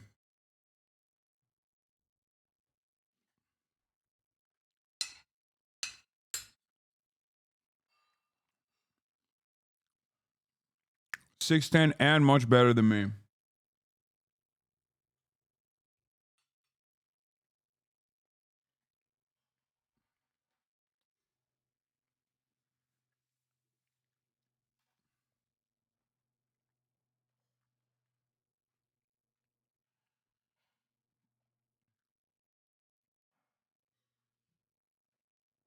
I hope a lot on your size. I think the only thing you should try is stop fake moves because it kills your momentum and makes you readable.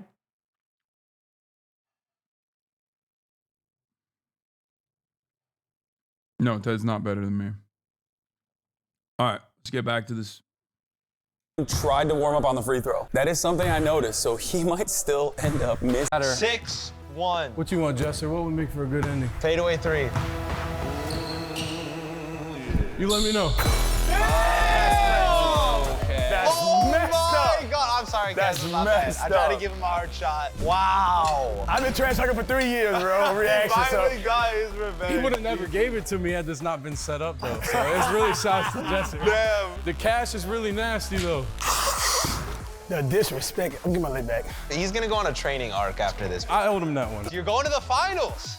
I know. Big matchup. Winner is going to the finale. So you just witnessed your opponent 8-0, Chris. Yeah, I took note. I read the scouting report. I'm be ready for that. I'm be ready. Okay. What's the game plan going? Once again, I'm gonna try to get one bucket, at least 1 point. We'll see. I mean, I did not think I'd be here at this point. I thought I would have been home by now. Well, you're a favorite right now. That's crazy. All right, well, let's see if you can get that 10K. Oh, that's his Oh shot. my goodness.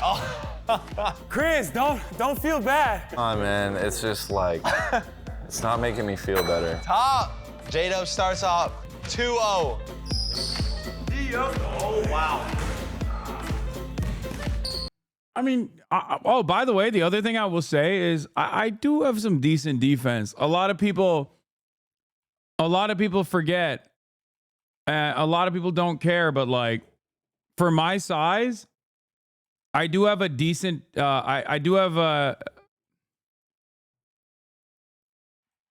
You're so cheesy shooting right away. Compare his form to yours. Yeah, his form is perfect. He played college basketball.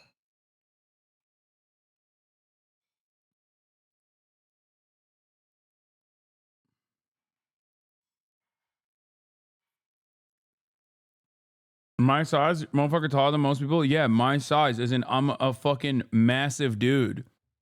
This person's like what, 6'8", 6'9", and is literally lighter than me. Or actually, he's not lighter than me. He might be like around my size.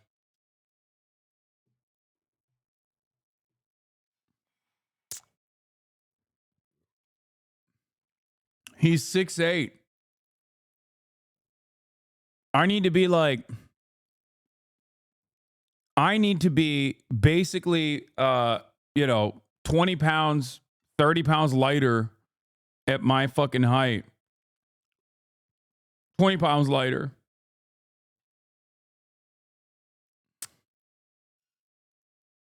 Love chatter speaking big game on Twitch. Girl, please. Yeah, he's way leaner than me. All jokes aside, you're a Twitch streamer that likes the ball, not a ball streamer who likes the Twitch. That is true. That is also true. But yeah, his form is perfect. I wish I could shoot like that.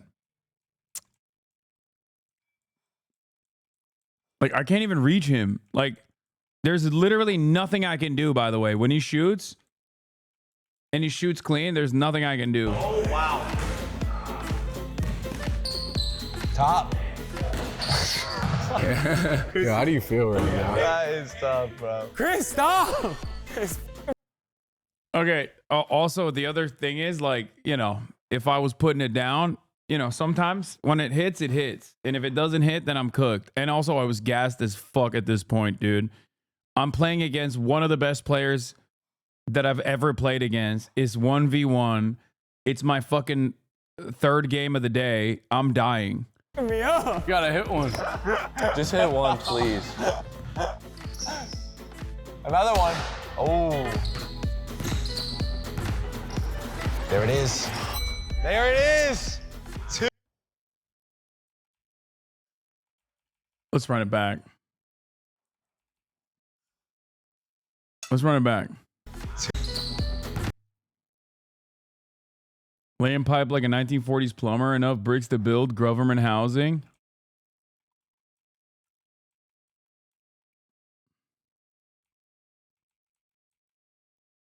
The hezzy is your bag.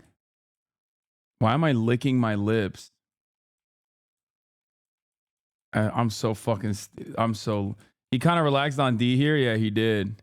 And that was his major mistake. Because... the kid got up there. Oh my God. Look at his fucking height, dude. Look at this.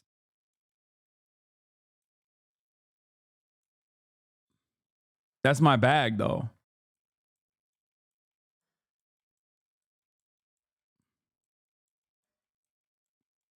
There it is. There it is. There it is. 2 Hey, to switch 2. that one. That's insane. He once made 1,000 threes in one stream. Oh, back to back. No, he doesn't. I was about to say, is it? That was a perfect shot. My shot form was better there, and I fucking missed it.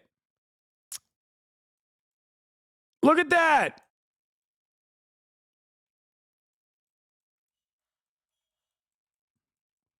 I even flicked it better.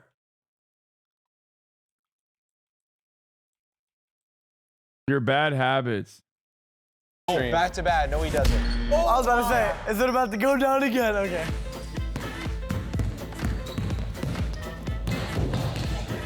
Damn. Oh. You gotta hit those. There it is. He's gonna hit him, bro. 4-2. Hasan might go to the finals. Dude, what? What the fuck is that reaction? Hey, yo.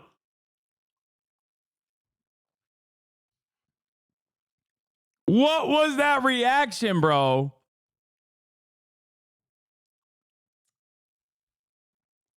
I didn't even know that was uncalled for, Chris. I didn't even know he was talking big shit.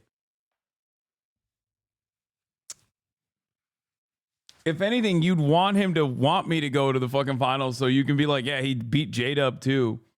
No offense, bro, but you're like Kent.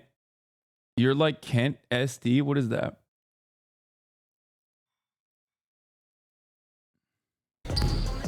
No way. No way. Jada's got to lock in. Oh, good move. He cooked me there, by the way. You can hear me breathe. Look, look. He fucking went. Good move. That's when I was like, damn, this motherfucker's not just, he's not skinny at all. Look, you'll see. Yeah, when I go, right here. Look at my face.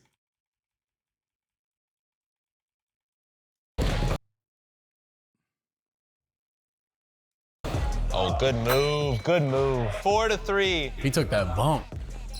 He's old. Oh my God. His knees almost gave out there. Top of the key. Bang! Takes the lead. He wants a 3. Good jab for the win. Game! He's going to the finals! You're playing against Friga. Have y'all played 1v1? We never played 1v1. I'm looking forward to it, bro. It's gonna be a good game. This is the big matchup everybody's been waiting for. The two top dogs. Here we go. And we are here for the final game. This game is gonna be to 11 points instead of 7. How are you feeling going in the... Yeah, I could have won that too. Bro, this is a react. This is not a react, but a review. Yeah, I mean, I if my shots landed, I would have beat him. If I hit with the same percentage that I did with Chris, I would have beat him.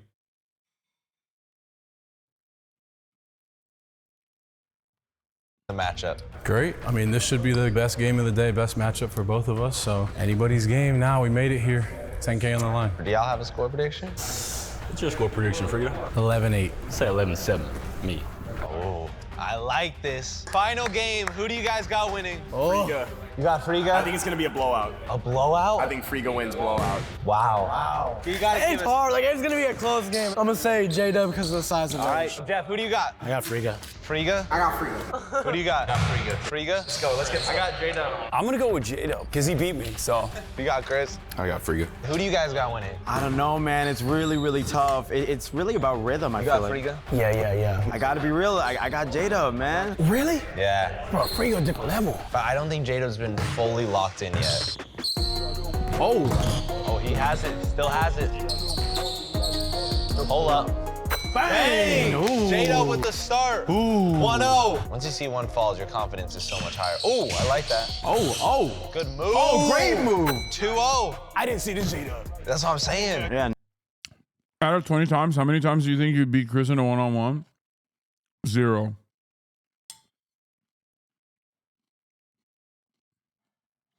That last time I beat him is the only time I'll ever beat Chris. Now he's dialed. Look at Friga. He's also dialed. He's ready. Knock that away. Good hand. Oh. Great defense on that one. Oh, wow. He gets the space. Oh! Dude, they're both so fucking good. They're both so goddamn good. Oh, tough finish. I just had PTSD. Oh my God. 2-1. Oh, baby. Oh, good. Wow. Hezzy. Wow. Damn, 2-2. Bro, this is a battle. Yes. Oh my God. Good little Hezzy right there. Nice. Bringing it back. He didn't fall for this time. Oh, top. Good hand. Wow. Dude, Friga is stupid. Like, it's just like, it's so stupid. Like, it doesn't make sense. He's so good. He's so fucking good. Like, look at that. Look at that, dude. It's a perfect shot. Yes. Oh my God. Good little Hezzy right there. Nice. Bringing it back. He didn't fall for this time. Like, look at that. Like, it's just, he doesn't even wait. There's no time wasted at all. He just gets up there and he puts it up. His release is so fast.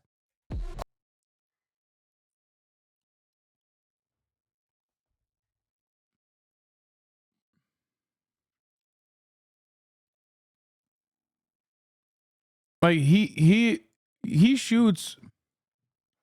He plays like a bad player in the NBA. I don't know if I'm gassing him up that much, but I feel like he's like a 15th guy on the team, the level player, which is an insane thing to say. Maybe it's because he doesn't have the size for it.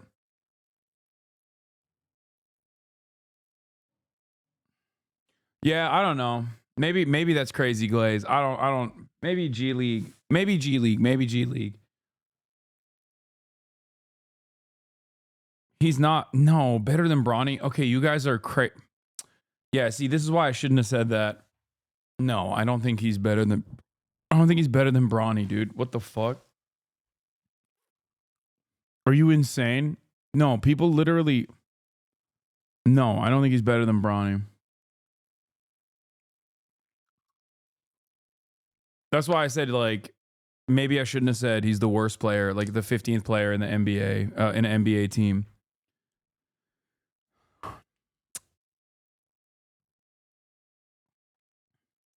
Bro, people literally look at Bronny's plays and don't understand that the people that he's playing against in that situation are, even if he's playing against G Leaguers, chat, you've never played against a G Leaguer, okay? You've literally never played against someone who can competitively play in the fucking G League. Every single person that plays in the G League could fucking destroy you. Every single person that plays in D1 could fucking destroy you. Straight up. It's ridiculous. Not even a question. You will never, ever reach the level of athleticism and skill of the average D1 player even, or even a D3 player. This is something that I've stressed quite a bit, and people don't understand it when we talk about it. Like, the way I was able to, the way I played is insanely good for someone who never played, okay?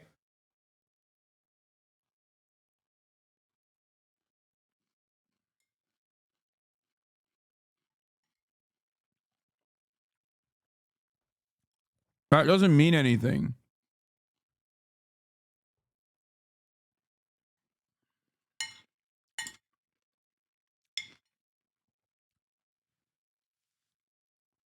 Bro, no hate, but Friga is that good, but he could only... No, he's better than D3.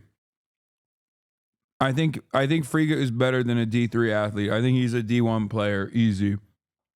I don't think he was this... I assume he wasn't this good when he was playing in D3. Oh, top. Good hand. Wow! It's like butter. Tough, man. $10,000 on the line. Damn, just on one game. One game.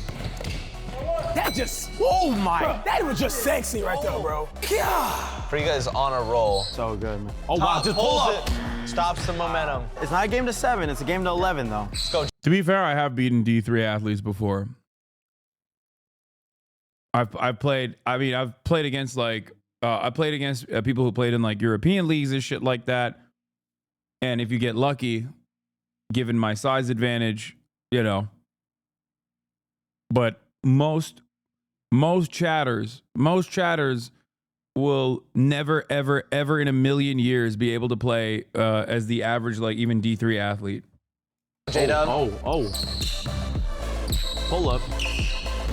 Hey! You see the thing about J-Dub's shot? When he comes back here, bro, it's literally, he can't contest it. It's like he always fading.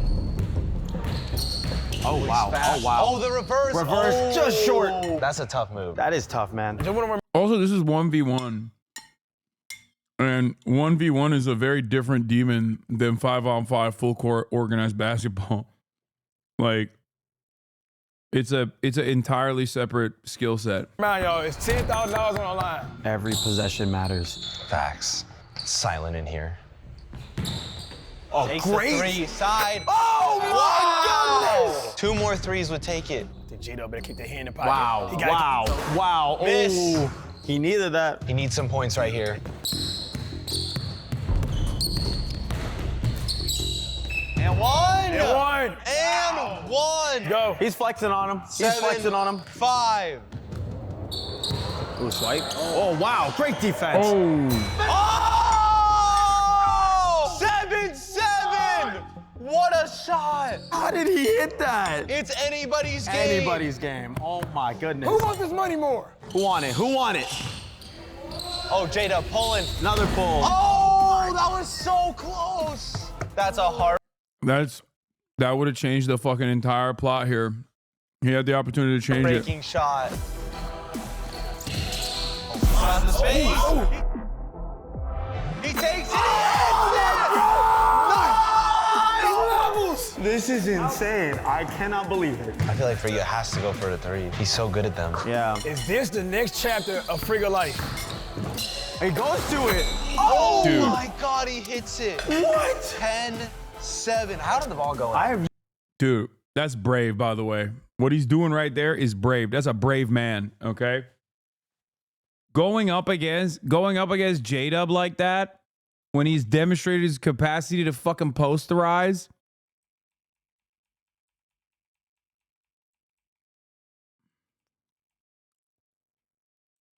Like he still gets it up there. How did the ball go? I have no idea. But 1 point separates Friga from $10,000. Oh my God. You could hear a pin drop right. Would you have posted J-Dub? No. No, J-Dub is stronger than Chris. There's no way I can beat Chris either. I just got lucky. I'll never be able to beat him ever again.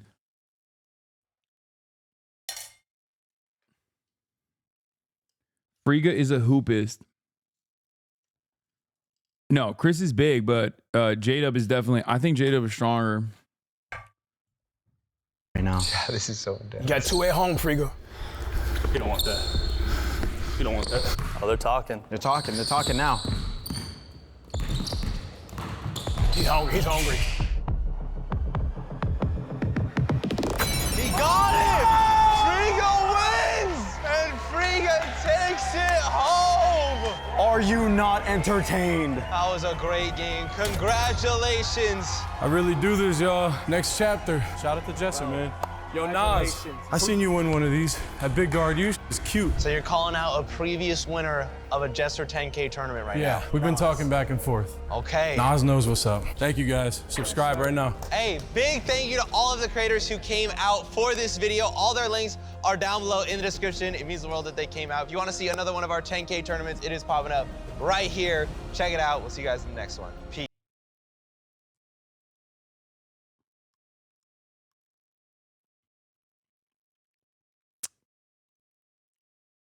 I brought 16 of the biggest I'm creators so who lucky.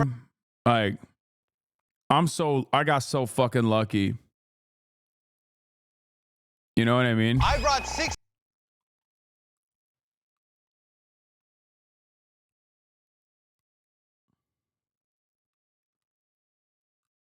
To this day, I still have nightmares about what Hasan did to me. Yeah, why the fuck don't I have any likes? What is happening?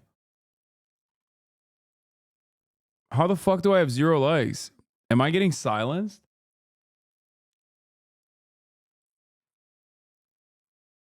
Oh, people don't see my comment? I wonder if it got auto-modded.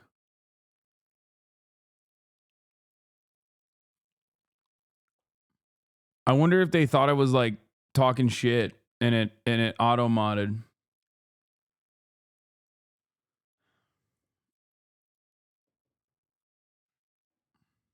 You got stuffed, dog. Got cooked by an octogenarian Omega Lol.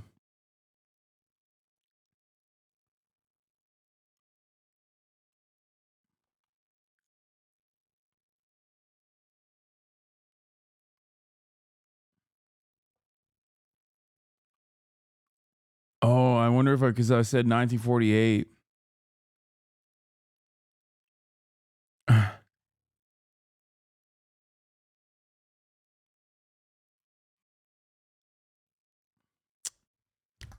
Yeah. 1948, they thought it was a reference to the Nakba or something. And they probably cooked my ass for that reason. Yeah. I think YouTube filters the date of the Nakba.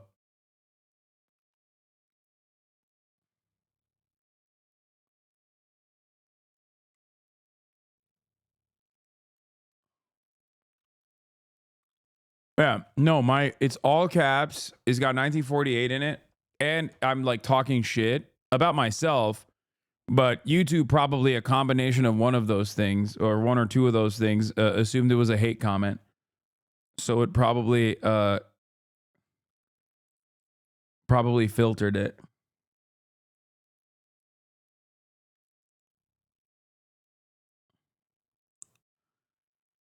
I don't see your pod save comment either. Wait, what? Wait, are you serious? No. No, people see it. No, it's this thing. No, people saw that one. People for no. They're just lying. Yeah. Yeah, see? I said thanks for having me on. 3.3 thousand likes. No, people see the... No, I think it's because it's not like an account specific thing. It's because it's because I said it looks like I'm talking shit in all caps.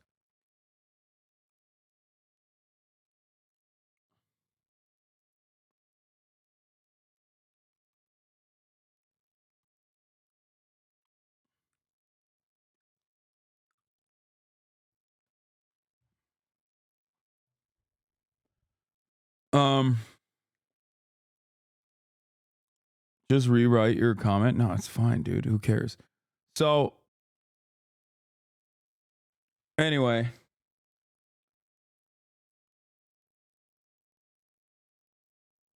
What? Stream is not working either?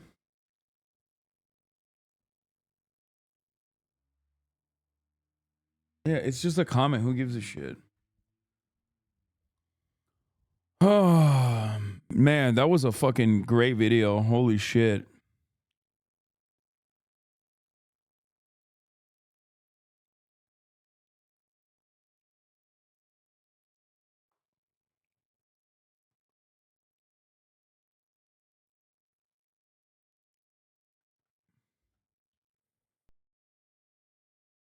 This Cenksgiving TikTok has 74,000 likes. Is it the Twin Peaks one? Yeah, I liked this and reposted it.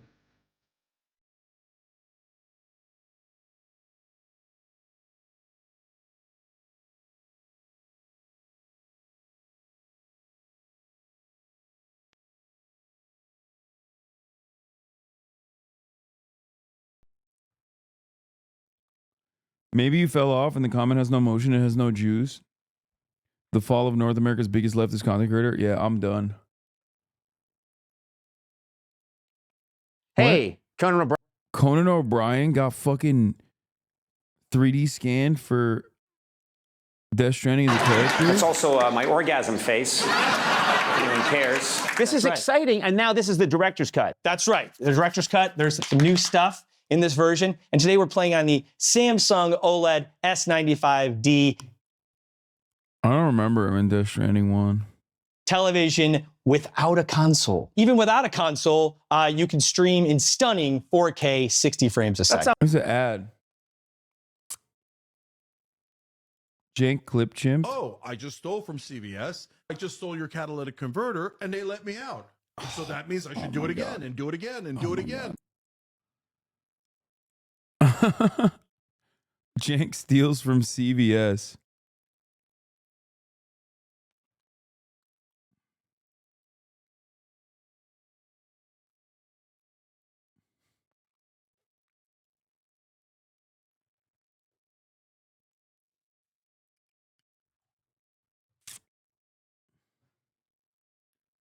Is anywhere safe? What do you mean?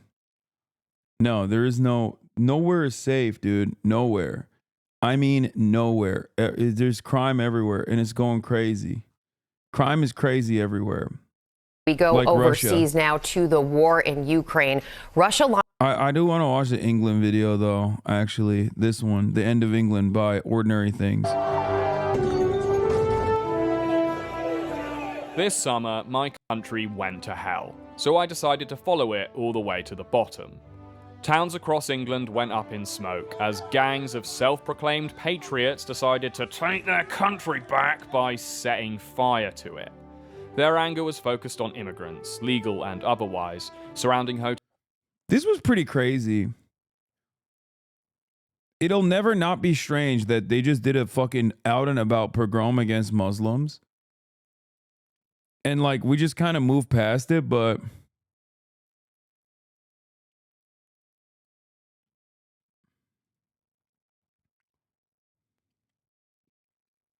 I don't know. Hotels housing recent arrivals and intimidating long-time residents. The sorry display didn't make me feel very patriotic, but then again, nothing much has lately. It's the one thing that everyone in England can agree on. Old place has gone to the dogs, mate. Living standards, salaries, public services, investment, all in decline, while crime, costs, prison populations, and the percentage of human shit in our swimming water spiraling ever upwards. Patriotic? Nah, mate, couldn't be me. But recently I've been wondering if my attitude is part of the problem. After all, how can you fix a country that you're ashamed to be a citizen of? So to kindle some country love in me, Ed, I took a trip to the most iconic natural thingy-mabob in the UK, the White Cliffs of Dover. A symbol of national pride and the last place where England was successfully invaded from. Here, at the end of England, I thought I might figure out where we went wrong. Lock up the borders. Weatherspoons first and also last orders. Don't want them in unless they're good on corners. Lost map for the Weatherspoons toilets. Lock up the borders. What is this song, bro?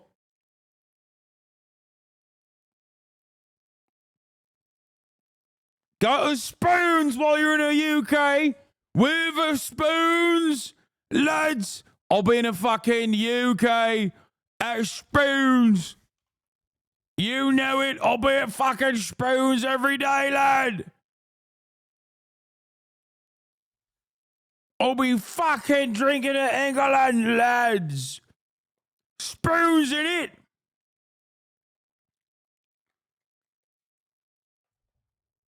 Or Tony or Peter. If I see a snowflake turn on my heater, frozen for breakfast, fuck private. I've been to a Spoons, bro. It's fine. It's like a normal.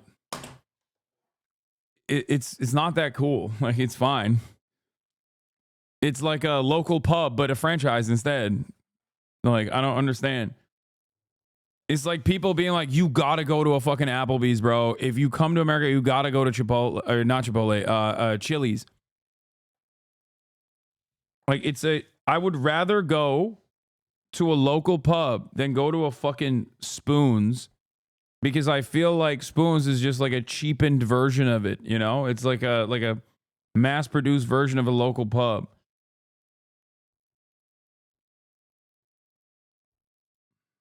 Embarrass myself on question time. Hey vegans, French and grime. Don't ever call me no swine. That's a war crime. Boy, lock up the borders.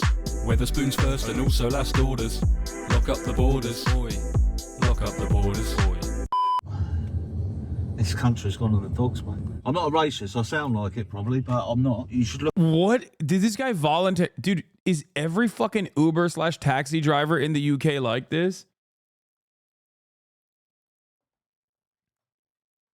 I'm not a racist. Out of nowhere. Like, he just volunteered the information that he is, as a matter of fact, indeed, a racist. Yeah, mate. I'm not a racist, but I am a gammon. Look after your own people first. You know, if they can't control immigration, you know, we've got our kids and that need housing and stuff like that, and it's like they get preferential treatment. Being the closest part of England to mainland Europe, Dover has had an unlucky history because of this continental proximity. On a clear day, you can see France, and on a windy day, you can smell it, although that might just be the ferries swapping out their septic tanks.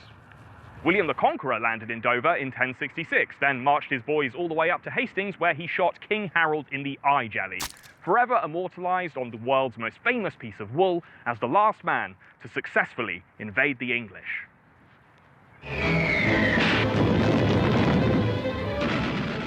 During World War II, Dover suffered heavy bombing by the German Air Force, which accounts for the stark architectural differences between the two halves of Dover's seafront. One side decaying Victorian grandeur, the other decaying post-war government housing.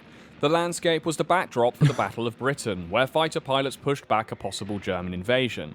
Since then, Dover, and more specifically its iconic cliff face, have served as a potent symbol of English patriotism.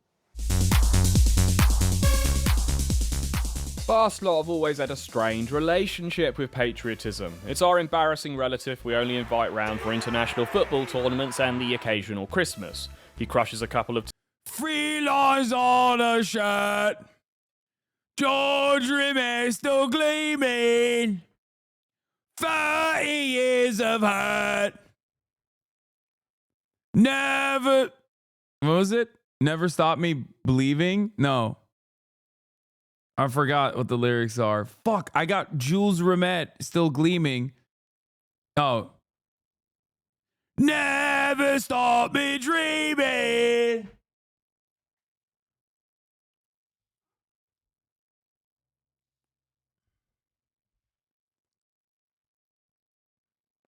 Good effort, mate. Tinnies before noon makes some unsavoury remarks about your cousin with the septum piercing, and then does a sick on himself while watching the royal speech at full volume. But I found that people in Dover had a sunnier view of patriotism. Are you proud to be English? Oh yes, very patriotic.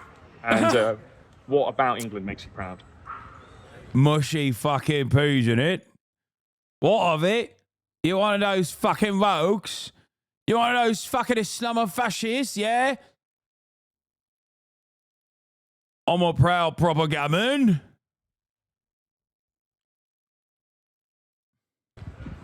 every single part of my being. I think we've got a good system of government, if it worked. We've got pretty much free to do as we please, aren't we? Do you like Dover? Proud to be a Dovidian? Is that right? Dovorian, excuse me. It's better than what it was. It's better than what it was? Yes. How so? There was a lot of immigrants when we came here, but that's gone away now. Do you think England's better now, or? Dude, people need to stop. I don't know what else to say. I'm being kind. I'm trying to do this new thing. I'm trying to do this new thing where I be kind.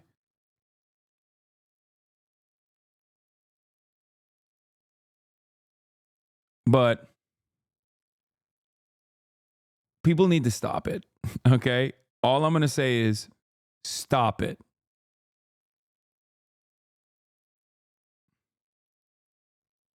In the past? I personally prefer the past. Yeah. What era? What year, if you were to be? If I was born in the Victorian era, I think I'd be very, very... Bro has a wolf, by the way. That's crazy. Like, that's casually a literal fucking half wolf dog. That's a wolf dog hybrid. No, that's not just a husky. Very happy. I just think there is a lot more manners. But when it comes to English patriots... Okay, that lady has a bear. What is happening in England? What's going on? Do they just have fucking wild animals as pets in Dover? That's a bear in it. That's a Malamute Seawolf mix. I think that's a Tamaskin. I have one too. Not technically a wolf hybrid, but bred to look like one. It's easy to observe a generational divide. Are you proud to be English? No. No? Sorry, but no. Proud to be English? Yeah, I feel like ask any British person that don't have a football kit on, right? After a fucking game of footy, and they'll tell you, what is there to be proud of in this fucking island? I hate it.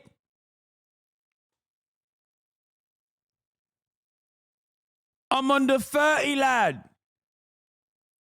What do I have to look forward to? Never retiring, worsening conditions, public transit never works.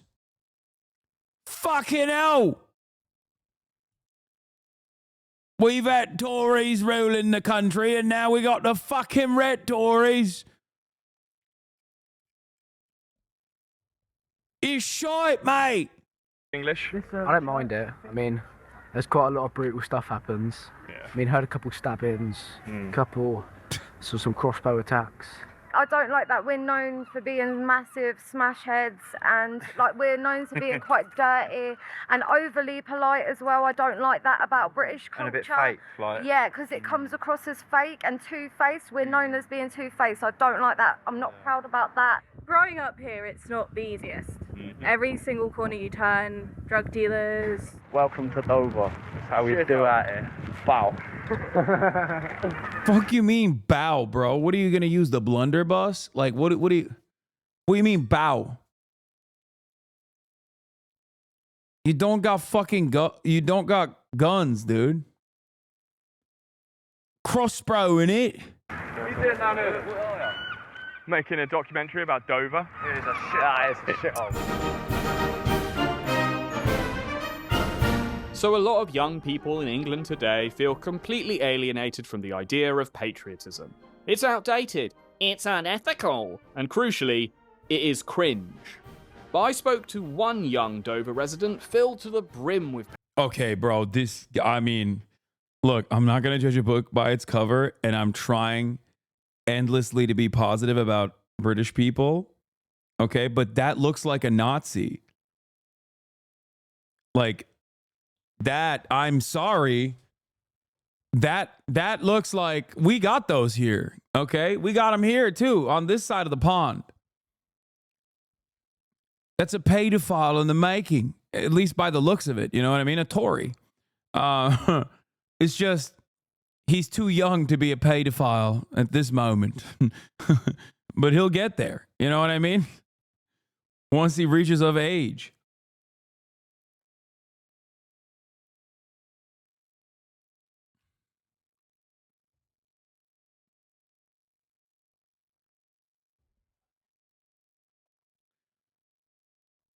Patriotism. Not for England, mind you, but for a country of his own creation. What? Would you renounce your English citizenship if you were able to like return to Verdis and live there permanently?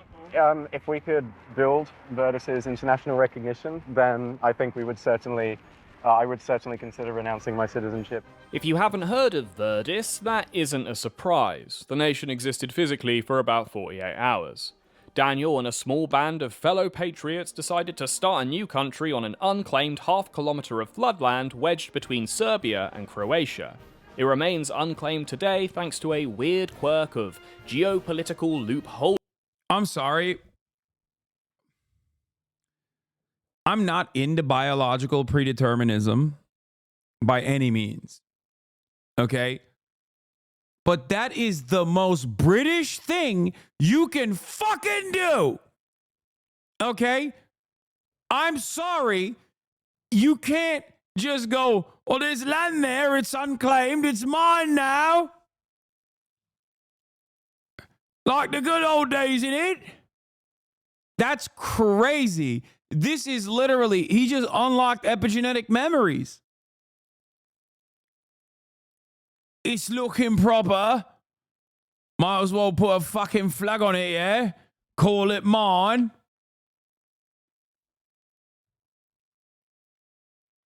Like, American sovereign citizens go around annoying people and reading out the rules that they think magically, that create supposedly a magical barrier around them that stops them from, being harmed by the police or whatever, when it's not the case. British libertarian sovereign citizens are like, oh, we got to do more colonies, right? The problem was we needed 14 colonies, not 13, yeah? Fucking hell.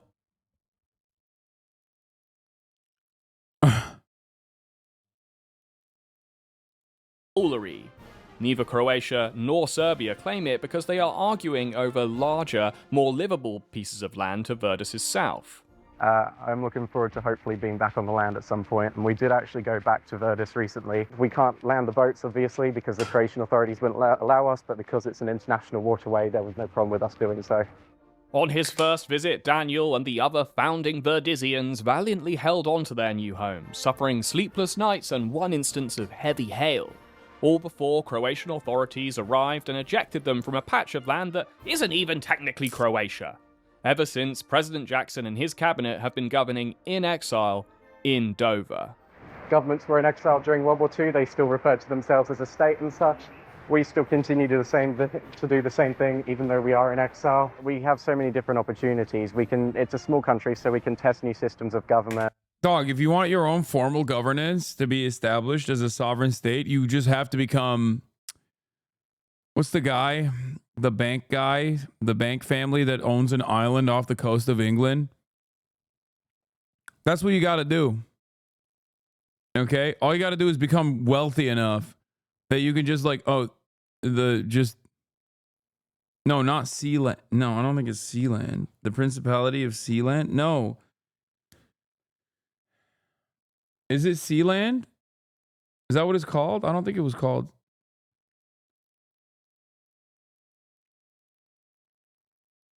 The guy that owned the guy that owns a fucking island. The two brothers that own an island off the coast of the two brothers that own an island off the coast of fucking off the coast of England. And they tried the island of Guernsey. I think it is the island of Guernsey, maybe. That tried to get established sovereignty, but it didn't work. Yeah, the Barclays. Yes. This. Brescio is one of the Channel Islands located off the west coast of Sark, where they are now geographically detached from one another. Brescio is politically part of both Sark and the Bailiwick of Guernsey. It has been established in the courts that Brescio is a tenement of Sark, The Ministry of Justice, the Department of United Kingdom government with responsibilities for the Channel Islands, considers Brecho a part of SARC.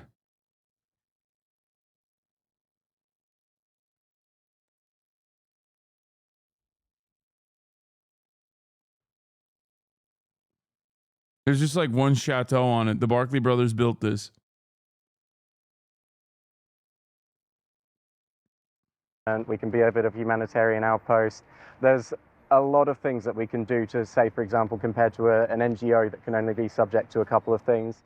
Daniel had a real talent for saying things that were broadly positive without saying much of any actual substance. To me, it seemed like he had a bright career ahead of him in international politics. You know, with the design of the flag, I understand a lot of people mistake it for Argentina. I thought it was an Argentinian trans pride flag. I see. So how many citizens have you got now? We have 399 citizens at the moment, on the exact dot as I checked earlier today. Even though it's literally just a large amount of trees everywhere. Being there feels, really, it's community, and it feels very different. Yeah, the community has evaporated, and that's why a lot of people don't feel as much of an attachment to their national identity, right? Is that there is less community, but you've built this community partly by staking land in this unusual way, but in a more... I wouldn't say it's an unusual way, especially for British people. I feel like it's the most usual way that British people operate. Am I crazy? I guess it's unusual because for once, there's no one that lives there. For once. Relatable way to a lot of people, you found a community online, because that's where most of the discussion about this country takes place now, right? Nowadays, yes. Daniel might be an extreme case, but I think his story speaks to an alienation that a lot of English people feel. In the age of the internet and an ever better connected world, it can be easier to forge a community with people thousands of miles away than with people in your local town or even your own country.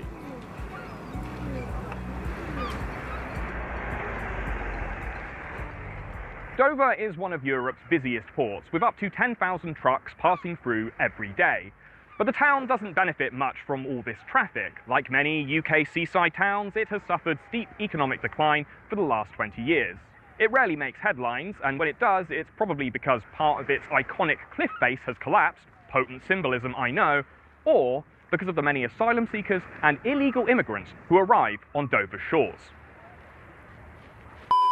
When polled, immigration and asylum compete only with health and the economy as the issue that the English get most riled up about. But it's also the most polarising issue in the country because of how partisan reporting on the topic is. When it comes to the tragic loss of life during channel crossings, then both sides of the political spectrum are interested in relaying the facts. But this is where balanced reporting on the topic ends. Thanks to this channel's long-time sponsor, Ground News, this divide is made starkly clear. They're an app and website I use to challenge mainstream media's reductive narratives on the most nuanced issues we face today. Their platform gathers related news in one place and then points out political bias or corporate backing that may be skewing or suppressing the facts. Time and again, the Ground News blind spot feed shows that stories about illegal immigration are the near-exclusive domain of right-wing media. Even when Oxford University publishes a politically neutral study finding Britain has the most illegal migrants in Europe, is completely ignored by the left-leaning press. It's easy to write this news off as just another example of hostile political discourse. But Ground News also lists original research, so no matter what political ideology you personally subscribe to, you know where the information is coming from. Both sides of the political spectrum in England are guilty of only wanting to confirm the biases of their regular readership. The right obsessively gobbles up any crime story related to migrants or stats involving the cost of housing them, but they will rarely know anything about the migrants themselves or the unique geopolitical situations that they're fleeing from. Meanwhile, the left and liberal press will have a more informed take on the global refugee crisis as a whole, but are then strategically silent when it comes to the challenges that illegal immigration might pose to poorer communities in the UK. This is why I think Ground News is such an incredible tool when it comes to bursting your own bubble. If you're only reading what everyone else is reading, you can only think... I can't get a good read on this guy. I thought he was like kind of I thought he was always like a lefty, but I remember him also shitting on me before too. I guess he's somewhat of a centrist. What everyone else is thinking. So go to my link at ground.news/OT or scan my QR code to think for yourself. They're offering my viewers 40% off the same unlimited Access Vantage plan that I use. Subscribing provides you with an excellent product, but it also directly helps me make more documentaries like this one. Once upon a 10 years ago, smuggling people into England was a high-cost, low-margin business. People attempted to cross the channel secretly in the backs of trucks arriving in Dover by ferry. Professional smugglers charged upwards of €9,000 per traveller, leaving most of their potential customer base to try their luck on unsuspecting vehicles instead. At the time, only around 12,000 people were detected crossing every year. That all changed after Brexit, when security checks tightened. He's adjacent to the weird drama YouTube circle with Kima Muda. Okay, that's actually kind of surprising to me because he definitely is intelligent. And I feel like a lot of the Keemstar adjacent drama orbiters have one factor. I don't think that that is true. Like, regardless of his opinions of me, he's like very clearly a decent, well-researched YouTube essayist. And border infrastructure improved, rendering many of these attempted clandestine crossings unsuccessful. But these increased border security measures inadvertently led to more illegal crossings overall, as smuggling networks turned to the small boats as an alternative. Since the pandemic, small boat crossings have skyrocketed, peaking in 2022 when over 45,000 people made their way across the channel illegally. It is now a popular and profitable business, as smugglers are able to charge a fraction of what they used to. Mostly because they are overloading their boats with up to 60 passengers at a time on vessels designed for a maximum of 30, leading to an increased number of deaths by drowning every year. Successive prime ministers, and you know, we've had at least 4 since the crisis began, have pledged to crack down on the crossings, and all have seemingly failed. The government has lost control of our borders, and we can see that with the number of crossings there are across the channel in small boats. We have to stop that. And I think the only way to stop that is to smash the gangs that are running this vile trade. Each government has focused mostly on stricter enforcement and more effective policing of the border, with the British government handing French border forces £150 million a year to prevent further crossings. But just like the tightened security on the ferries a decade ago, this is also having unintended consequences. The smugglers are hurrying launches to evade police and crowding boats far beyond their capacity to make up for earlier intercepted launches. As a result, 2024 has been the deadliest year for channel crossings on record, while harsher policing hasn't made a dent in the number of crossings overall. It's all a bit depressing, really, which is why most Brits prefer to just look the other way and pretend it isn't happening. But for a growing minority, illegal immigration has become the defining issue of our time. Okay, let's talk about the riots. They started in Southport, a semi-deprived seaside town in the northwest of England. The riot was sparked by the brutal murder of 3 young girls that had occurred the day before. The 17-year-old suspect was arrested, but authorities kept his identity hidden, as British law provides anonymity for anyone under 18 when they are accused of a crime.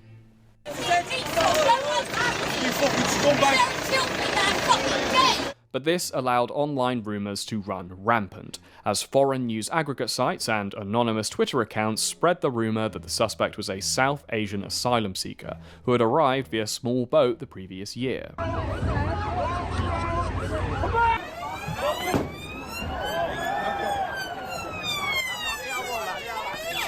Thousands. Like that right there is it. That's it. It's it. One dude, one random fucking insane dude does a heinous crime, and then pogroms start. Your society is deeply unwell and it's fundamentally broken. Okay? It's over.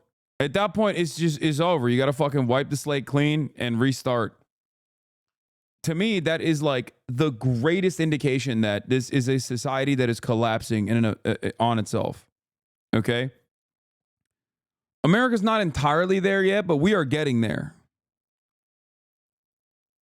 It wasn't even that, my guy. They lied about him being Muslim and other bullshit. Like, even if he was Muslim, it doesn't matter, chat. What are we talking about?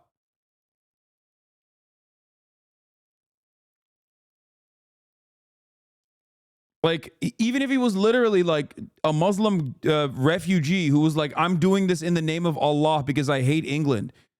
The idea that like you're now going to start killing every fucking person that you assume is a Muslim migrant is insane. Like, do you not understand how racist that is? Do we forget? Like, crimes are committed by every ethnic group, okay? Everyone, every single one of them. I know that he was, he came from a Christian family, but who gives a shit? My point is, even if he was a fucking Muslim, like the notion that this is like a justifiable act is crazy.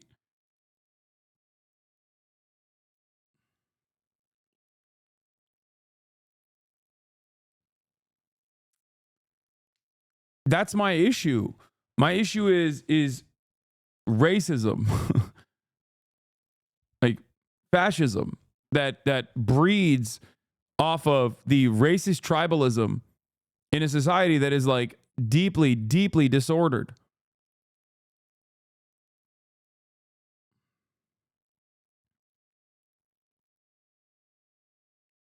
It's not even just collective punishment either. I mean, collective punishment inherently is just bad. It's not appropriate. But it's also collective punishment dished out by mob rule. That's it. It's a pogrom. And if you don't look at that and understand how seriously fucked up everything is, and you just like try to brush it under the rug, you know, try to sweep it under the rug and be like, oh, it's fine. This was a one-off. Let the fucking racists like do one little pogrom. It's fine. It'll be okay. And then we'll stick the cops on them. Like without seriously examining how we got here.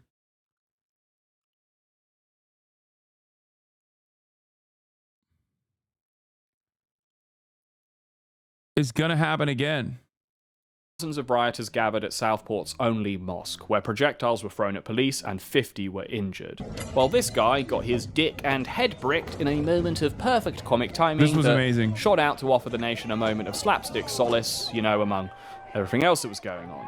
2 days later, public interest was deemed significant enough that the real identity of the suspect was released. But by then, the fires in Southport had smoldered and spread to other parts of the country. A small-scale demonstration followed in London. Like, do you see what I'm saying? Like, even if he wasn't like a Rwandan, it wasn't born to like a Rwandan Christian family in the Welsh part of the UK.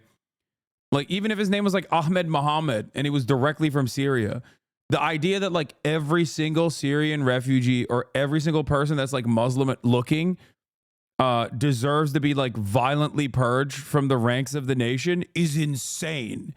Okay? Like, I hope people understand that. The Welsh part of the UK, brother, you mean just Wales? Yeah, that's what I meant. Wales. Like that in and of itself is just racism. That's what it is. And a lot of people look to that to be like, I'm rationalizing my racist opinions by saying, no, we have to do that.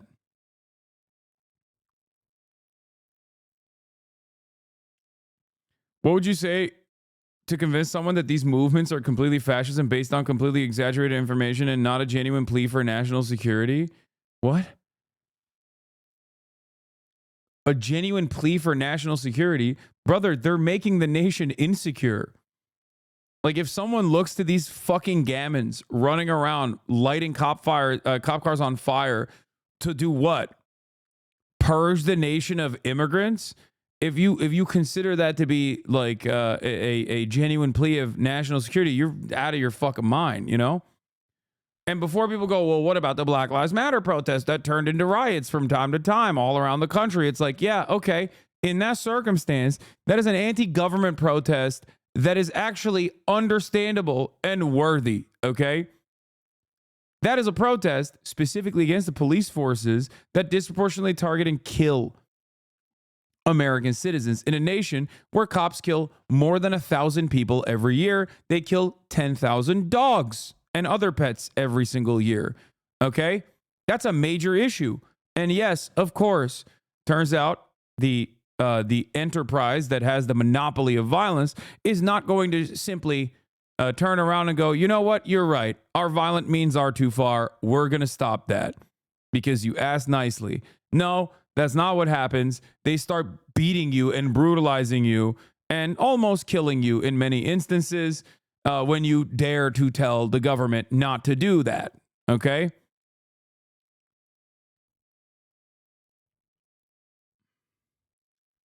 So once again, the age-old Hasanabi adage of there are differences between good things and bad things. There are differences between good causes and bad causes. There's a difference between worthy causes and just pure virile hatred. Black Lives Matter protests were not conducted in a similar vein to turn into race riots where black people were storming the streets looking for white people to kill. As a matter of fact, it was heavily attended by white people, and it was against the police force. This, on the other hand, is fucking dumbass fascists running around, roaming the streets, looking for migrants. They literally lit on fire the entrance of a hotel that they knew housed migrants. It's fucking insane. Outside Downing Street, where 100 protesters were arrested. In Aldershot, large crowds... That's the exact argument that these Brit people use, though. Yeah, it's wrong, though. That's my whole point. Mr. Would George Floyd be the American parallel, or is this different? Yes, there's a difference between an anti-racist protest against objectively a criminal enterprise in American policing versus people being like, how about we kill all the migrants and like forcibly remove them from the country? And if the government doesn't do it, let's take matters into our own hands. Do you feel like these two things are different? Do you feel like the American federal government, the North's actions in the Civil War in the United States of America was the same as Nazi Germany, for example? They're both governments that were engaging in violent behavior. Yeah, you can reduce everything down to its bare bones and make it seem like they're both same. Are they advancing the same project? Fuck no. That's what you have to look at.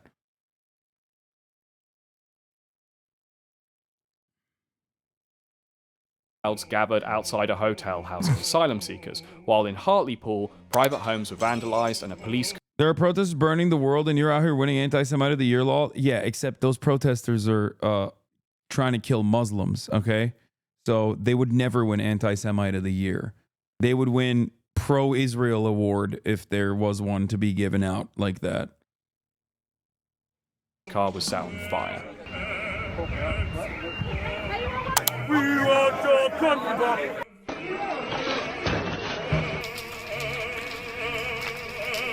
Disorder peaked over the weekend as riots broke out across the country. Sunderland, Middlesbrough, Rotherham all served as staging grounds for some of the most crowded scenes. In Rotherham and Tamworth, crowds gathered around hotels housing migrants, setting them on fire and breaking in. While in Middlesbrough, rioters again targeted private homes, cars and the Crown Court building. That weekend was the most violent and most widespread case of civil unrest in England since the 2011 riots, a much more explosive event in terms of criminal damage, injuries and fatalities, sparked by the police killing of Mark Duggan. An event that is now remembered hazily, if at all, by a nation that likes to put this kind of unpleasant business behind us. When it is remembered, it's either for the large-scale looting or more charitably, by the liberal press, as a community's collective rage boiling over after years of harsh policing. I mean, that's also objectively correct. Like, even the liberal press in that regard, if that's the way that they analyze it, is... Notice how the damage conducted in the aftermath of a riot of that regard is to the bottom line of random fucking corporations, okay? While I understand the reasons as to why people get mad at that, because at the end of that, there are still human beings that might suffer from the financial hardship, especially if it's a small business, and I think that that is inappropriate. There is a bit of a difference there, don't you think, in terms of, trying to identify where migrants live to kill them.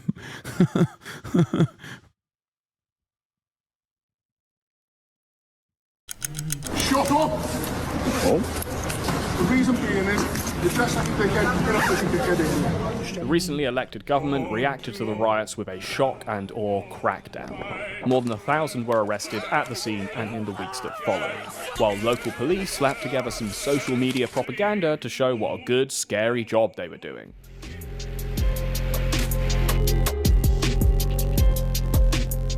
I utterly condemn the far-right thuggery we've seen this weekend. The government labelled the rioters as far-right, a designation. Lock them up, mate! What are you fucking doing then? Do your fucking job, right? Or is it only that you like to starve children, kid starver? Club them all, mate! That the London media class obediently copied and pasted into their headlines. But was this strict? Was this not a far-right Wait, what? Accurate. National newspapers and government ministers blamed the EDL for the riots, a far-right gang of football hooligans that's been inactive for nearly a... Weren't you celebrating when this dumbass Red Tory won the election? No. I was literally in Croatia doing real-time coverage, and all the English heads in the chat were actually kind of mad at me for not actually celebrating it sufficiently. I kept ringing the alarm bells before this pogrom took place. You compare him with Mélenchon? Please go back and watch my coverage. Please go back and watch my coverage. I did the exact opposite.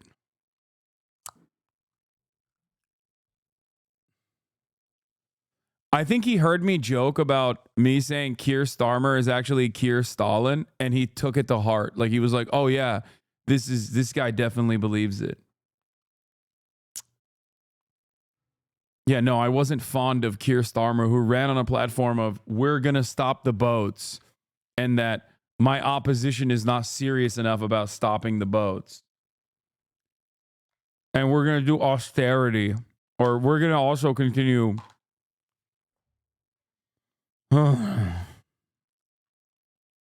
I did make jokes about Keir Starmer being Stalin, but that's what it was, jokes. Decade.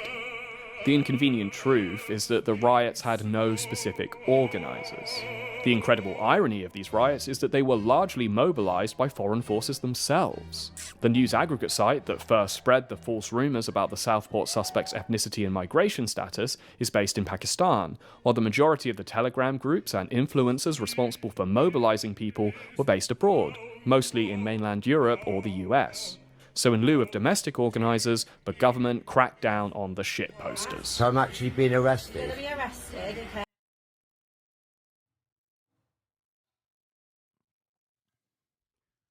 Dog.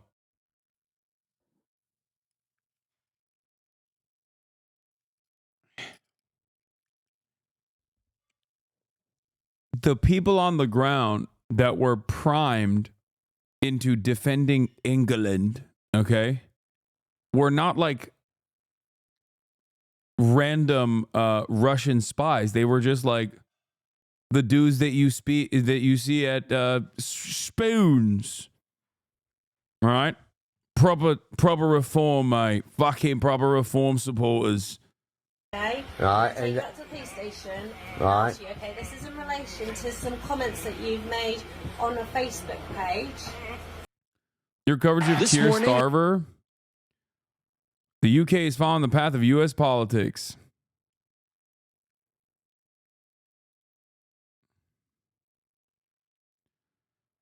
Here, this is a fan account. This is from Daily Dose of Hasanabi. Labor leader Sir Keir Starmer celebrated landslide victory with Labor winning 170 plus majority. This raises questions about whether the UK Labour Party will devolve similar to the American Democratic Party. Usually when centrists hold power, they shift to the right.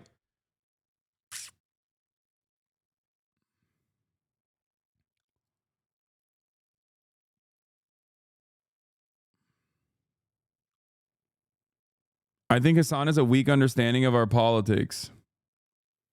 I agree. I usually can listen to Hasan's stances, but his takes on labor right now are painful, clouded by his Anglophobia. Because I was very critical of Keir Starmer. The only way that the Labor would ever lose this, instead of the insane landslide victory that they're supposed to get in this circumstance, like their opposition, once again, has recycled leadership unceremoniously, is this this privatization. The river is full of shit. The water is bad. Everything's expensive. I mean, it can't go on like this, right? So the only way that this still loses. Yeah, clip of your coverage of Keir Starmer's victory. Quick questions, really. Firstly, would you campaign alongside reform for proportional representation? Pre-watch Piker, you already called it. They're already doing it. Oh, yeah, I'm sure. You'll see. Watch this space. In the upcoming days, everyone is going to talk about how much better Keir Starmer is than Jeremy Corbyn and that centrism won in the UK. And it's the solution. It's the antidote to far-right politics of the Tories. Okay? What's happened? I think it was you.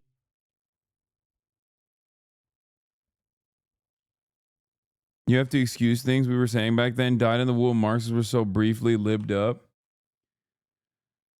Yeah. It's funny, though, because people go, I think you have, like, this person has me in his fucking PFP, I think. Oh, no, never mind. It's actually Keanu Reeves. I thought it was like an old photo of me with long hair. But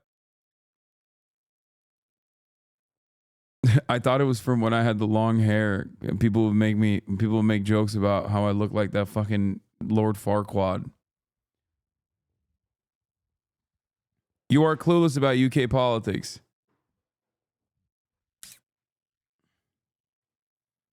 Please stay out of UK politics. Your understanding is too limited to be speaking from a place of authority. You know, it's funny because they said this about my fucking understanding of American politics too.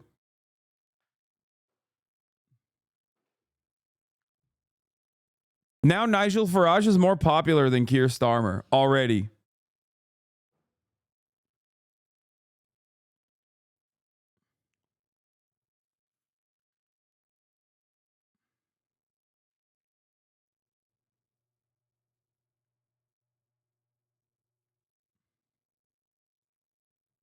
Yeah, Reform is now polling ahead of Labor in some jurisdictions.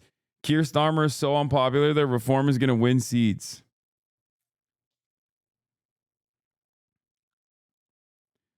And they're campaigning on 3 largest deportation flights in UK history. It's really interesting because most of my analysis here was about how Keir Starmer is going to be a fucking boring, annoying neoliberal. And he's also uncharismatic.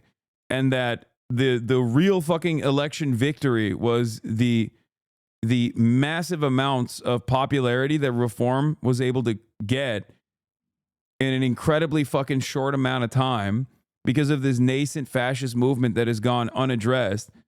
Okay? And yeah, the post-Corbyn Labor Party is actually dog shit. And they are very similar to the Democratic Party in America. And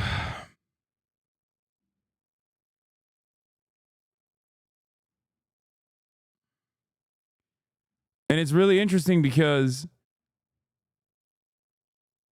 everyone hates the effects of Tories' austerity policies, but the problem is that they have very sophisticated media behind them. I understand I respect Hassan's knowledge on many things, but he doesn't understand UK politics. Using the US as a country with a completely different political system and culture as some sort of template is lazy and frankly dumb. I'm not a fan of Biden, but continue to use Jover is pretty cringe.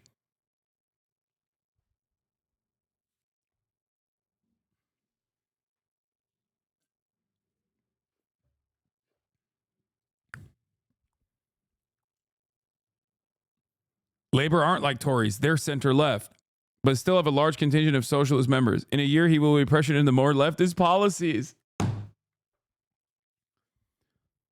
It hasn't even been that long. It's been 4 months.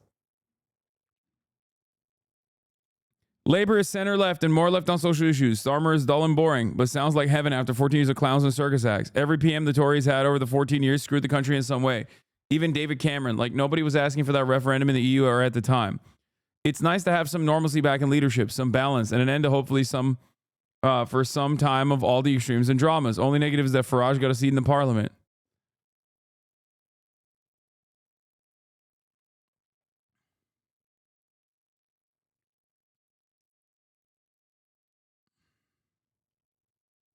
Maybe it's because of his centrist views that he won.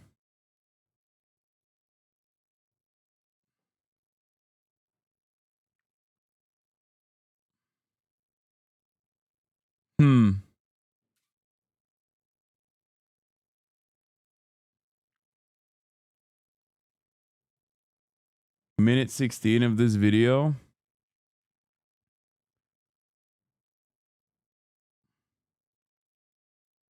This space. Keir Starmer does privatization, continues the austerity regime of the Tories, and then basically all the labor strongholds go to reform. Reform comes in hot as a motherfucker, gets more legitimacy from the Tories. The Tories have no one else to rely on, so they try to bring the Reform Party on their side, set up a coalition, and then that only ends up legitimizing the reform positions. Keir Starmer turns around and in a last ditch effort, he already signaled towards this. He signaled towards this in the debates, and he has signaled towards this as a centrist. What will end up happening is Keir Starmer will also capitulate to the right-wing framing on immigration, and he already has, just like Joe Biden did. Okay, that will only further solidify the reform position and only legitimize reform further. England 1930s style, 1930s Germany style, England goes right-wing next time around. Really, in this pencil.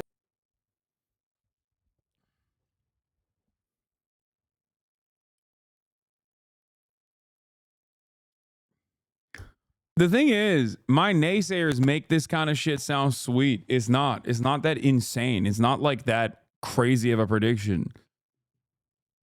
I'm just looking at fucking patterns throughout history and applying the same analysis that I apply usually. And yet, ironically enough, there were still hella people being like, dude, you're out of your depth. You're out of your element. Will those people turn back and be like, okay, maybe he was right? Probably not. Probably not.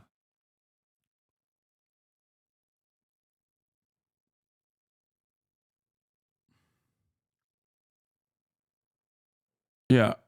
Polls suggest reform would win Northeast England.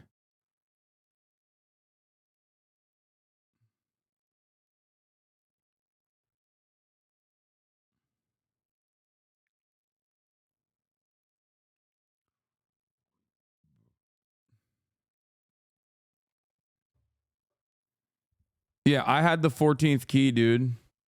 Yeah, it's not particularly brilliant. Like, these opinions are not that crazy. I'm just saying.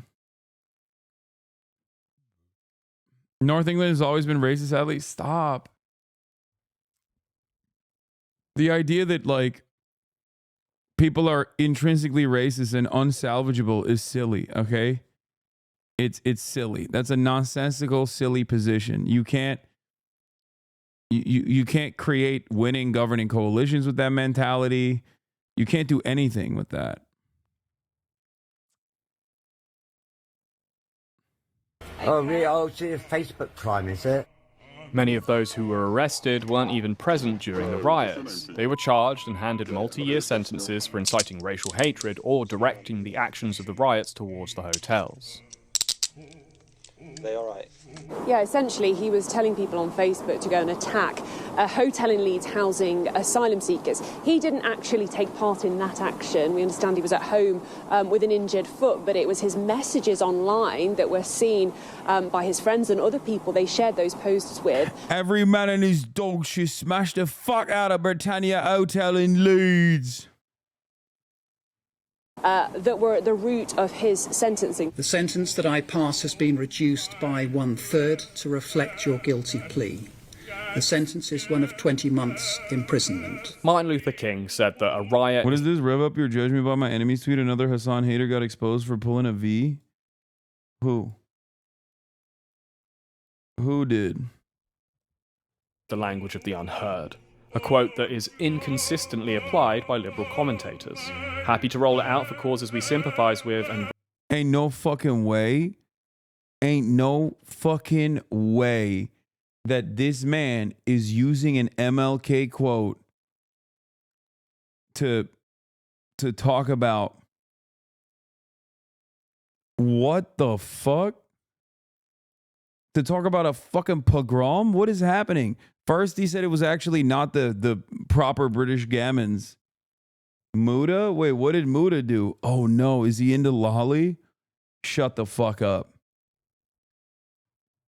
Ain't no fucking way. Ain't no fucking way that Muda is into lolly shit. Muda is a lolly enjoyer? No, I don't believe that.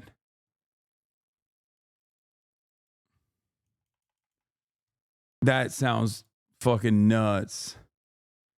Wait, why is his account locked?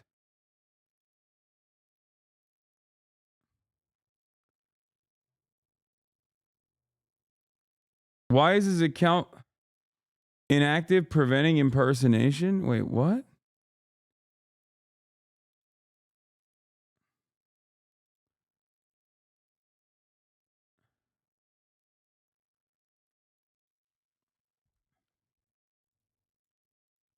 Wait, what? Resurface video of Oompaville, some ordinary gamers and Nooks Taku watching lolly porn together on a Discord call? Can't speak for Caleb. From what I remember regarding stuff like this is stuff from Nux showing us hentai for his competitions, and usually in this there are around multiple creators. No defense here. I'm not knowledgeable about anything anime, and I blindly assume someone we collaborated at the time showed us hentai and nothing illegal. Since this appears to now come from something more sinister, I apologize for what I said in this, and I'm livid at Nux, who was quite against this kind of material in both public and private conversations with us. Whatever he showed us at the time, I had believed would just fall under legal hentai banner in Canada and the US, and assumed poorly that all of it would just be legal, and after filming, just go on with my day.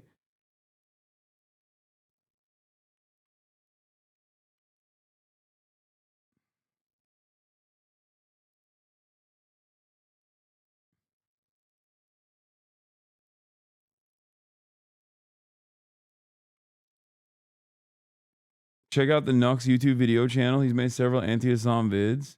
Nux hates you. He's super pro-Israel. Yeah.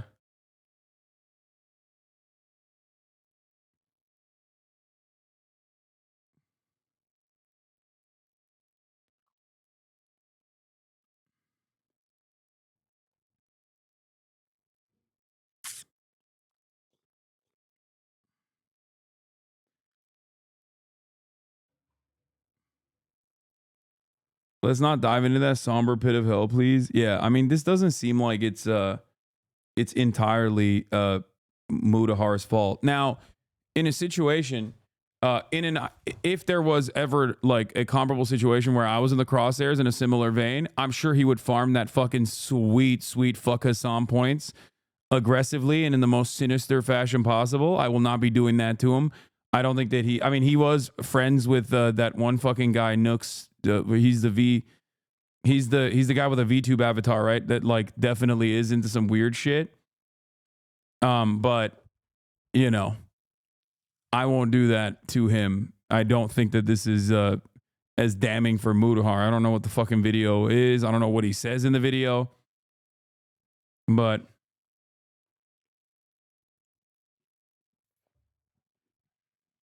and I like Oompaville in general. I haven't seen anything gross or weird from him, so yeah.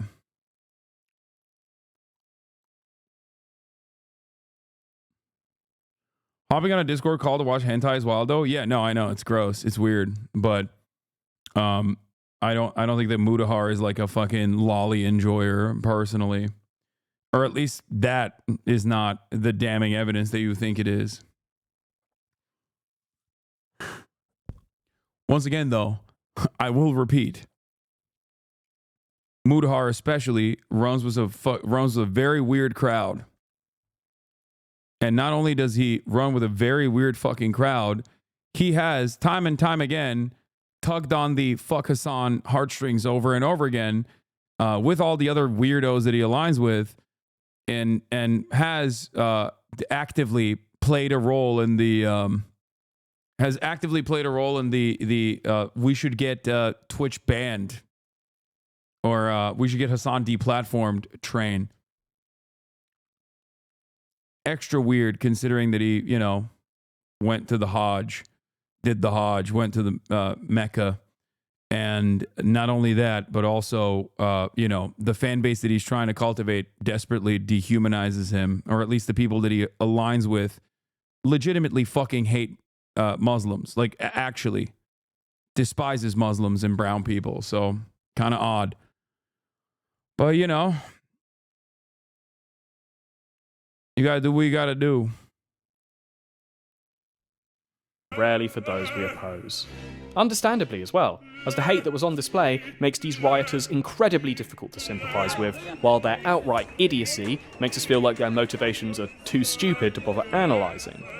But failing to assess the reasoning behind these riots will leave us open to being surprised when they happen again.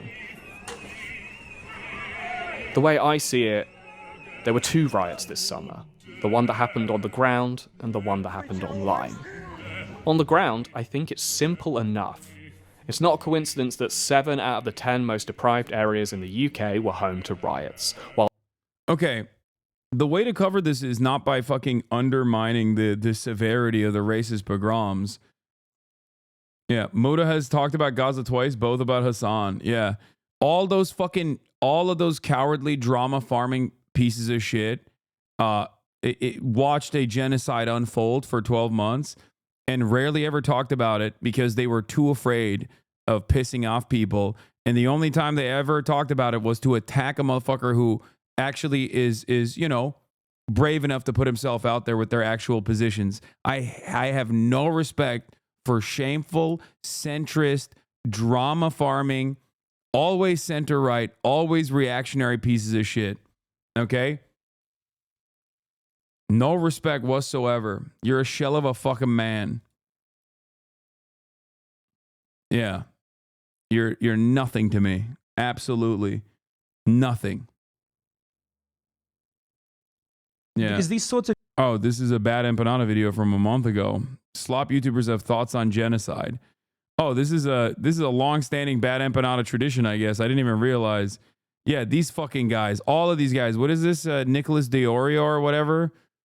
The Oreo guy. All these fucking dudes that love, all these fucking dudes that love being edgy online had no words for the child mutilation factory that was unfolding. And the only time they ever seemingly talk about anything Israel-Palestine adjacent is when they fucking turn around. They turn around and they talk about another fucking Twitch streamer or a YouTuber and how they have to be banned. Disgusting. Also, I didn't know I didn't know this is what that motherfucker looked like. But it's not surprising.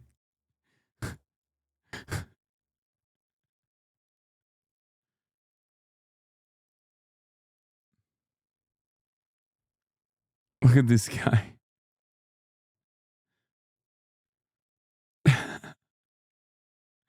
This makes a lot of sense when you see that. While affluent areas easily overwhelmed the few aggravators that bothered showing up.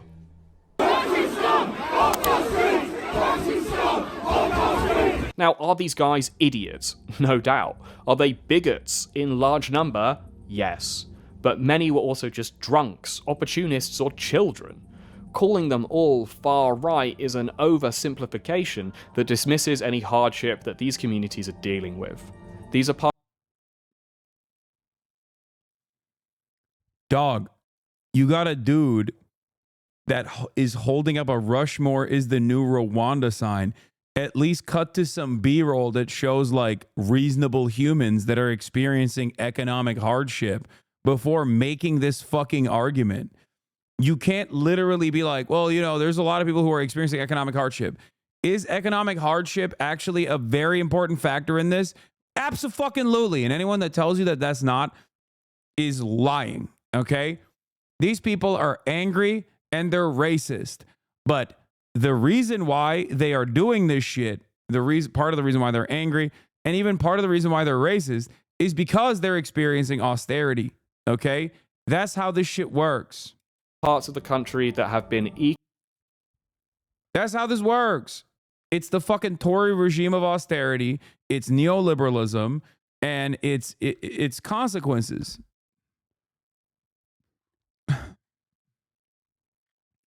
Desperate, vulnerable, poor people that are experiencing economic hardships are very easy to manipulate, especially when there is a lot of unexamined white supremacist attitudes that people have.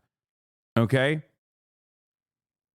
economically neglected for decades, communities that are struggling with the challenges of immigration and experiencing little, if any, of its benefits. The riot that happened online is more clear-cut.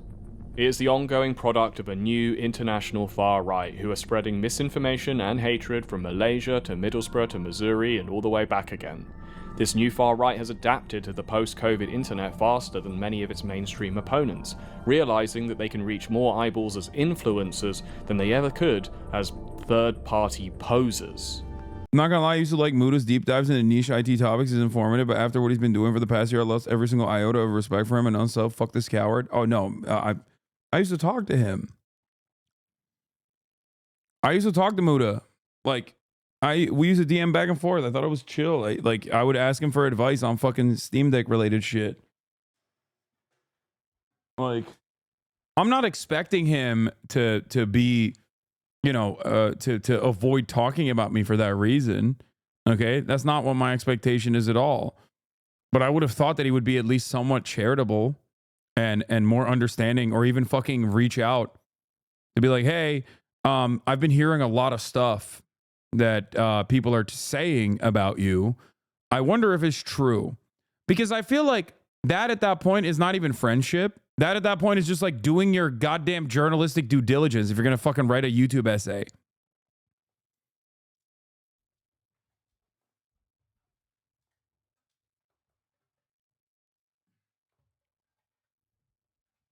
That was what I was trying to reference when chatters were saying that Muda was caught in a resurfaced video watching lolicon porn of drawn children. That charitability that I offered in my analysis is not because I'm friends with him.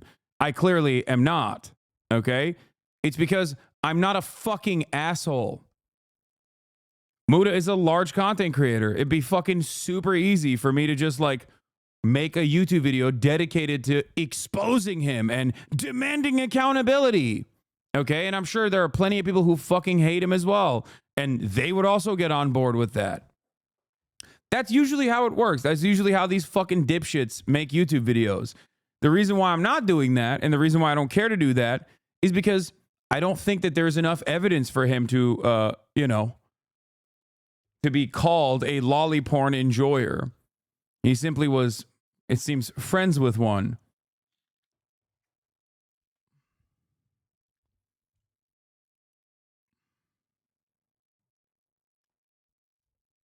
I don't even know if he's still friends with him, but regardless.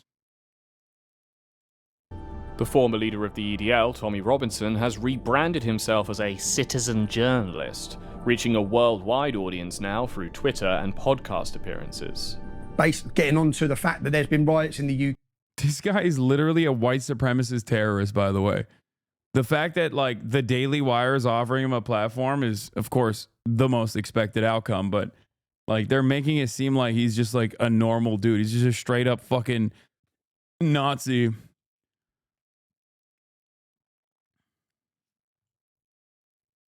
Yeah, if you were him, you'd be making a Muda situation is crazy and say he's a pedo for 10 minutes. No, we got to do a little bit of plausible deniability when you say that sort of stuff.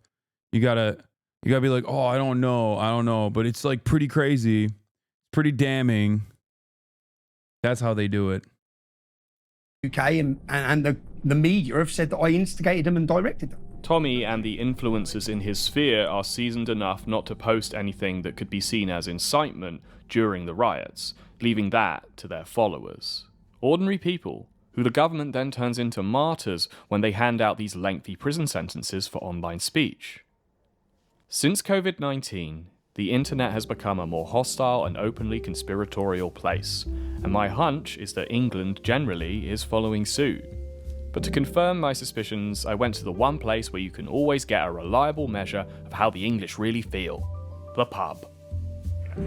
If you are not English and you are watching this and you want to know the best way to integrate yourself with English culture quickly, the moment you get off the plane or small boat or whatever, you want to get yourself down to a Wetherspoons, get a full English breakfast and order a pint of the cheapest lager possible. Only in England and only in Wetherspoons, the biggest chain of pubs in the UK and the nation's public living room.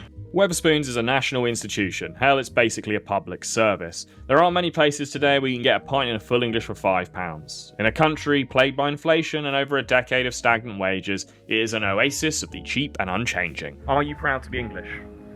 That's an interesting question because I'm not too sure. So I think the ideal is a bit of a twat. England's always been a cosmopolitan, mixed race country. Are you proud to be English? Very proud. Why? It's where I was born, where I brought up, English through and through. I think the English should come first. I don't mind anybody coming to this country if they're legal. If they work and pay taxes and everything, I'm fine with it.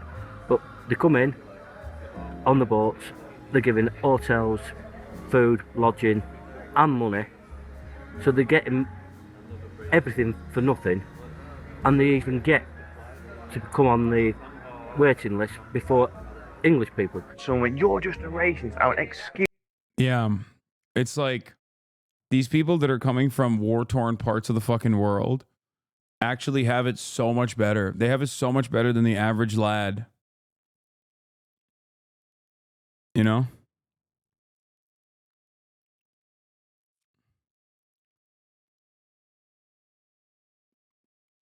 It's the same fucking talking points. That's why it's so funny when people are like, Hasan, you can't interpret what's going on in the UK by talking about by making a comparison to America. It's hollow. Also, I read somewhere on the Reddit that Mudahar actually basically nuked his whole account and is keeping it inactive, preventing impersonation, exclusively because Twitter got too racist for him. It's like, dog, you literally court racists, for the record. Like, what do you mean?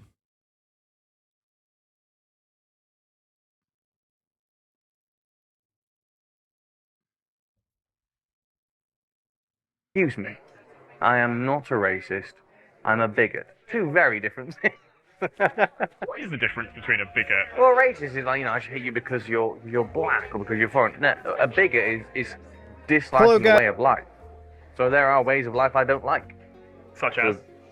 I don't like a lot of stuff in the Middle East. I don't like the Islamic way of life. This is Callum Smiles, citizen journalist and self-proclaimed bigot. I wanted to see if he's talked about Palestine at all. This Israeli company is spying on everyone. Twitch is a disgustingly evil platform. 1 million views. Tells me 38-minute video. 1 million views. To be fair, Asmongold's being banned might have been a blessing considering bro finally cleaned his house, which is finally what happens when Discord moms run a multi-million-dollar app.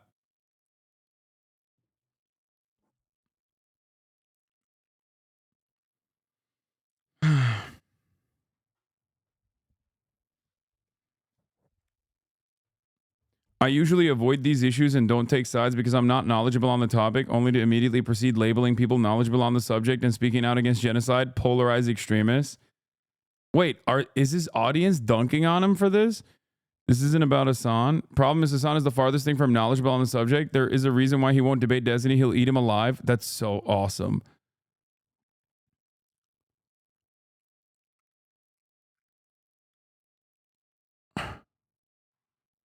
Mudahar trying to both sides an active genocide will never not be funny to me. Dude, just shut the fuck up. Making fun of veterans is just unjustly invaded nations at the behest of an empire is incomparable to an idiotic slob content creator. Asmongold's the worst kind of slob as he barely makes any creative content of his own.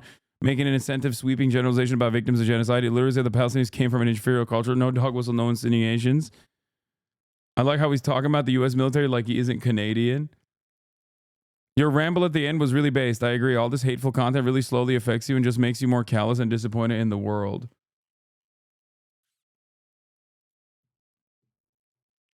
On streams, I've maintained this is a conflict that shouldn't exist. With the death toll rising and innocents displaced, I would hope this conflict ends at some point before the end of my life.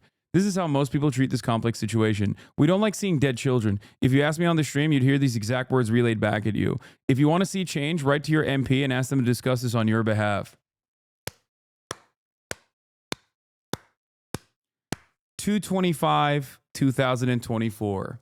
The complexity and the nuance of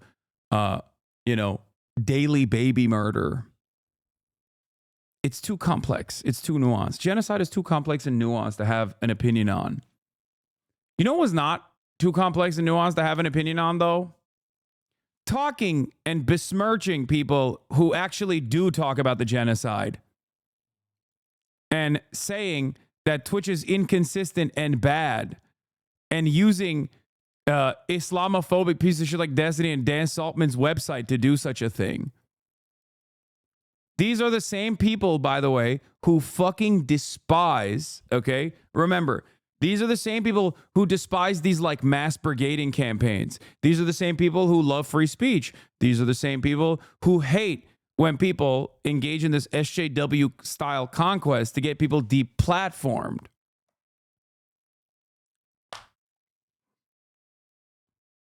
You know, the centrist guys.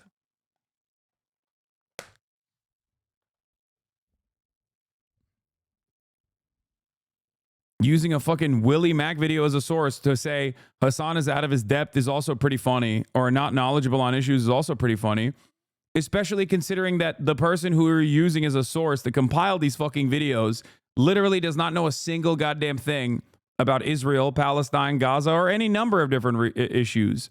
It's drama slop compounded on top of drama slop.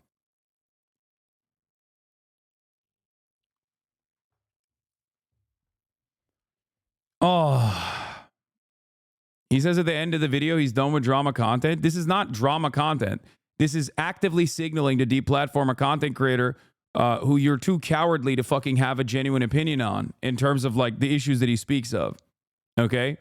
You don't want to say anything about Gaza. You're too scared. Okay? And I understand that. I'll be very charitable to brown content creators who get harassed endlessly, especially if they're Muslim too. You know? Because I understand the space is inherently hostile. I watched it. Muda said Anne Frank is incomparable to the Houthi kid because Anne Frank died.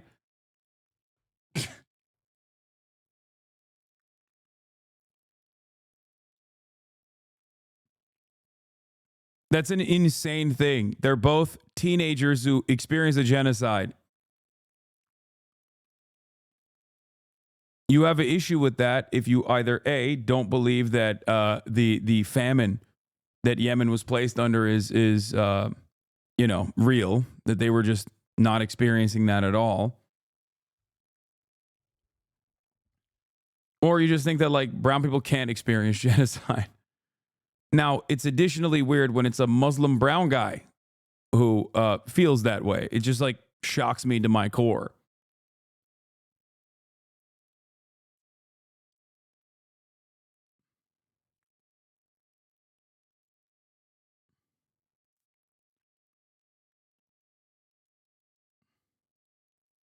He's Indian? So, yeah, okay. What, you think Indians don't get fucking an endless amount of smoke from racists online? What are we talking about? They're like the number one primary target of white supremacists, especially online. That's the reason why he had to fucking bail on his... That's the reason why he had to bail on his fucking Twitter account. He's Indian and Muslim. He's getting double fucked. This, I think, is really fucking cowardly, though. Okay? Because, like, say it with your chest. Say that you actually like what Israel is doing then. Or say it's defensible. You know, if that's truly what you believe, you could be that guy. Be that guy. Or say what Israel is doing is indefensible. Don't do this. This is lame as fuck. Hitting it from this silly ass, like, I'm a centrist. Both sides are saying crazy stuff. You know, and everybody needs to be fucking banned or whatever. Is ridiculous.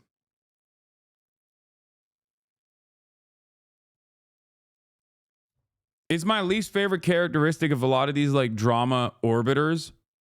They don't have any sort of like real political convictions.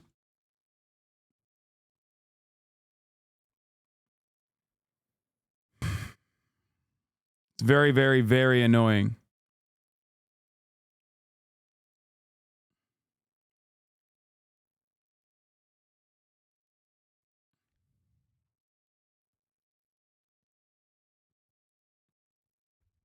But I do see that even his own fan base was like, the fuck are you talking about?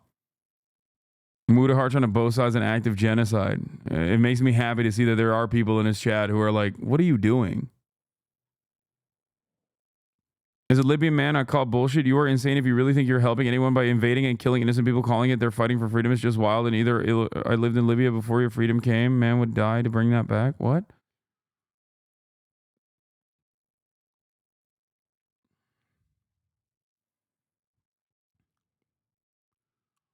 Saying the military is taking a bullet for the people, especially in the United States, is just plain wrong. To be taking a bullet for the people, your end goal would be to defend them against some force that initiated an attack, while most of your conflicts in the USA takes part in the world. On the initiator side or this. Dude, everyone's shitting on his take. Even on the veteran shit. No way Muda just said that anti-Zionism can be equated with anti-Semitism. Badmouth the people that take a bullet for your freedoms every single day. The most outrageous shit you'll ever hear. Like, dude, this is slop and it works so well.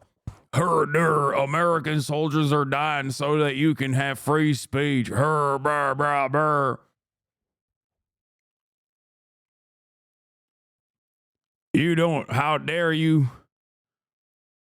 badmouth the American veterans, I say, as a Canadian.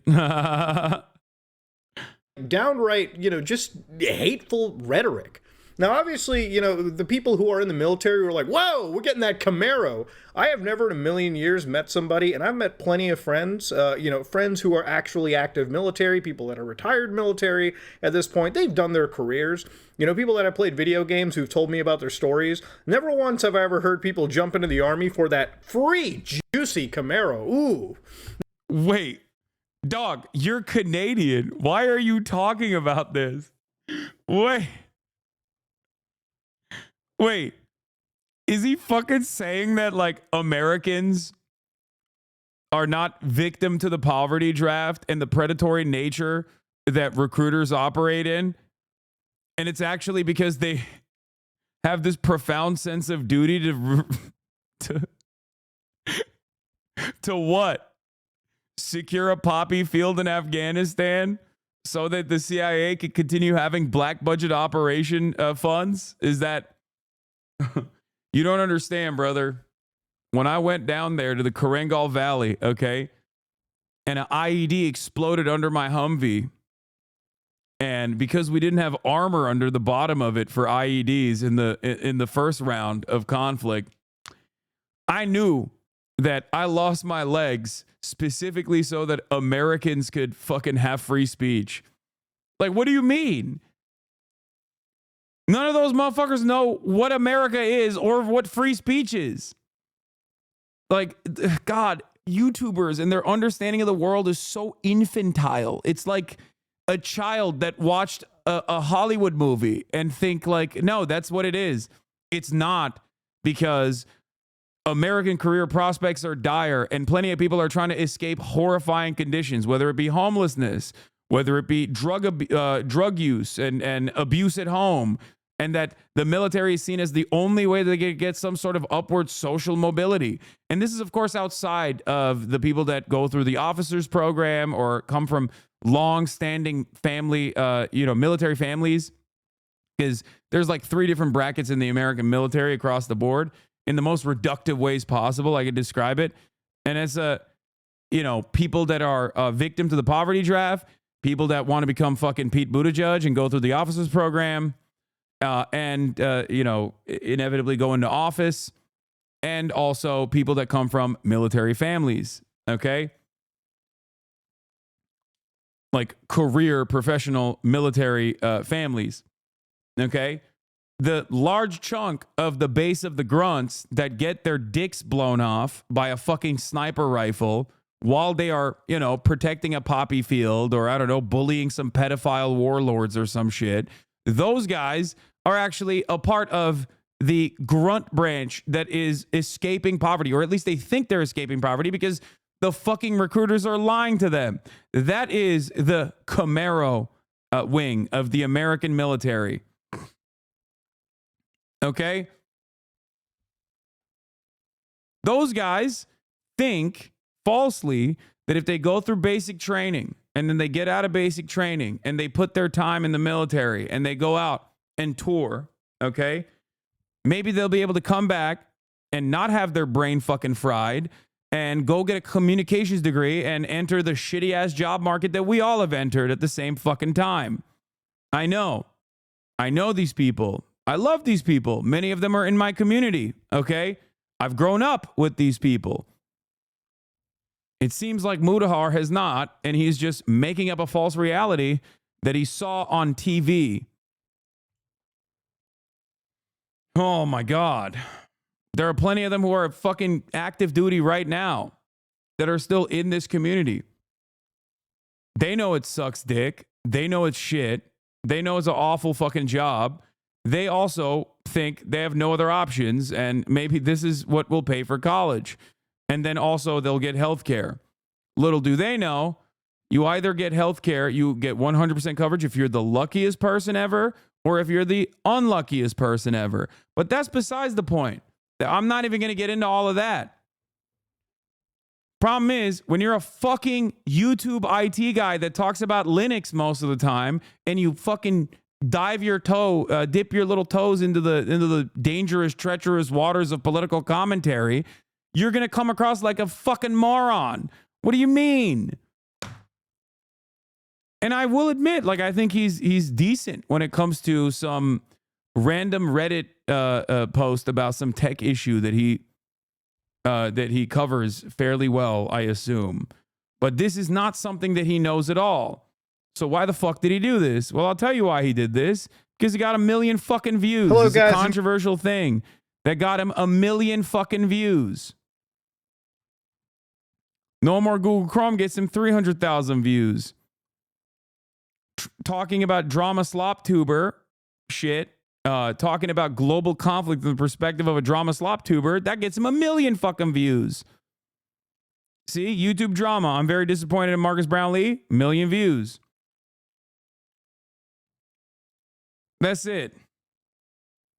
Maybe the student loans, and as somebody that, at the time, financially speaking, I needed money for school, I probably would have joined the Canadian Air Force, out of a patriotic duty, but also because, you sign a bond with them, you work in the military, you get your school paid for, good schooling, and that's kind of how things, go. It's a deal you end up making. I think a lot of people that join the military who are these cogs in the machine that you'd be so willing to say, yeah, I hope you get PTSD if you're not, this reformed person that, has to bend the knee constantly because of your service to your country. Yeah, I think those people are usually in the military out of necessity or, at some point they need a career. They need to join something. And the military is a great provider of it. The military also produces a lot of those same technologies you use to stream your nonsense garbage on the internet. They do a lot more than just this imperialism that she, likes to throw around. The imperialism that she likes to throw around? Bro, what the fuck? Oh my God. It's just a word that people throw around. I will never investigate what it actually means. Okay, do you understand? Because I have the full knowledge that my audience doesn't know what the fuck it means either. It's something that the woke left libtards actually throw around, so it must be silly and inconsequential. Please do not dive into the academic literature behind what that term means, because if you do, you might understand that it's not just a fucking word that someone is throwing around, and in fact, exactly what America is doing. Also, I like the subtle notion that like the internet is because of DARPA, so imperialism is fine. You know what I mean? That's not all the military does. They also invent stuff. Okay, sick. How about you invent stuff and don't do the other bad shit then? You know, there is very valid criticisms you can make of the U.S. military, but I think going after the cogs in the machine, the people that are the grunts, the foot soldiers, is just insane. This kind of rhetoric doesn't really bring anyone together. If anything, all it does is just sow more discord and, you know, sow more issues amongst people who are already facing a lot of issues right now, people who are already so divided.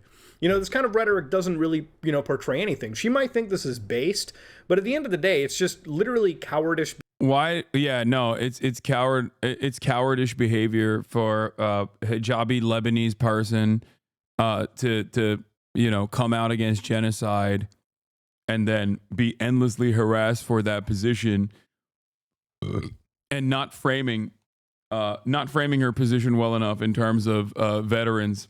So let's do a fucking relentless pile on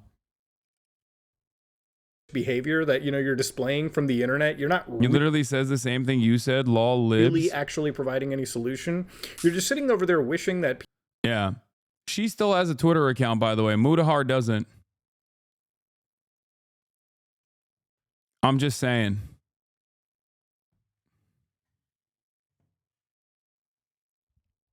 Mudahar is like, oh no, I'm one of the good ones, I promise. Hey guys, I'm one of the good ones. Like I'm not like a bad Muslim like she is. You know what I mean? I have all these differences in opinion, and I'm you know. Why did he lose his Twitter? He didn't lose his Twitter. He left Twitter because they're fucking insanely racist on Twitter. People who literally fight for your freedoms every day would get probably the worst post-traumatic stress disorder or mental illnesses. Dude. Come on. Because of their service. I mean, honestly, if you were a serviceman and you heard this shit, I would actually understand if you probably regretted your service afterwards, or if you actually. You should, by the way. You should. It's healthy. And many do, as a matter of fact. People who are right-wing still fucking regret their service, oftentimes. It's 100% a healthy fucking attitude to have. What do you mean? I stand by that. I think that it's understandable that you look at that and you look at the experiences that you got from that process, recognize that it changed you in a pretty meaningful way, and then work against that to ensure that other people don't actually fall into the same fucking traps that you did.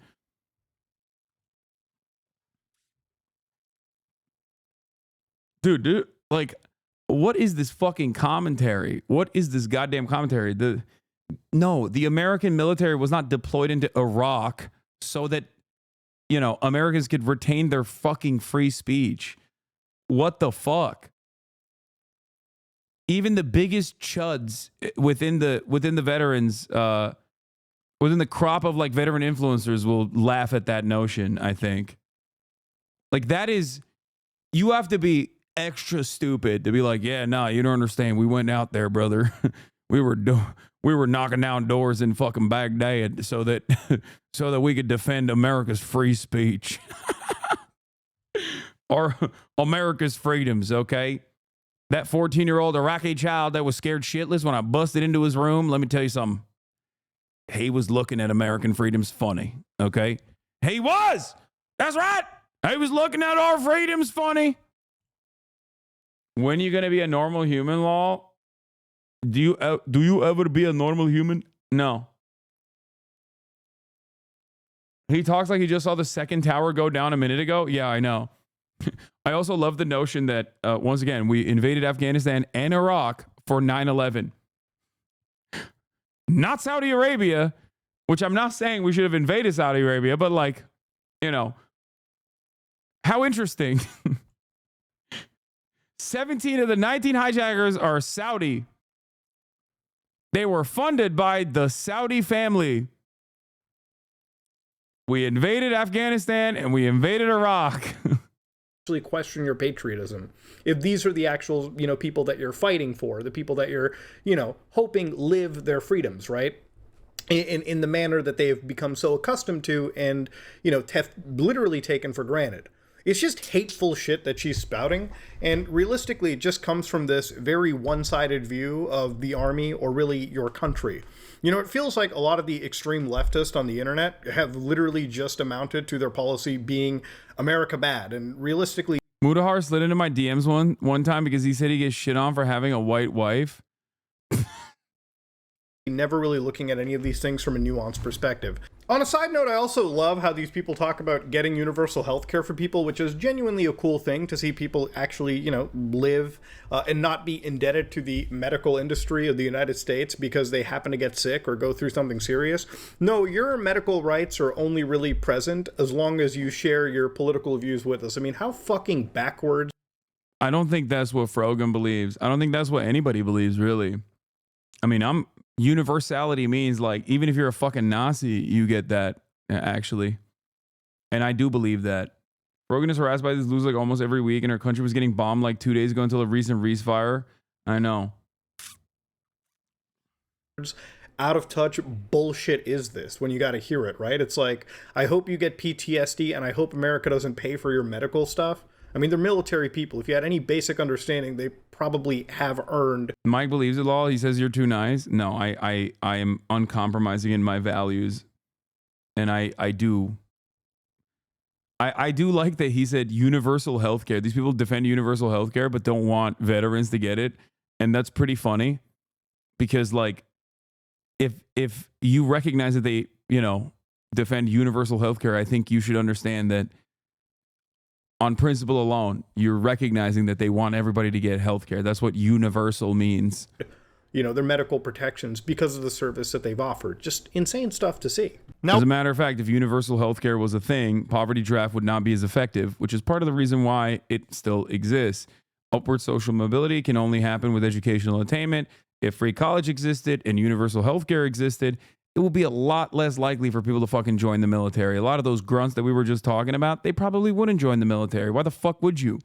Now, will Twitch ban this person for, their obvious, obvious hateful conduct on the site? Probably not. They're just walking around. They did. And also you're demanding, they did, but also you're demanding someone get banned. You're demanding a content creator get banned. I thought these guys love free speech. Turns out, I guess there's limitations to free speech. It just doesn't extend in the opposite direction. I doubt that he would be making a YouTube video about fucking neo-Nazis that must be banned, Around completely free. It's insane shit. These guys hate cancel culture, but then also simultaneously love deploying it. Love deploying it against people that, their group of friends despise. Let me see. How many?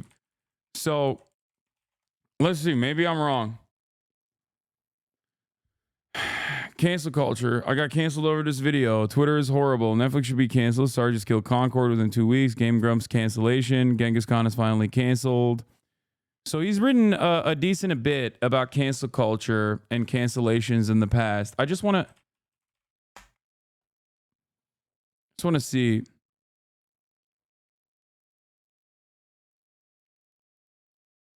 What is this? Addressing some controversy? Maybe this is maybe he's talking about this one. He's talking about Palestine in this. Twitch is a disgustingly evil platform. I'm not going to say that that's a pro-Palestinian video. Are there any... Why does it say Palestine on the Mr. Beast cease and desist?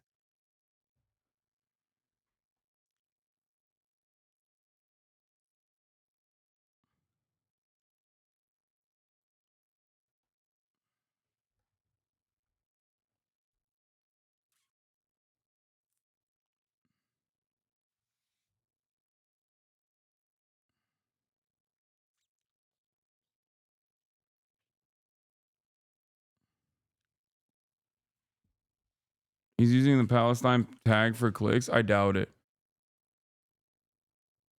It's a bad day for video games. Canada is destroying the internet.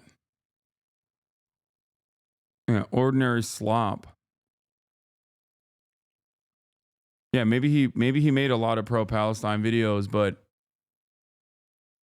but he privated them after because they were too, you know. It's a laissez-faire attitude. Now, obviously, after some backlash, this complete dipshit comes out and goes, I realize that wishing people harm isn't the best way to talk about these issues. Really? Really? No, the best way to talk about these issues is be a fucking coward and never say anything about it. And then shit on people who are talking about these issues when other people are logging through every little thing that they say so they can find an angle of attack.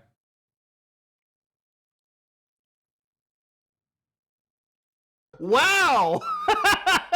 And these people are supposed to be the fucking intellectual bastions on the internet. Really?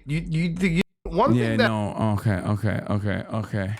This is very recent. Like, it's like content over here. They got some pretty big sponsors right over here and saying stuff. So if you look at the actual like tier list, you can see that Arab streamers S, Hasan Piker, funny. The Turkish guy is on the Arab list. All right. Then you've got like AB, the actual Arabs, and then of course on the F tier, this is where it gets interesting. You've got Ethan Klein and Ben Shapipo. Dude, this is so desperate to be like, me thinks this is anti-Semitism, sweetie. Like, if you look at the actual fucking tier list, like Ben Shapiro is very famously anti-Arab, okay? Ethan Klein, not as famously, okay? If you look at the actual tier list, there are friends of, Frogan and many others on the fucking tier list. Love Sabra. Now, Sabra apparently in their eyes is like they're referring to like a brand of hummus that exists in Israel. It exists in America. I don't even know if it exists in Israel. I mean, I assume it exists in Israel as well. It's in occupied territory. It funds the IDF. But also besides that, it's been a long-standing part of BDS efforts. But having said that, yes, it is a substitute for not being Arab coded, not being valid in the Arab community. Okay? It is akin to a bunch of black content creators making a tier list, okay? And on the A tier putting being valid, okay? And on the F tier putting raisins in fucking potato salad. Something that is as far, like, who was invited to the cookout tier list, okay? And at the top of that are people who are invited to the cookout, the most valid people, right? And on the bottom are, depending on the range of, I guess, anti-black sentiment that they demonstrate, the tier list bottom would be listed as F tier, raisins and potato salad. That's it. They would clearly say that be anti-white racism, yeah, and everyone would fucking laugh at them. The only difference in this circumstance is that anti-Semitism is a real bigotry. So you get more mileage when you fucking cynically smear people as anti-Semites, because anti-Semitism is a real valid bigotry. Anti-white racism, no matter how much certain white identitarians online cry about it, it does not read by normal people as a real fucking valid bigotry. That is basically. Yeah, and then you'd put fucking Candace Owens on the bottom of the F tier in that situation. In part of a boycott. Now, Sabra also translates to Israeli Jew or Jew born in Israel. So realistically, if we're gonna use the terminology that these people politically like to use, this is what we consider a dog whistle, okay? Because yeah, dude, that's what they were implying on doing. Which, by the way, I didn't fucking know either, for the record. And Frogan says she didn't know either. I believe her. There's one of the tier list makers is Jewish himself, but that's besides the point. That he must be a self-hating Jew, right? In reality, this is what they're actually going for. I mean, the thumbnail that it also was loves Sabra. Loves Sabra. it grammatically does not make sense if it was loves Jewish person born in Israel. I showed you. And again, I wonder if it's loves Sabra hummus or if it's loves Jewish person born in Israel. and these are the same people that judged me based on the thumbnail that I used for like the Keffels video. So to give you a quick idea to understand, putting two Jews in the F tier kind of gives you an idea of like where they're at. It's giving anti-Semitism, sweetie.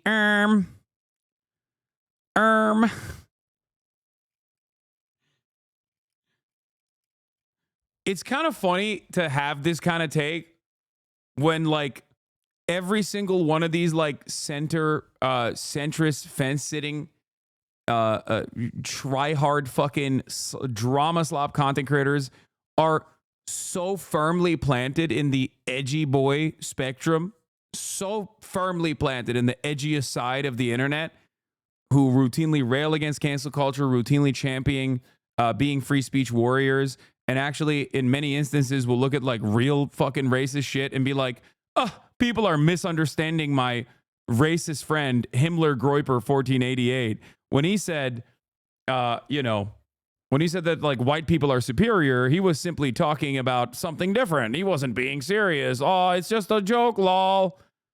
But then they're like, actually, Sabra, according to this Wikipedia page, means Jewish person born in Israel. So, it's giving anti-Semitism, sweetie. Arab being at the top, Jew being at the bottom, okay? See, Arab and Jew is not different designations. There is literally an Arab Jew on the fucking panel. Oh my God. There is an Arab Jewish person who was banned in this process. Arab and Jew as a designation is created by Israel. That is Israel's classification, okay? Because Israel is a fascist country with racist demographic concerns. So they have slotted out people of Jewish background, both ethnically and religiously, as a specific subsect of society, and claim that Arabs are those, regardless if they come from the same countries or not, Arabs are those who are not of the Jewish faith. Okay?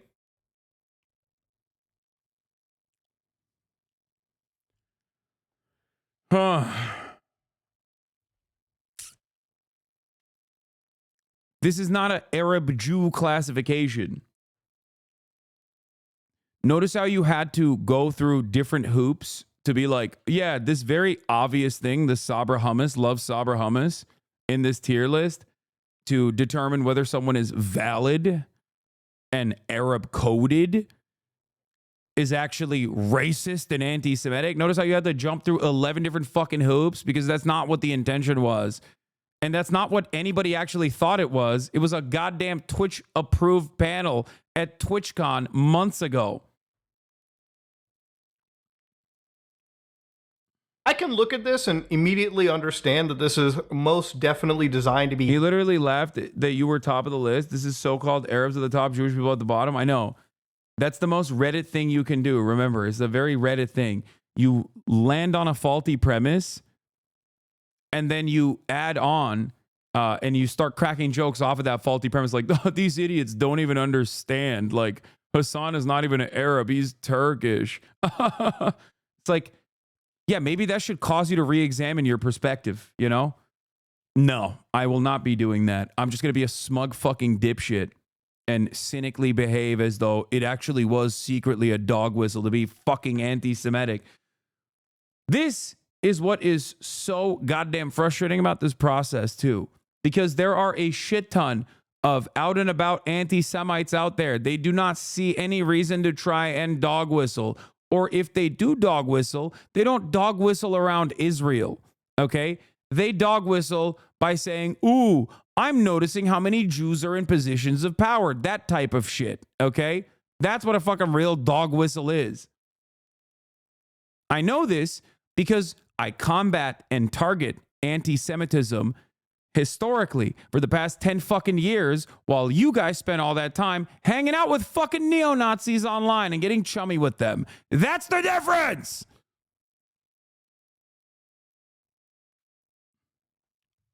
Hateful rhetoric, right? Like, no matter how you want to cut and slice it, if I had done this, or anybody had done this, or people who were opposed politically to these people would do it, they would say that this is hateful conduct. This is literally hateful conduct occurring on the platform. Now, yeah, this is the hateful conduct, dude. Yeah, for sure. Oh, he's gonna get to the Houthi video. Let's see. Or like music video and like playing, sitting with another actual streamer, and when you watch it, he's literally walking away and like playing literal like creators. Now, if I was actual terror like music videos to like random creators. Now, if I was to do this on YouTube or really any other platform or even Twitch, I would actually be expecting a ban. You know, a couple. Would you? Those fucking those videos are on YouTube. They're on Twitter. It's a video that's hosted on YouTube and Twitter. It's not akin to ISIS, dumbass. Like about a year or two ago, like I was actually assisting a couple smaller YouTubers who basically had memes. There are literal neo-Nazis on YouTube. What the fuck are you talking about? Apparently, some of them even, maybe not neo-Nazis, but some YouTubers even sit around and do reviews of child porn, drawn child porn, hentai, lolicon. That's how little YouTube gives a shit about their own terms of service.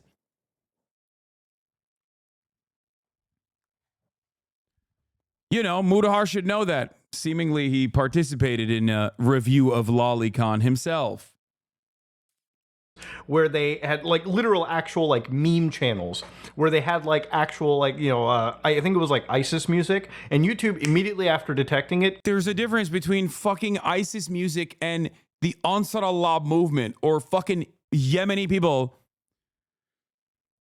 making music videos. Oh my God. Completely demonetized accounts. In some cases, they would actually remove videos or even ban people because YouTube went through a serious apocalypse in regarding this. And obviously, I think most platforms understand that, you know, highlighting illegal criminal organizations, they don't even have to be terrorists. They can be literal criminal gangs. Like, you know, if you're out there promoting the Hells Angels or you're promoting the Mexican drug cartels, you would probably get a serious ban. You Mrs. Hayes said Allah Akbar means. But in this situation, Twitch's largest political streamer, left-wing political streamer, can just fucking out. Clean your fucking shirt, man. What the fuck is this disrespectful ass bullshit, by the way? Jesus Christ, you're like spitting all over yourself while you're fucking doing this commentary? How fucking gross. Oh my God. What a goddamn slob, dude. You got fucking cum stains on your fucking t-shirt. Talking about shit that you don't know anything about. Ugh. Bro has never watched a Vice video? I know. Spitting out fucking tonsil stones on his shirt. No, Jesus. Right. You know, promote this kind of stuff on the platform. And it's not even just that. It gets to a point where, like, imagine being a political streamer and you bring a actual pirate, a actual criminal onto your streams. And instead of, you know, being respectful and being a proper journalist, you get on your knees and suck their dick for about... Yawn. I can't believe it. You mean you had a... yeah, an actual pirate. No, he's not an actual pirate. Okay? He's not. An actual criminal. Mods! He's a criminal! Once again, 10 months ago. Once again, every fucking other outlet has also interviewed him. And also, they didn't fucking call him a Houthi either. You want to know why? Because he's not one. And it would be ridiculous for them to say that if he's not it. Okay?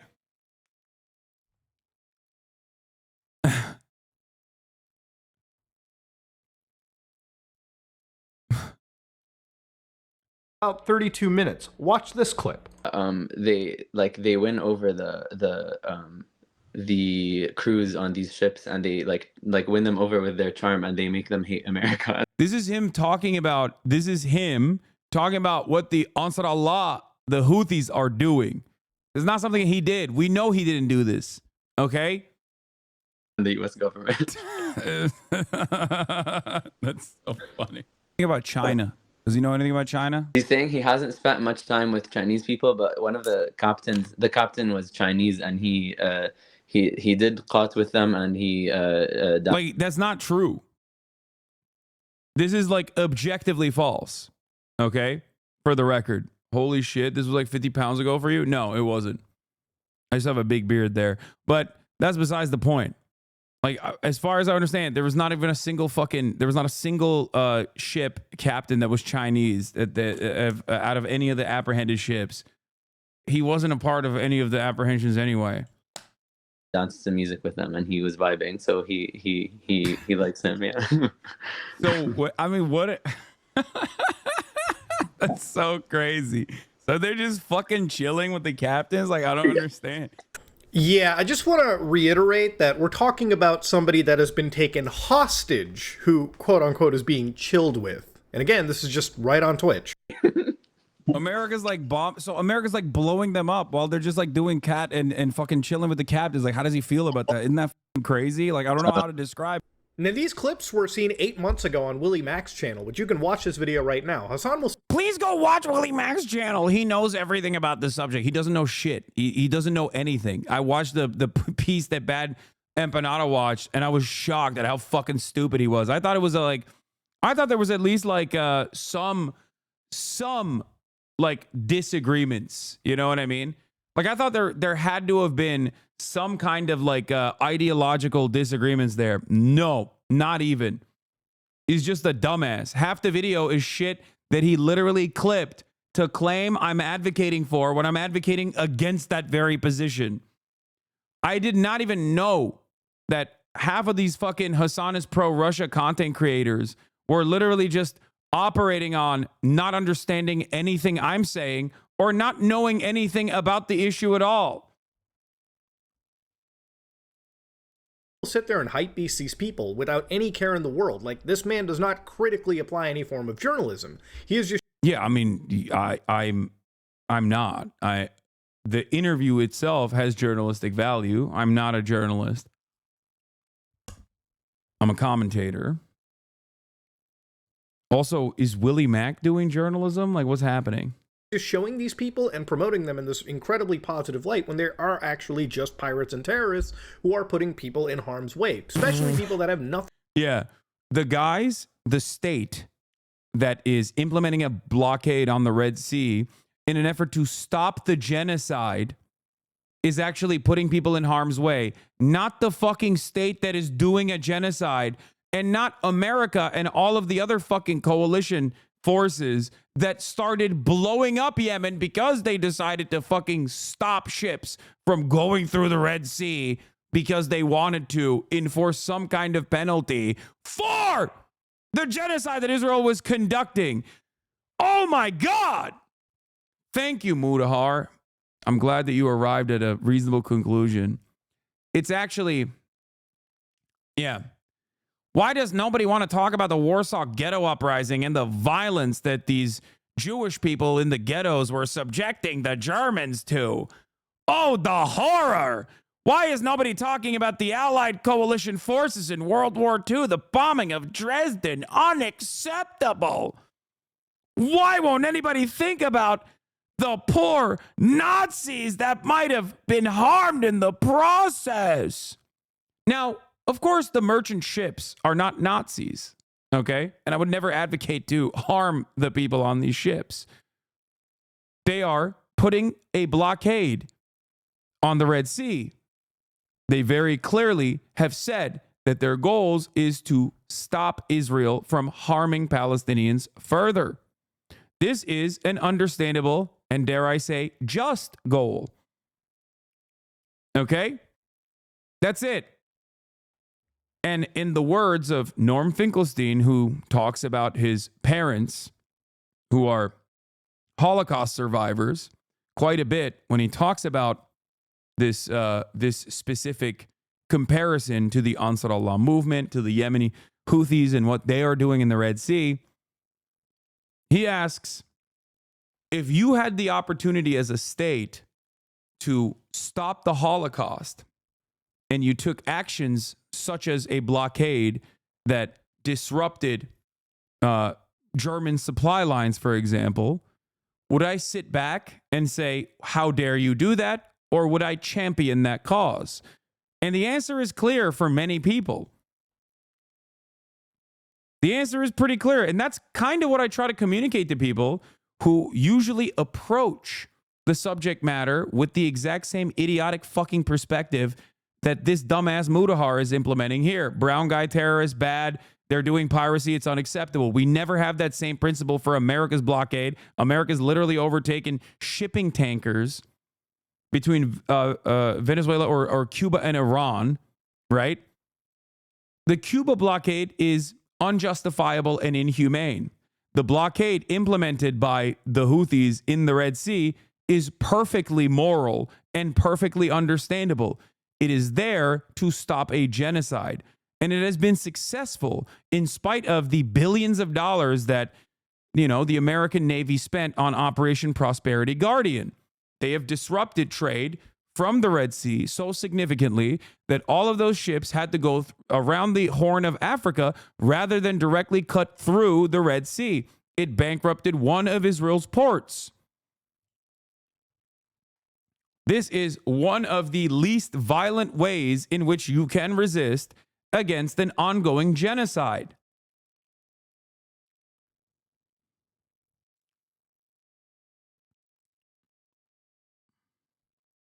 Yeah.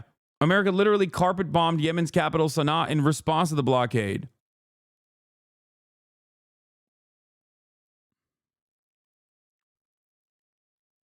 Israel itself has also instituted a violent blockade for the past 2 decades around Gaza, not allowing Gazan fishermen to go beyond the 6-mile boundary, and even actually killing humanitarian aid ships like the Turkish one, Mavi Marmara, and killing all of the humanitarian aid organizers that were on that ship for penetrating the Israeli blockade instituted upon the Gazan shores.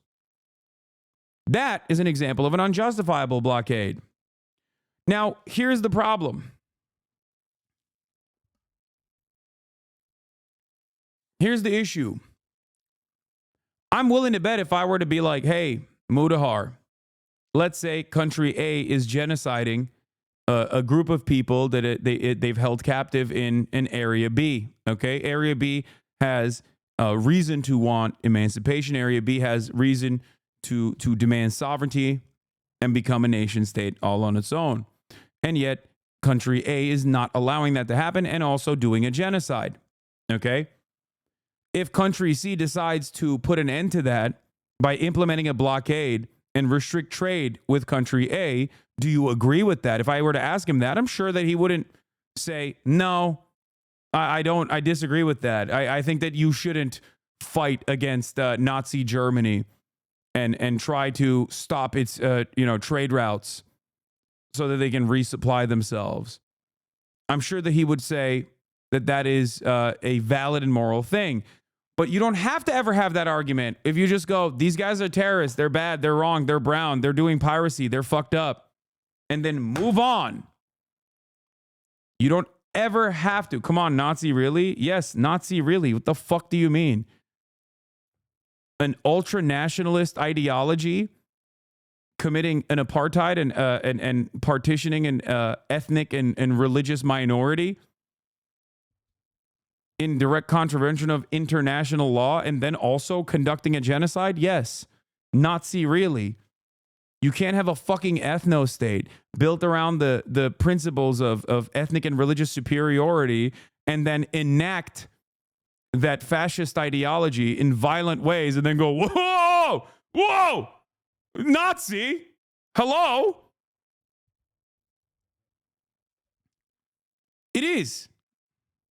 That's exactly what it is. The problem is,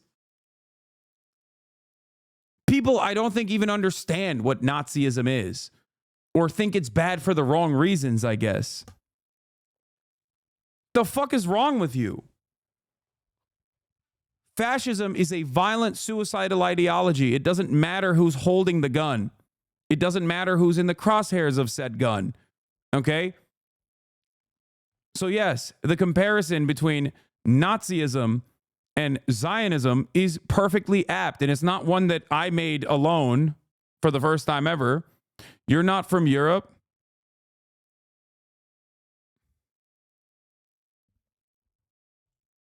What? Dude, why is every European liberal like this? I can never tell if they're flexing or not. I can never. Oh shit, I made him a mod on accident. And I'm banning him, but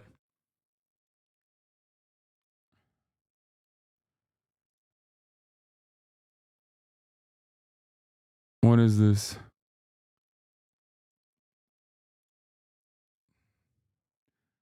Oh my God.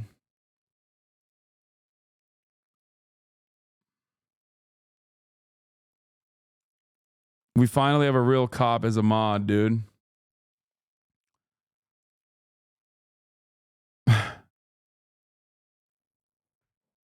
Nazi ideology. How dare you fucking say that, lad? Nothing to do with the Israeli conflict in general. So again, if you want to check it out, Willie Mack. Wait, it's nothing to do with the Israeli conflict in general? When there are actually just pirates and terrorists who are putting people in harm's way, especially people that have nothing to do with the Israeli conflict in general. So again, if you want to check it out, Willie Mack's video is great. He covers this topic. I would highly recommend you see this to see actual proper journalism and an actual proper objective.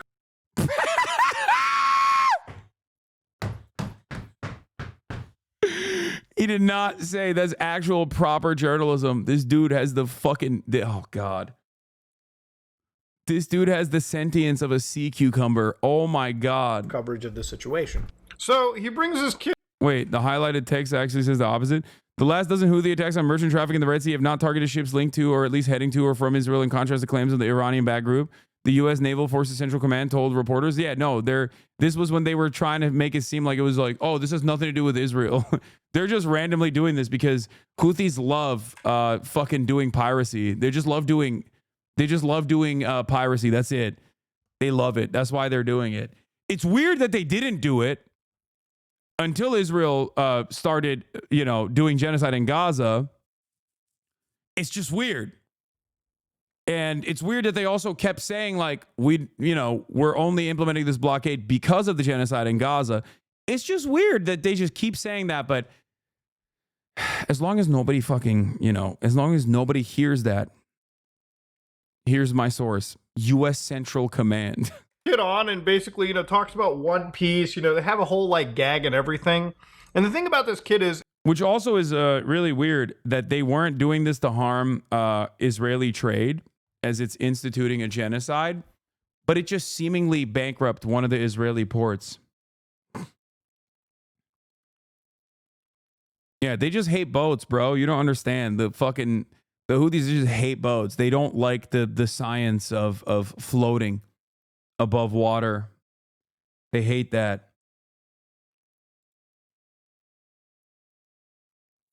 Obviously, if you know him, this guy is an influencer called Timothée Chalamet. Okay, so That's not what he's called. That's what everybody in the Western world called him, myself included. The movement, because he looks like fucking Timothée Chalamet. Basically, a movement where, again, this kid is part of a piracy organization where you can see him literally. Yeah, I'm glad that he's doing objective journalism that he got from Willie Mack, which is, by the way, literally read a single fucking news report on this. Not a single thing that this man has said is correct. Not a single thing that he has said is correct. Bro, didn't you have this guy on like 7 or 8 months ago? Why is he still a thing? He's still a thing. Well, he's not really a thing. It's just these guys want to make him into a thing because they think it's a solid way to attack me and demand I get banned, but in a way where it's like, oh, I'm just pointing out the inconsistencies in terms of service. Yeah. Hasanabi, British hate small boat, Houthi hate big boat. Yeah, that's how it works. Is a shameless hit piece, a organized effort to try and get me deplatformed. It didn't fucking work, and now I'm looking at it because I didn't have time to look at it before. on like actual captured vessels. It's not something that's like a hidden secret. He brought this guy on and basically popularized him. Now, before people... Yeah.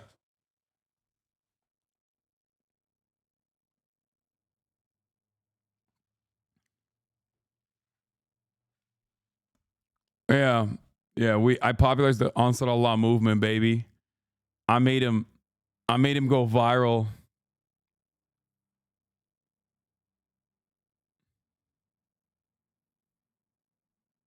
The Hasan camp go, but Muda, this kid has seen only suffering his entire life. So obviously, he's going to be part of these situations.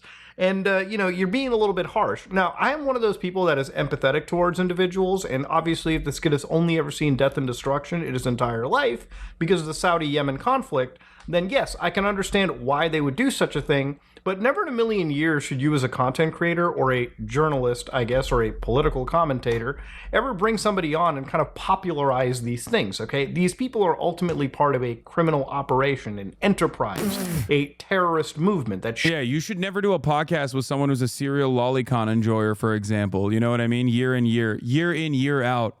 Who also happens to be a fucking genocide denier and a genocide lover, as a matter of fact, because they're super fucking pro-Israel, on top of a litany of other problems. And I actually went on that podcast, and I didn't know any of this shit, by the way. But I'm sure that his podcast co-hosts were very fucking familiar with his, the full breadth of his perspective, especially considering the fact that they apparently sat in a fucking Discord and enjoyed the lolicon together and criticized it, I guess.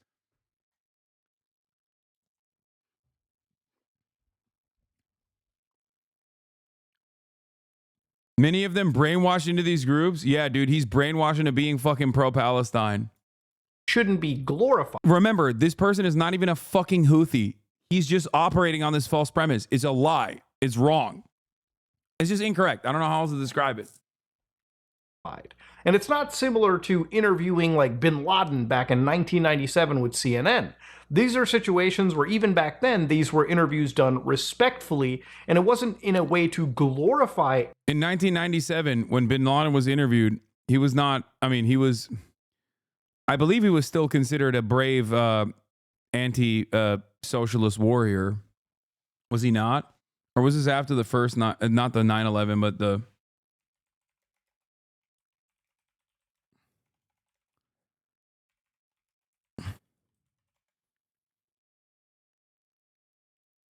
Yeah, I'm pretty sure that the interviews conducted with Osama bin Laden originally were very positive. In 1993, the original one that I'm thinking of is from The Independent by Robert Fisk, who called him a anti-Soviet warrior, puts his army on the road to peace. But I think by 97, he'd already done some attacks. Fisk interviewed bin Laden again in 1996. He'd just been exiled from Sudan and was back in Afghanistan. The interview was conducted 10 days after bombing Al-Khobar. Saudi Arabia killed 19 U.S. soldiers, and though responsibility for that attack has been attributed to both Al-Qaeda and Iran, bin Laden told Fisk that this doesn't mean declaring war against the West and Western people, but against the American regime, which is against every American. The explosion in Al-Khobar did not come as a direct reaction to the American occupation, but as a result of American behavior against Muslims. Its support of Jews in Palestine and the massacres of Muslims in Palestine and Lebanon. During one of Fisk's interviews with bin Laden, Fisk noted an attempt by bin Laden to convert him. Bin Laden said, "Mr. Robert, one of our brothers had a dream that you were a spiritual person. This means you are a true Muslim." That's funny. The interview he's talking about, I believe, is probably the CNN one, because bin Laden has been interviewed a shitload of times. And this was after he declared jihad on the United States. And in the interview, Peter Arnett asked, "What are your future plans?" Bin Laden said, "You'll see them and hear about them in the media, God willing." CNN producer Peter Bergen, who produced bin Laden's interview with Arnett, was also present during this interview, and it became the first television interview in which bin Laden declared war against the United States for a first time to a Western audience. Now, that's Osama bin Laden. He did 9/11, okay? He's not a random 19-year-old Yemeni teenager who's like, I only care about the genocide in Gaza, and I'm with anyone, no matter what their background is, that wants to put an end to this genocide in Gaza, the genocide of the Palestinians. Not only that, but also, even if he was a fucking card-carrying Houthi militant at the time, he was still not officially a part of the state-sponsored terrorism designation, according to the State Department, because the Biden administration had actually taken off the Ansar Allah movement from the state-sponsored terror designation in 2021. The Biden administration had actually recently moved to put them back on the state-sponsored terror designation. However, that was going to kick in 30 days in. 30 days after they had officially made that declaration. Not entirely certain if I'd interviewed this person who was not a Houthi, but even if he was a Houthi, it still wouldn't have been me interviewing someone who's a card-carrying terrorist in that regard. I have, however, watched interviews that very important journalists have conducted with people who are considered card-carrying terrorist leaders, like Yahya Sinwar, for example. Yahya Sinwar was, before Israel killed him, the official leader of Hamas, both the military and also the Politburo chief, after Israel killed the Politburo chief. The reason why I'm actually adding all of this background information is because people who watch interviews or people who watch videos like Mudahar's Drama Slop don't know a single fucking thing about these issues, and they just go, this guy, this leftist libtard fucking interviewed terrorists and sucked him off. I hate him. And then they come in here and try to repeat that same exact dumbass bullshit in my chat. Okay?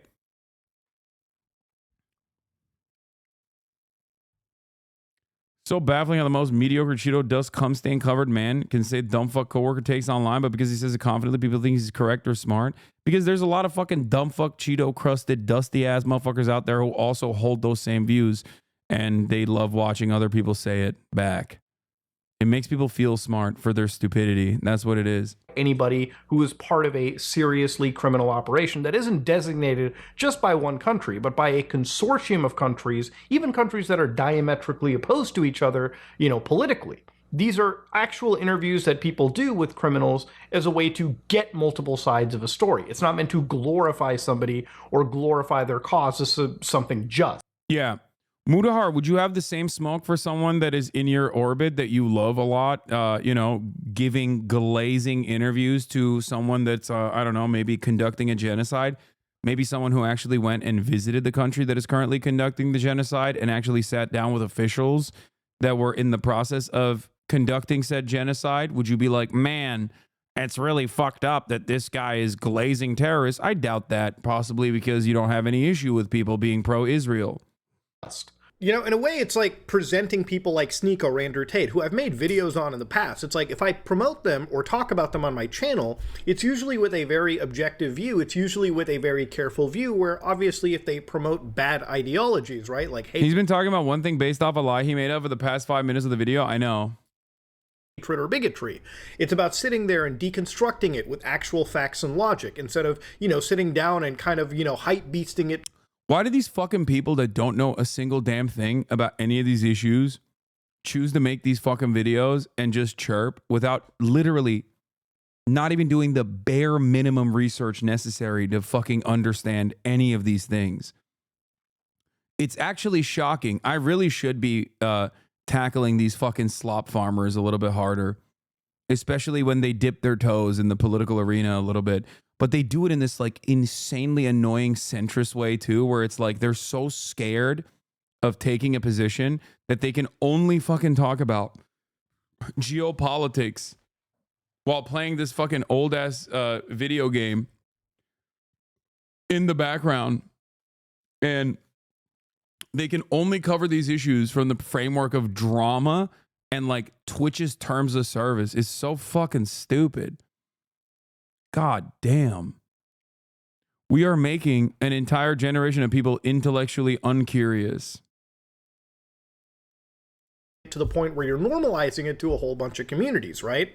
It's like hosting a neo-Nazi on your actual channel and not combating them on their terrible beliefs or their violent or extremist beliefs, right? You have to be able to counter these people if you're willing to platform them. I know, it'd be really bad if you were like friendly with a neo-Nazi, like if you went and got chicken and waffles with them, if you openly admitted that you gave his phone number to other podcasters so he could go on all these other podcasts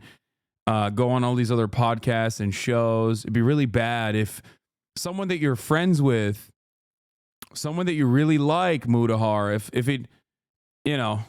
it came out that that person that you were friends with was like fucking a white nationalist like Lawrence Southern while also simultaneously collaborating with other Nazi pedophiles like Sam Hyde, or even turning around and having chicken and waffles and peanut butter and jelly sandwiches that your ex-wife made for those Nazis at your house. It'd be really fucked up if you then turned around and openly talked about how you platformed this person and tried to give them a career, even though you knew that they were a Nazi, and then simultaneously argued against your community over and over again that they were not actually a Nazi at all. Oh, that's right. Destiny did all of that, and Mudahar sucks his cock on a daily fucking basis.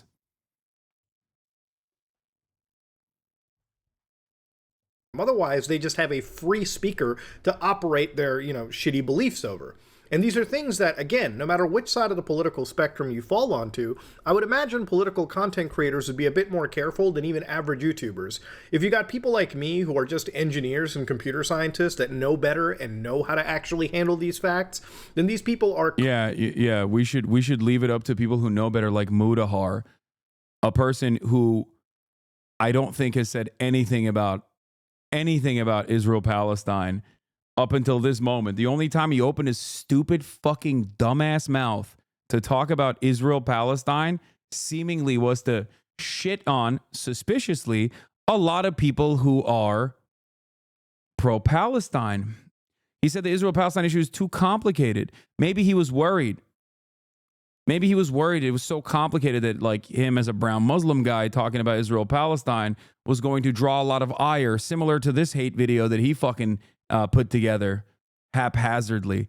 This fucking slop-ridden smear shit. Complete buffoons. I'm not an expert on this issue, guys, but let me tell you for 38 minutes why these other people who are infinitely better read than myself on this issue, who have talked about this issue and have interviewed academics on this issue, interviewed journalists on this issue, actually had not one, but multiple genocide survivors on this issue, from Motaz Azaiza, award-winning photojournalist who escaped Gaza, all the way to Rashid, who is, someone who actually is still living in Yemen.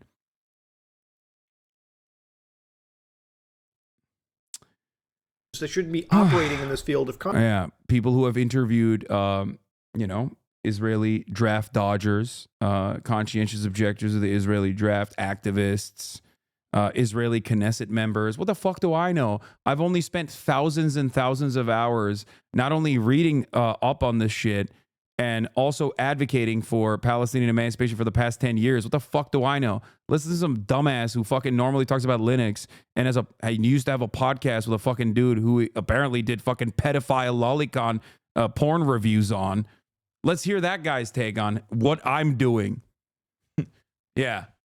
Seemingly the subject matter expert here. I'll refer to you next time I want to hear what your takes are on fucking lolicon, okay?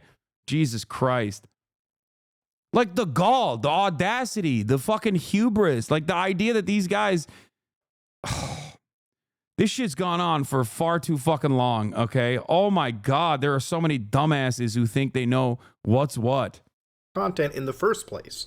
Now, that same guy that Hasan was kind of sucking the dick off basically was out there posting the executions we will carry out on all Zionists in this situation. Yeah. Now, one could sit down and probably say, yeah, he's probably talking about, just Zionists, not Jews in specific. But, looking into this person and the Houthi movement and the group in particular. The Muslim Zionist Network? What the fuck is this? Oh, God, I don't want to see this shit.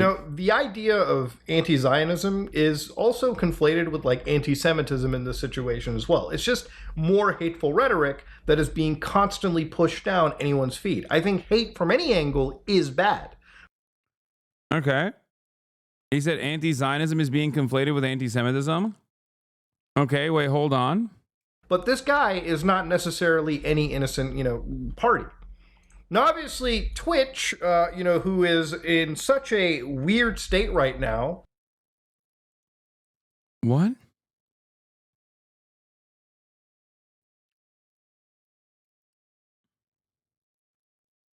Did I misunderstand this? Just to clear it up, you interviewed Rashid on January 16, 2024, and the U.S. designated the Houthis as a terrorist group again on the next day on January 17th. Yeah, and that wasn't even implemented until the next month. There's a 30-day barrier, so it doesn't even matter.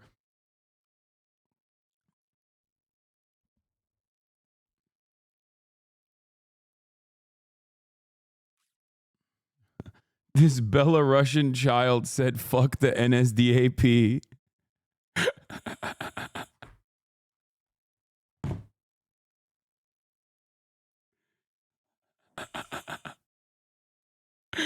This is alarming. It's like, Mudahar, maybe it's because you got off Twitter because everyone was being racist to you that you didn't see the metric ton of hatred that those who are pro-Israel, open up against anyone who is against Israel's genocide.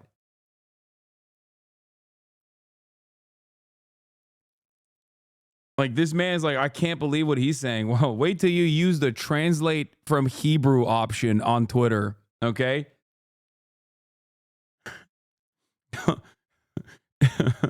I've seen things that I did not know. Like, I've seen levels of hatred that I did not know existed in the world, okay? Like, shit that I have not even heard from the worst of Nazis coming from, like,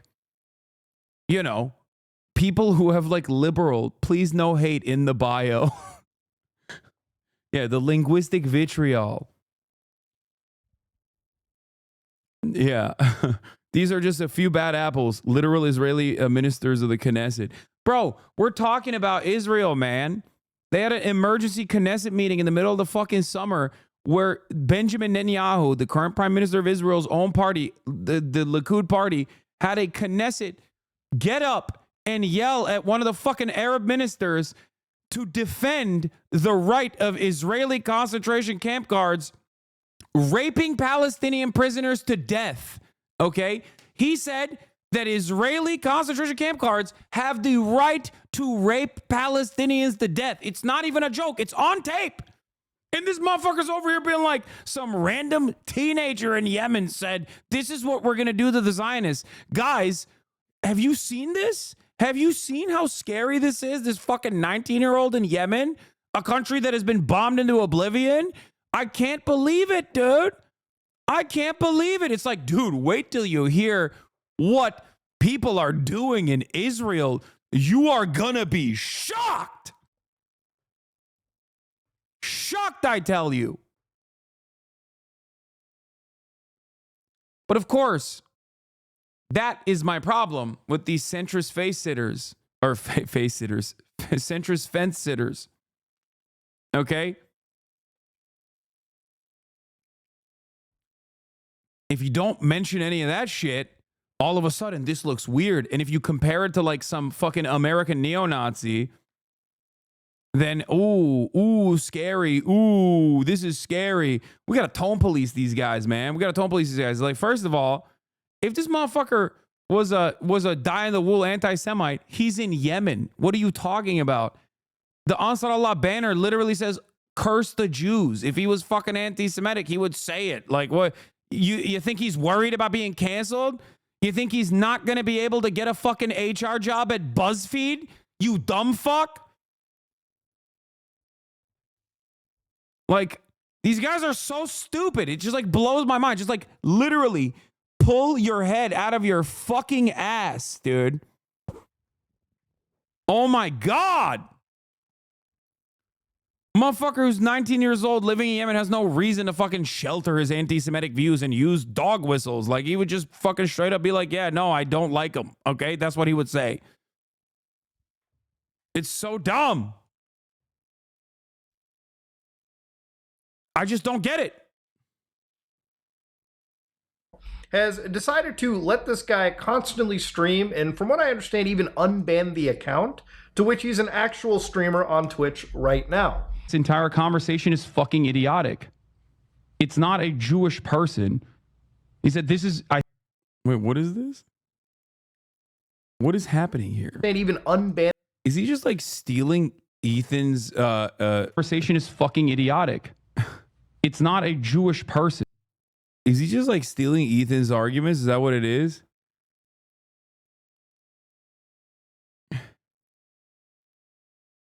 Oh, it's the pic that Rashid posted.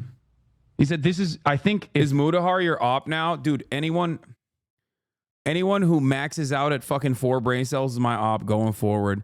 And yes, this is a lot of the drama slop tubers who try to fucking present themselves as like intellectual giants, okay? By simply just never really taking a firmly held position until it's actually being fucking anti-left.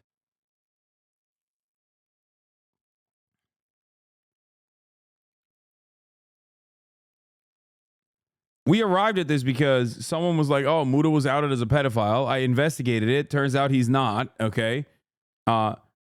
Even though most of my ops end up revealing themselves as that. He was, he had a podcast that I've literally been on, by the way, with some fucking freak loser. Oompaville's fine. He's cool. But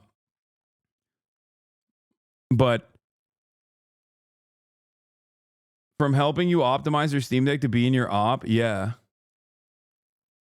This shit feels like Gamergate 2 only now is about something actually serious and the gamers are full-blown fascists from the start. It's just like... Yeah, he was, apparently he was caught looking at lolicon porn, hand-drawn child pornography with this other freak and on his former podcast. Do they still have a podcast?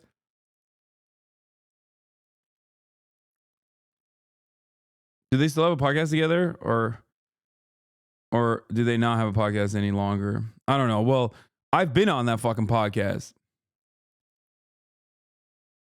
What do you call Mudahar and talk about it and confront him? I don't even know how the fuck I would reach out to him. But yeah, no, I wouldn't have a problem fucking talking to Mudahar about this shit. What do you think? You think he wants to fucking have a conversation with me about Israel Palestine? Are you fucking crazy? Are you insane? This motherfucker has avoided speaking out on the issue, saying it's complicated. The only time he's actually ever fucking talked about it is apparently the shit on me. So I doubt that he would want to fucking talk about Israel Palestine with someone who's actually knowledgeable. He would much rather write, rehash what other dumbasses have fucking put together in a 38-minute video to be like, oh, why are Twitch is a disgustingly evil platform. They're allowing meanie bobini things to be said about Israel. Oh, it makes me so sad. Why is Twitch not banning these people? I also love principled free speech. I'm a principled free speech defender.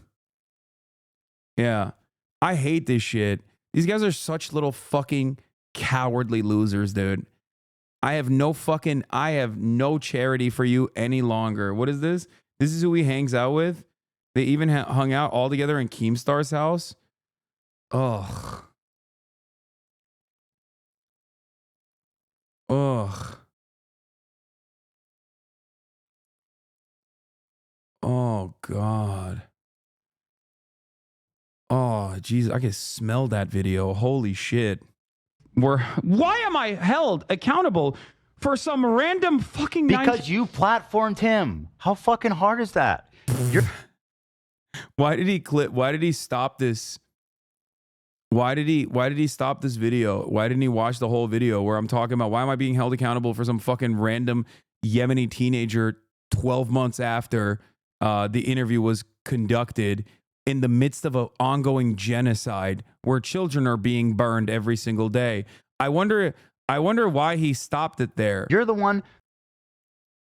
Because my overarching point is it's really fucking stupid to laser focus on whatever anyone that I've actually interviewed is saying 10 months after the fact when my goal here is to cover the ongoing atrocities. To put him on your channel unapologetically, and then memed with him about One Piece. Didn't ask him one single critical question. I did. I asked him if he hates Jewish people. He said no. He actually loves anyone who is anti-Israel, who is against Israel's genocide. That's number one. Number two, I asked him if he was a Houthi. He said no, he's not a Houthi. He's just from Yemen. He's a Yemeni a teenager. So, you know, after that point, you're just mad that I fucking humanize someone who is, you know, on the other side of the fucking world, who you disagree with. You disagree with his opinions. That's you. You did that. I'm criticizing you. You're not accountable for him. You're accountable for yourself.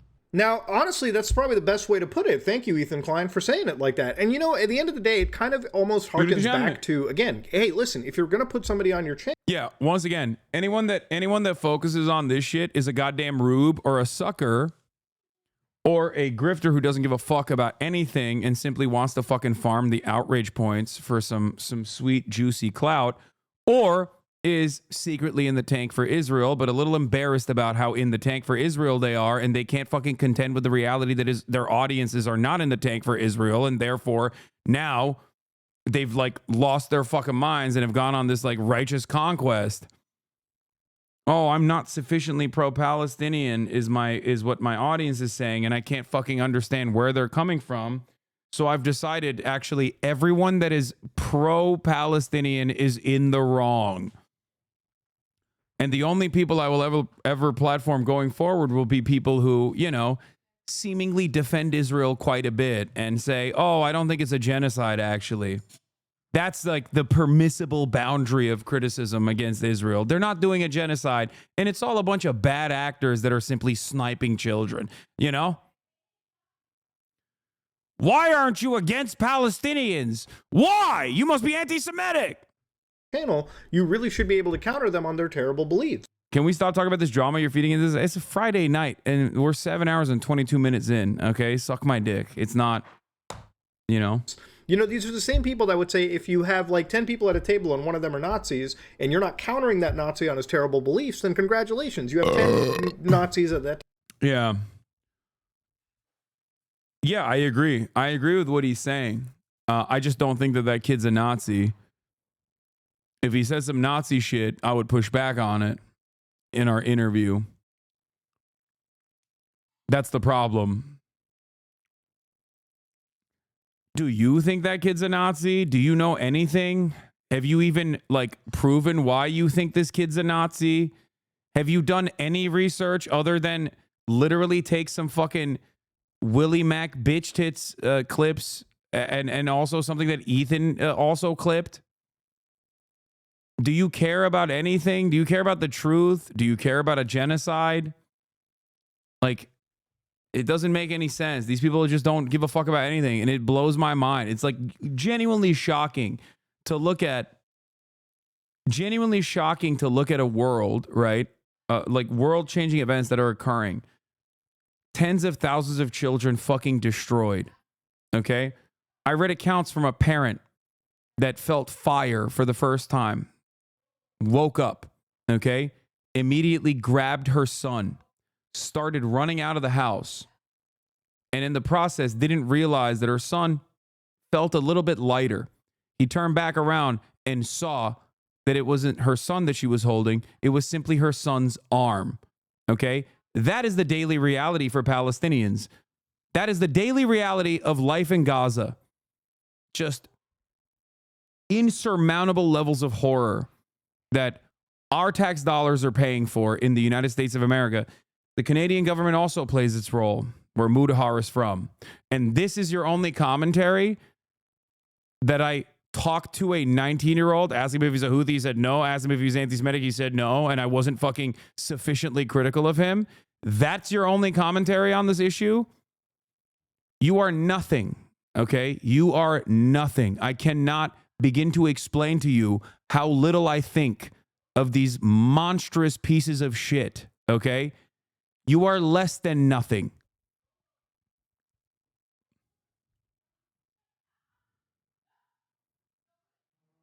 Yeah, anyone and everyone It's just weird. All of that stuff, that's just, don't even talk about it. Don't even focus on it. Don't even mention that. Don't even mention the Palestinians. Maybe they deserved it. Who knows, right? Collateral damage. Who knows? But anyone and everyone that actually says, holy fuck, these man-made horrors beyond comprehension are completely unacceptable. This is genocide. Those guys are always bad. It's so crazy. I speak for 10 hours every single fucking day professionally. Many of the issues I speak on are very polarizing. Many of the positions I take are not positions that Americans are very comfortable with. Okay? You can clip me out of context or reframe something that I'm saying to mean the exact opposite. And as a matter of fact, many of these fucking dumbasses do that on a regular basis. Okay? If that's what you choose to do after 12 months, 13 months, 14 months of genocide, then you are less than nothing to me. And I will never fucking forget these monstrous pieces of shit for looking at a situation like the one happening, the one unfolding in Gaza, and choosing to never say anything about it, only to then make these fucking drama videos to call out the people who call out the Israeli government.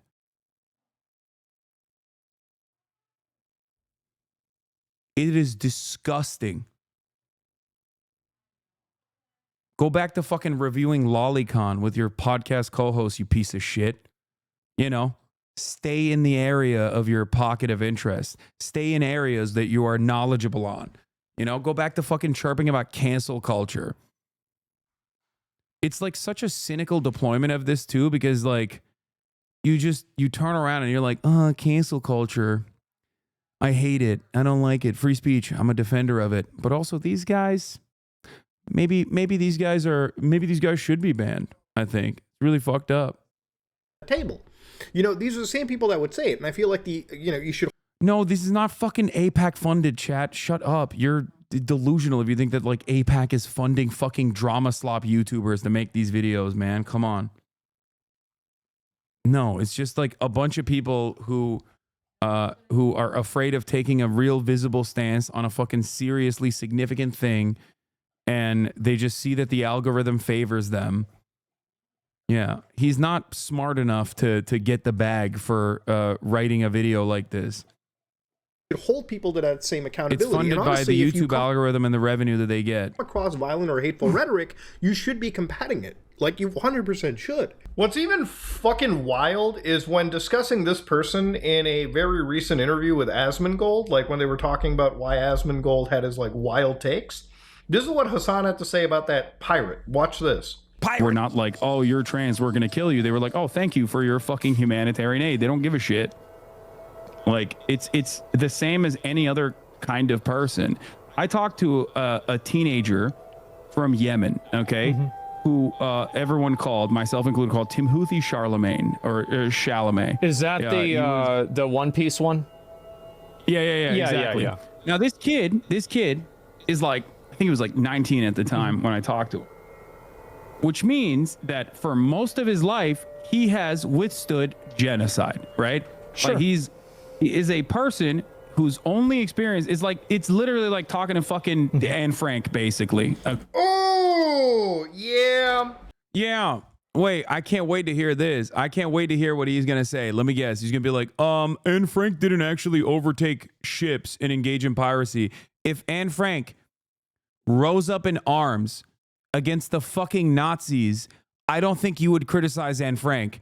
And I think if you criticized Anne Frank for rising up in arms against Nazis or try to disrupt their supply lines or anything like that, and you actually tried to criticize that, everyone would understandably call you a fucking Holocaust supporter or a Holocaust revisionist, a fucking Nazi.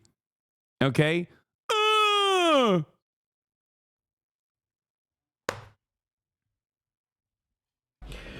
Where's that part of Anne Frank's diary when she was also raiding ships? Good one, dude.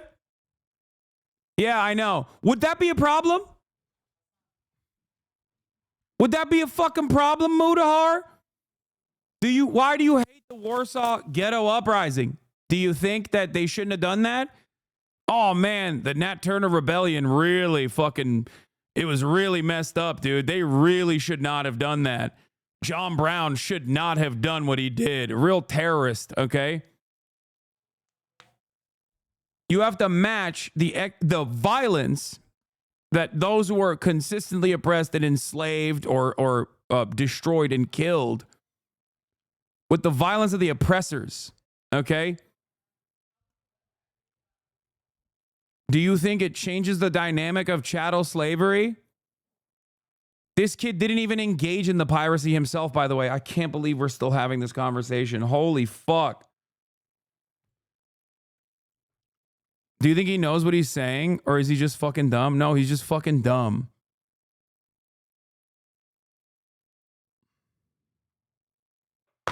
This guy watched Inglourious Basterds just like I did and probably loved it. Okay, he didn't go, violence is never allowed, sir. No, you fucking love that shit, and so do I.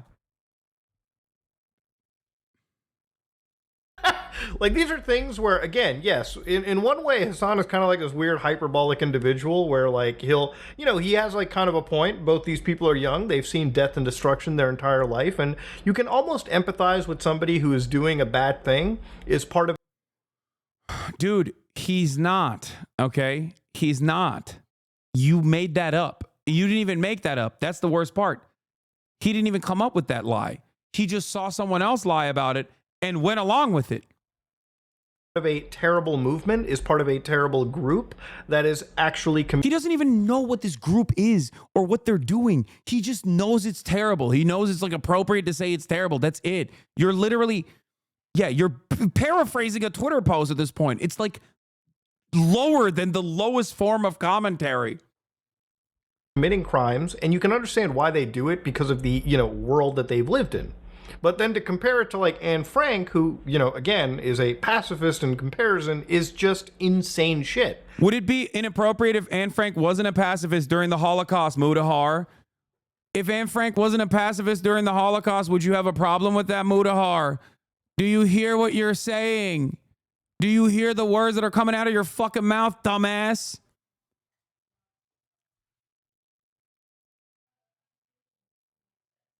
Also, Anne Frank was a child.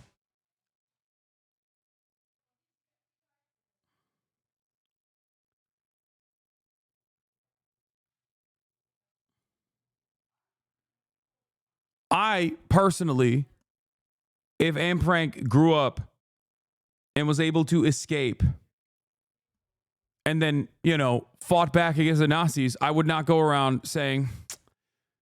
If she participated in the disruption of supply lines for the Nazis, I would not sit around and say, it's kind of fucked up. Yes, I know she died at a young age. I think, yeah, 15. I know. Like, what are you doing? You're doing civility politics for Anne Frank now? What the fuck is this? And there are plenty of examples of people who also died fighting too during the Holocaust. And we understandably celebrate their, you know, celebrate those acts.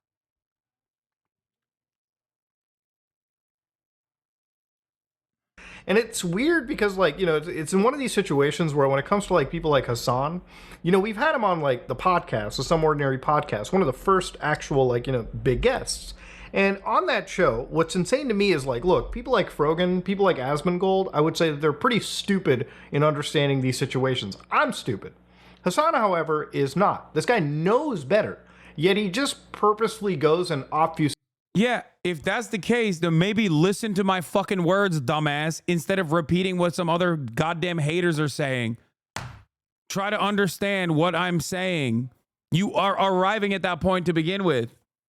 I guess the only issue we have here is that he's just like automatically, oh, this guy's a Houthi, he's a pirate, he's a Houthi, he's a pirate, he's a Houthi, he's a pirate, that's bad, he's a bad guy. They're doing piracy for the sake of piracy. These guys just love doing piracy. That's why they're doing it. Skates things like this. It's insane. Now, again, I don't want to jump and make this like a super political video because, again, I'm not equipped to even discuss this kind of stuff, but I am. You're 30 minutes in. What are you doing?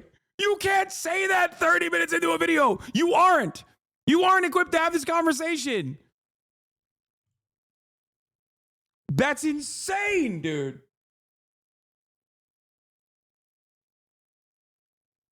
It comes out, I can't be wrong, but this expert should know better. I am right, even though I'm stupid. Delirious and insane, right? No, he's so close to arriving at the truth of the matter, which is, yes, you are stupid. And yes, you are not knowledgeable on this issue.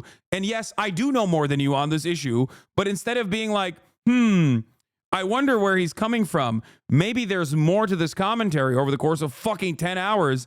No, I will not investigate this further. He's a terrorist. You love terrorists. You love doing piracy.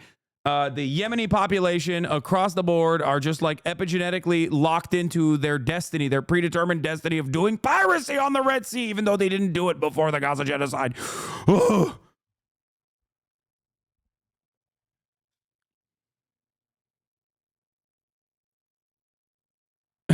You can't take a dick out of your mouth for a half hour and then say, I'm not trying to be gay here.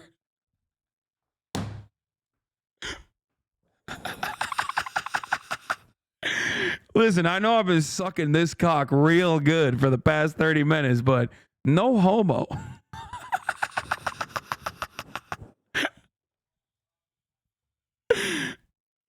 No homo. Somebody that has basically been seeing a lot of this, like, you know, insane side of the internet effectively take over and become so normalized. Yeah, Now, I know. The insane side of the internet, the fucking anti-genocide side of the internet is so insane, dude. Why can't people make reasonable criticisms of Israel's metric ton of death and destruction and child mutilation machine? Wow. Yeah, why can't they have reasonable takes like me, who said, it's too complex for me. I'll stay out of it.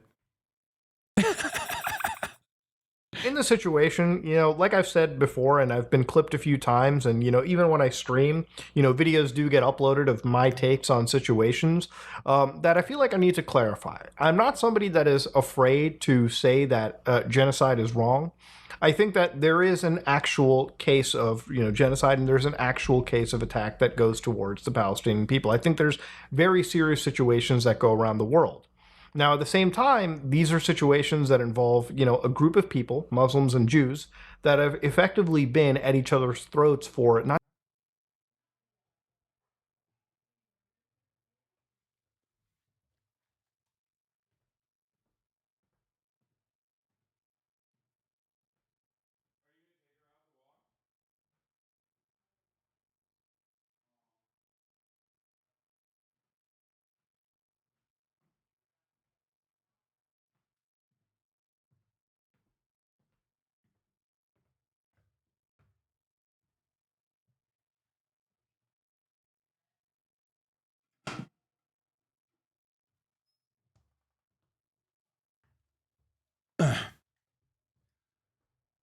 Guys, you could say, one could say that the Palestinians are experiencing what could be considered the first steps of contextually appropriate framing of genocide, but also, you know, Jews and Muslims, they've just been at it for centuries.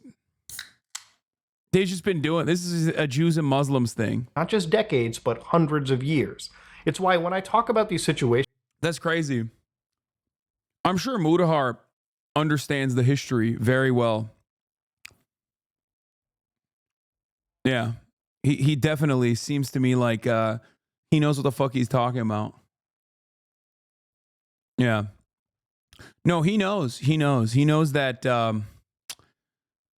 you know, during the Ottoman administration of the region, you know, Jews and Muslims were at each other's throats. He knows. Certainly. That's not what happened.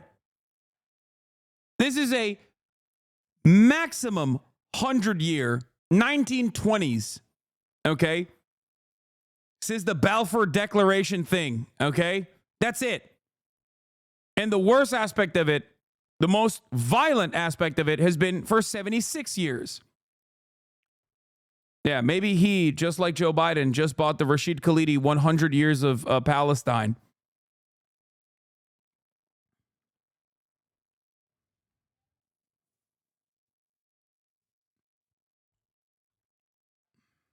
In a nuanced conflict, I say that, listen. Jon Stewart said the same thing, though. Yeah, he's wrong. Okay, he's wrong. The Ottomans protected us for centuries. Many of us are very grateful. Yeah, I know. It's under the Ottoman Empire, the entire region of the Ottoman Empire was considered a far safer territory for Jews.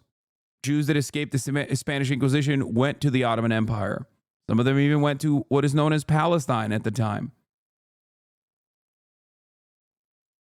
You were talking about hundreds of years of like just institutional dislike between each other. If we're going to talk about ancient conflict, it's not Jews versus Muslims. Okay? You mean Israel? Bitch, Israel didn't fucking exist. What are you talking about? What is Israel?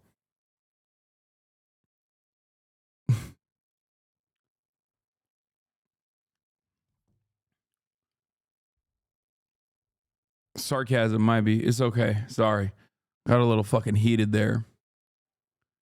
Like, what makes someone who normally just churns out bottom of the barrel fucking Reddit back slop on, I don't know, Moist Critical said this, or I don't even think he would go after Moist Critical, but like a dude who hangs out with fucking Keemstar and like Boogie 1477 or 1488, sorry.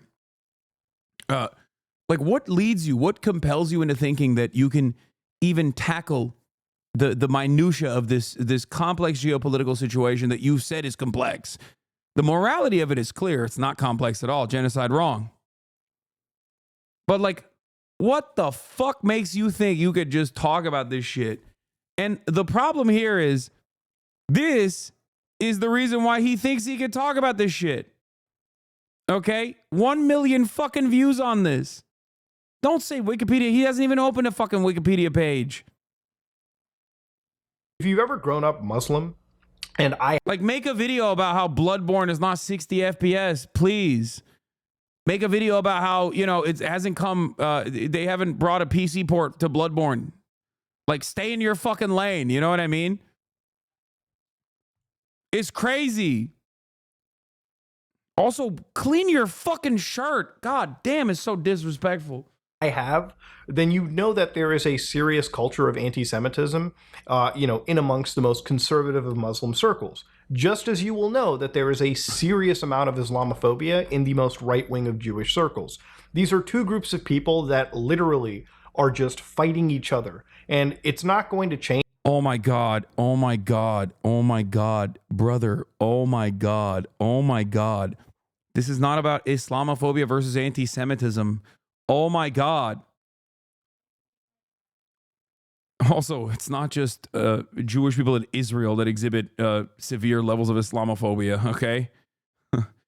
And same with anti-Semitism, mind you. It's not fucking just Muslims, conservative Muslims that have a lot of anti-Semitism. Have you met like a white guy? Like a white right-winger? Like, what the fuck?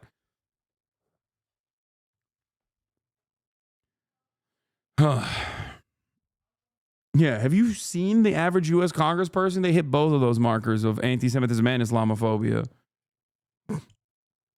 Change until like the youth grow up. Did I say white winger? I said right winger.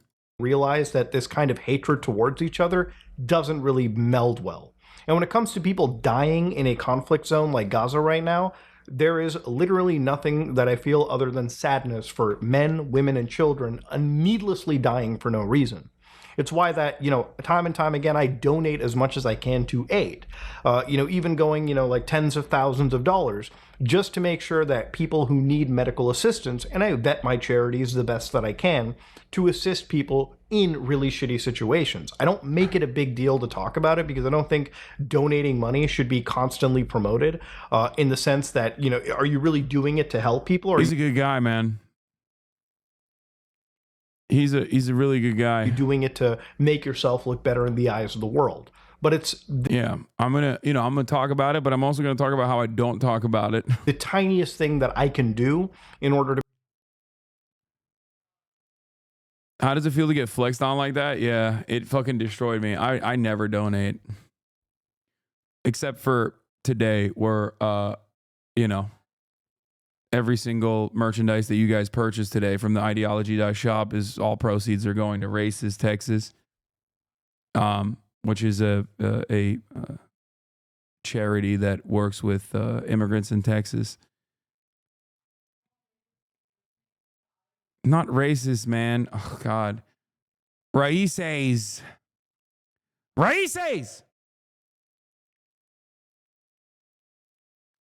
100% of the proceeds at ideology.shop is going to Raíces, Texas. What is this?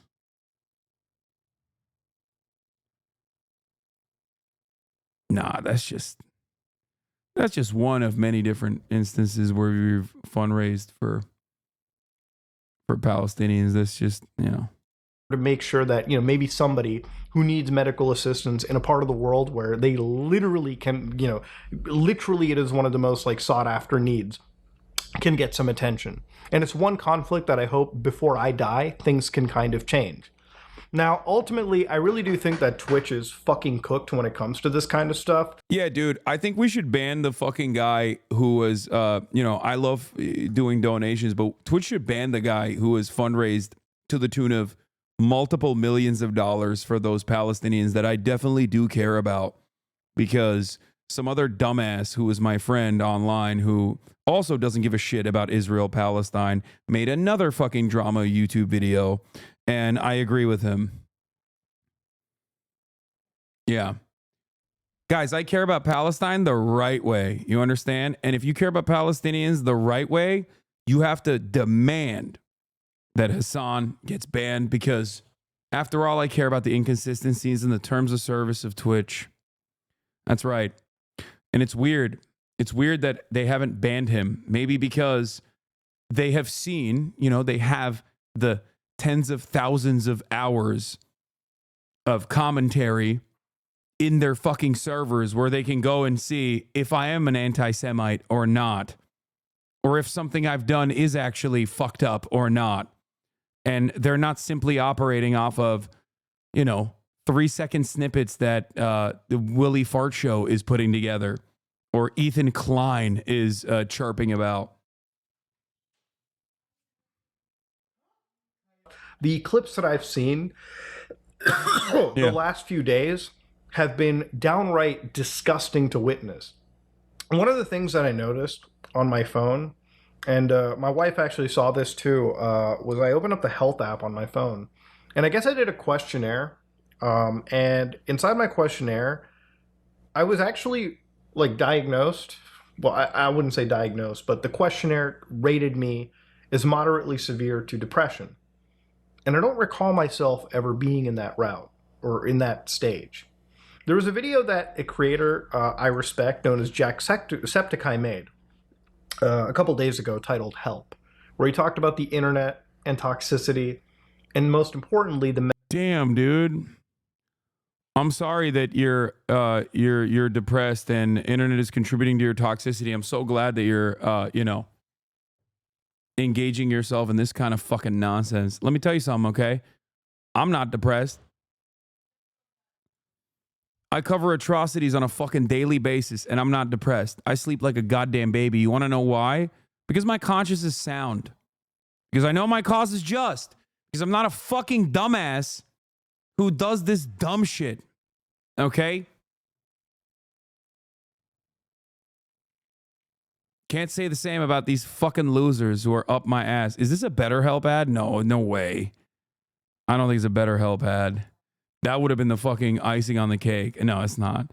He's just talking about how like the internet is so toxic. The internet is so toxic, guys.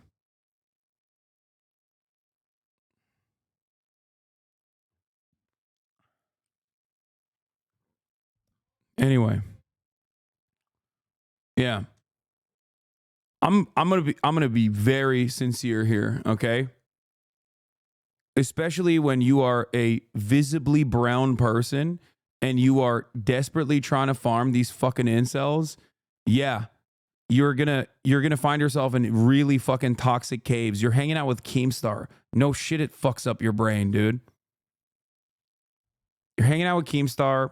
You're trying to fucking make waves and inroads with a bunch of the worst people online that despise you for your intrinsic qualities that you can't change about yourself. Have some fucking decency and self-respect. Okay? Not saying that that's going to fix depression, of course, and I hope he gets the medical help necessary. But you know, there are certain things that you're doing that are not helping your mental situation. You should tweet at him, calling him out and ask the chat. No, he already fucking left Twitter because it's racist as fuck. To him specifically. Yeah, it's funny he respects Jacksepticeye, who's pro-Palestinian. No, but you don't understand. He's pro-Palestinian in the right way, okay? And that is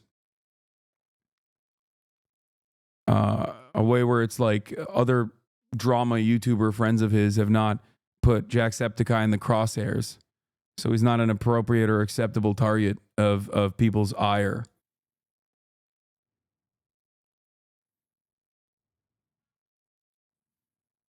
That's different. There's valid targets that are worthy of criticism, and then there are invalid targets.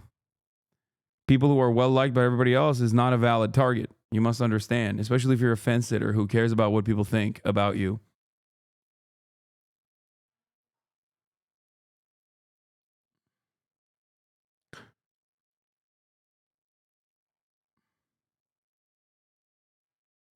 Also, Jacksepticeye is the GOAT. He's great.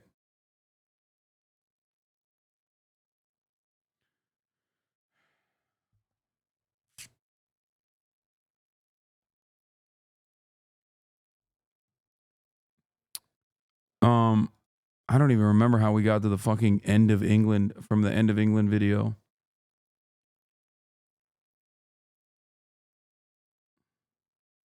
Your Pepe still have blackface? Yeah, it's because I chroma keyed out green.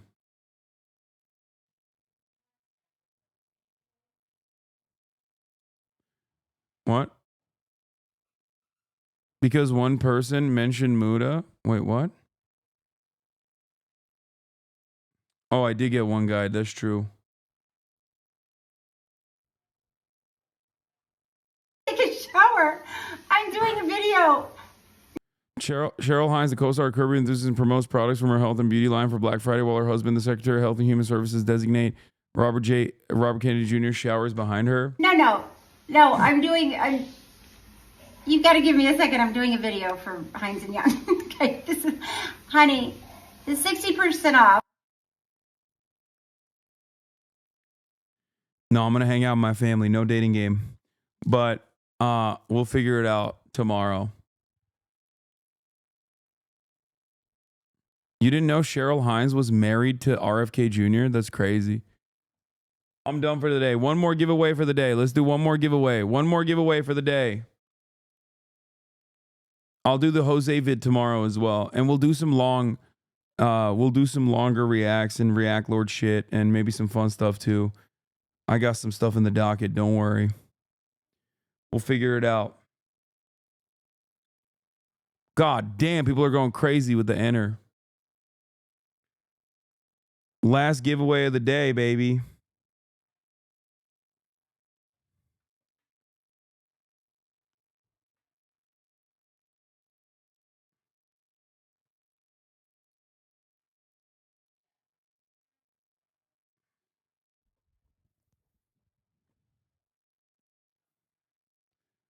Okay. Yeah, I saw the Pete Hegseth news as well. His mom. In an interview with New York Times, Penelope Hegseth says she regrets sending the email to her son.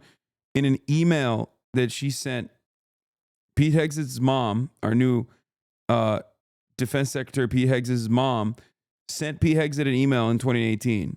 In the email, she referred to her son as an abuser of women. which is fucking nuts.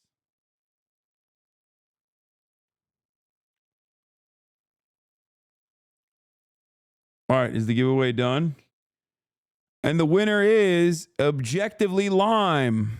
Or Objectively Me. I don't know why it's Objectively Lime.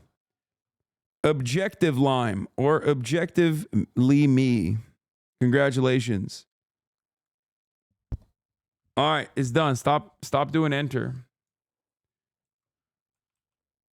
Meat Watch. I'm not doing Meat Watch.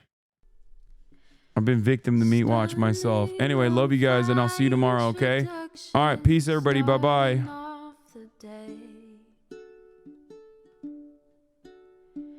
All the shadows trickling in has helped people hate. Sunny Los Angeles, California, says Hasan.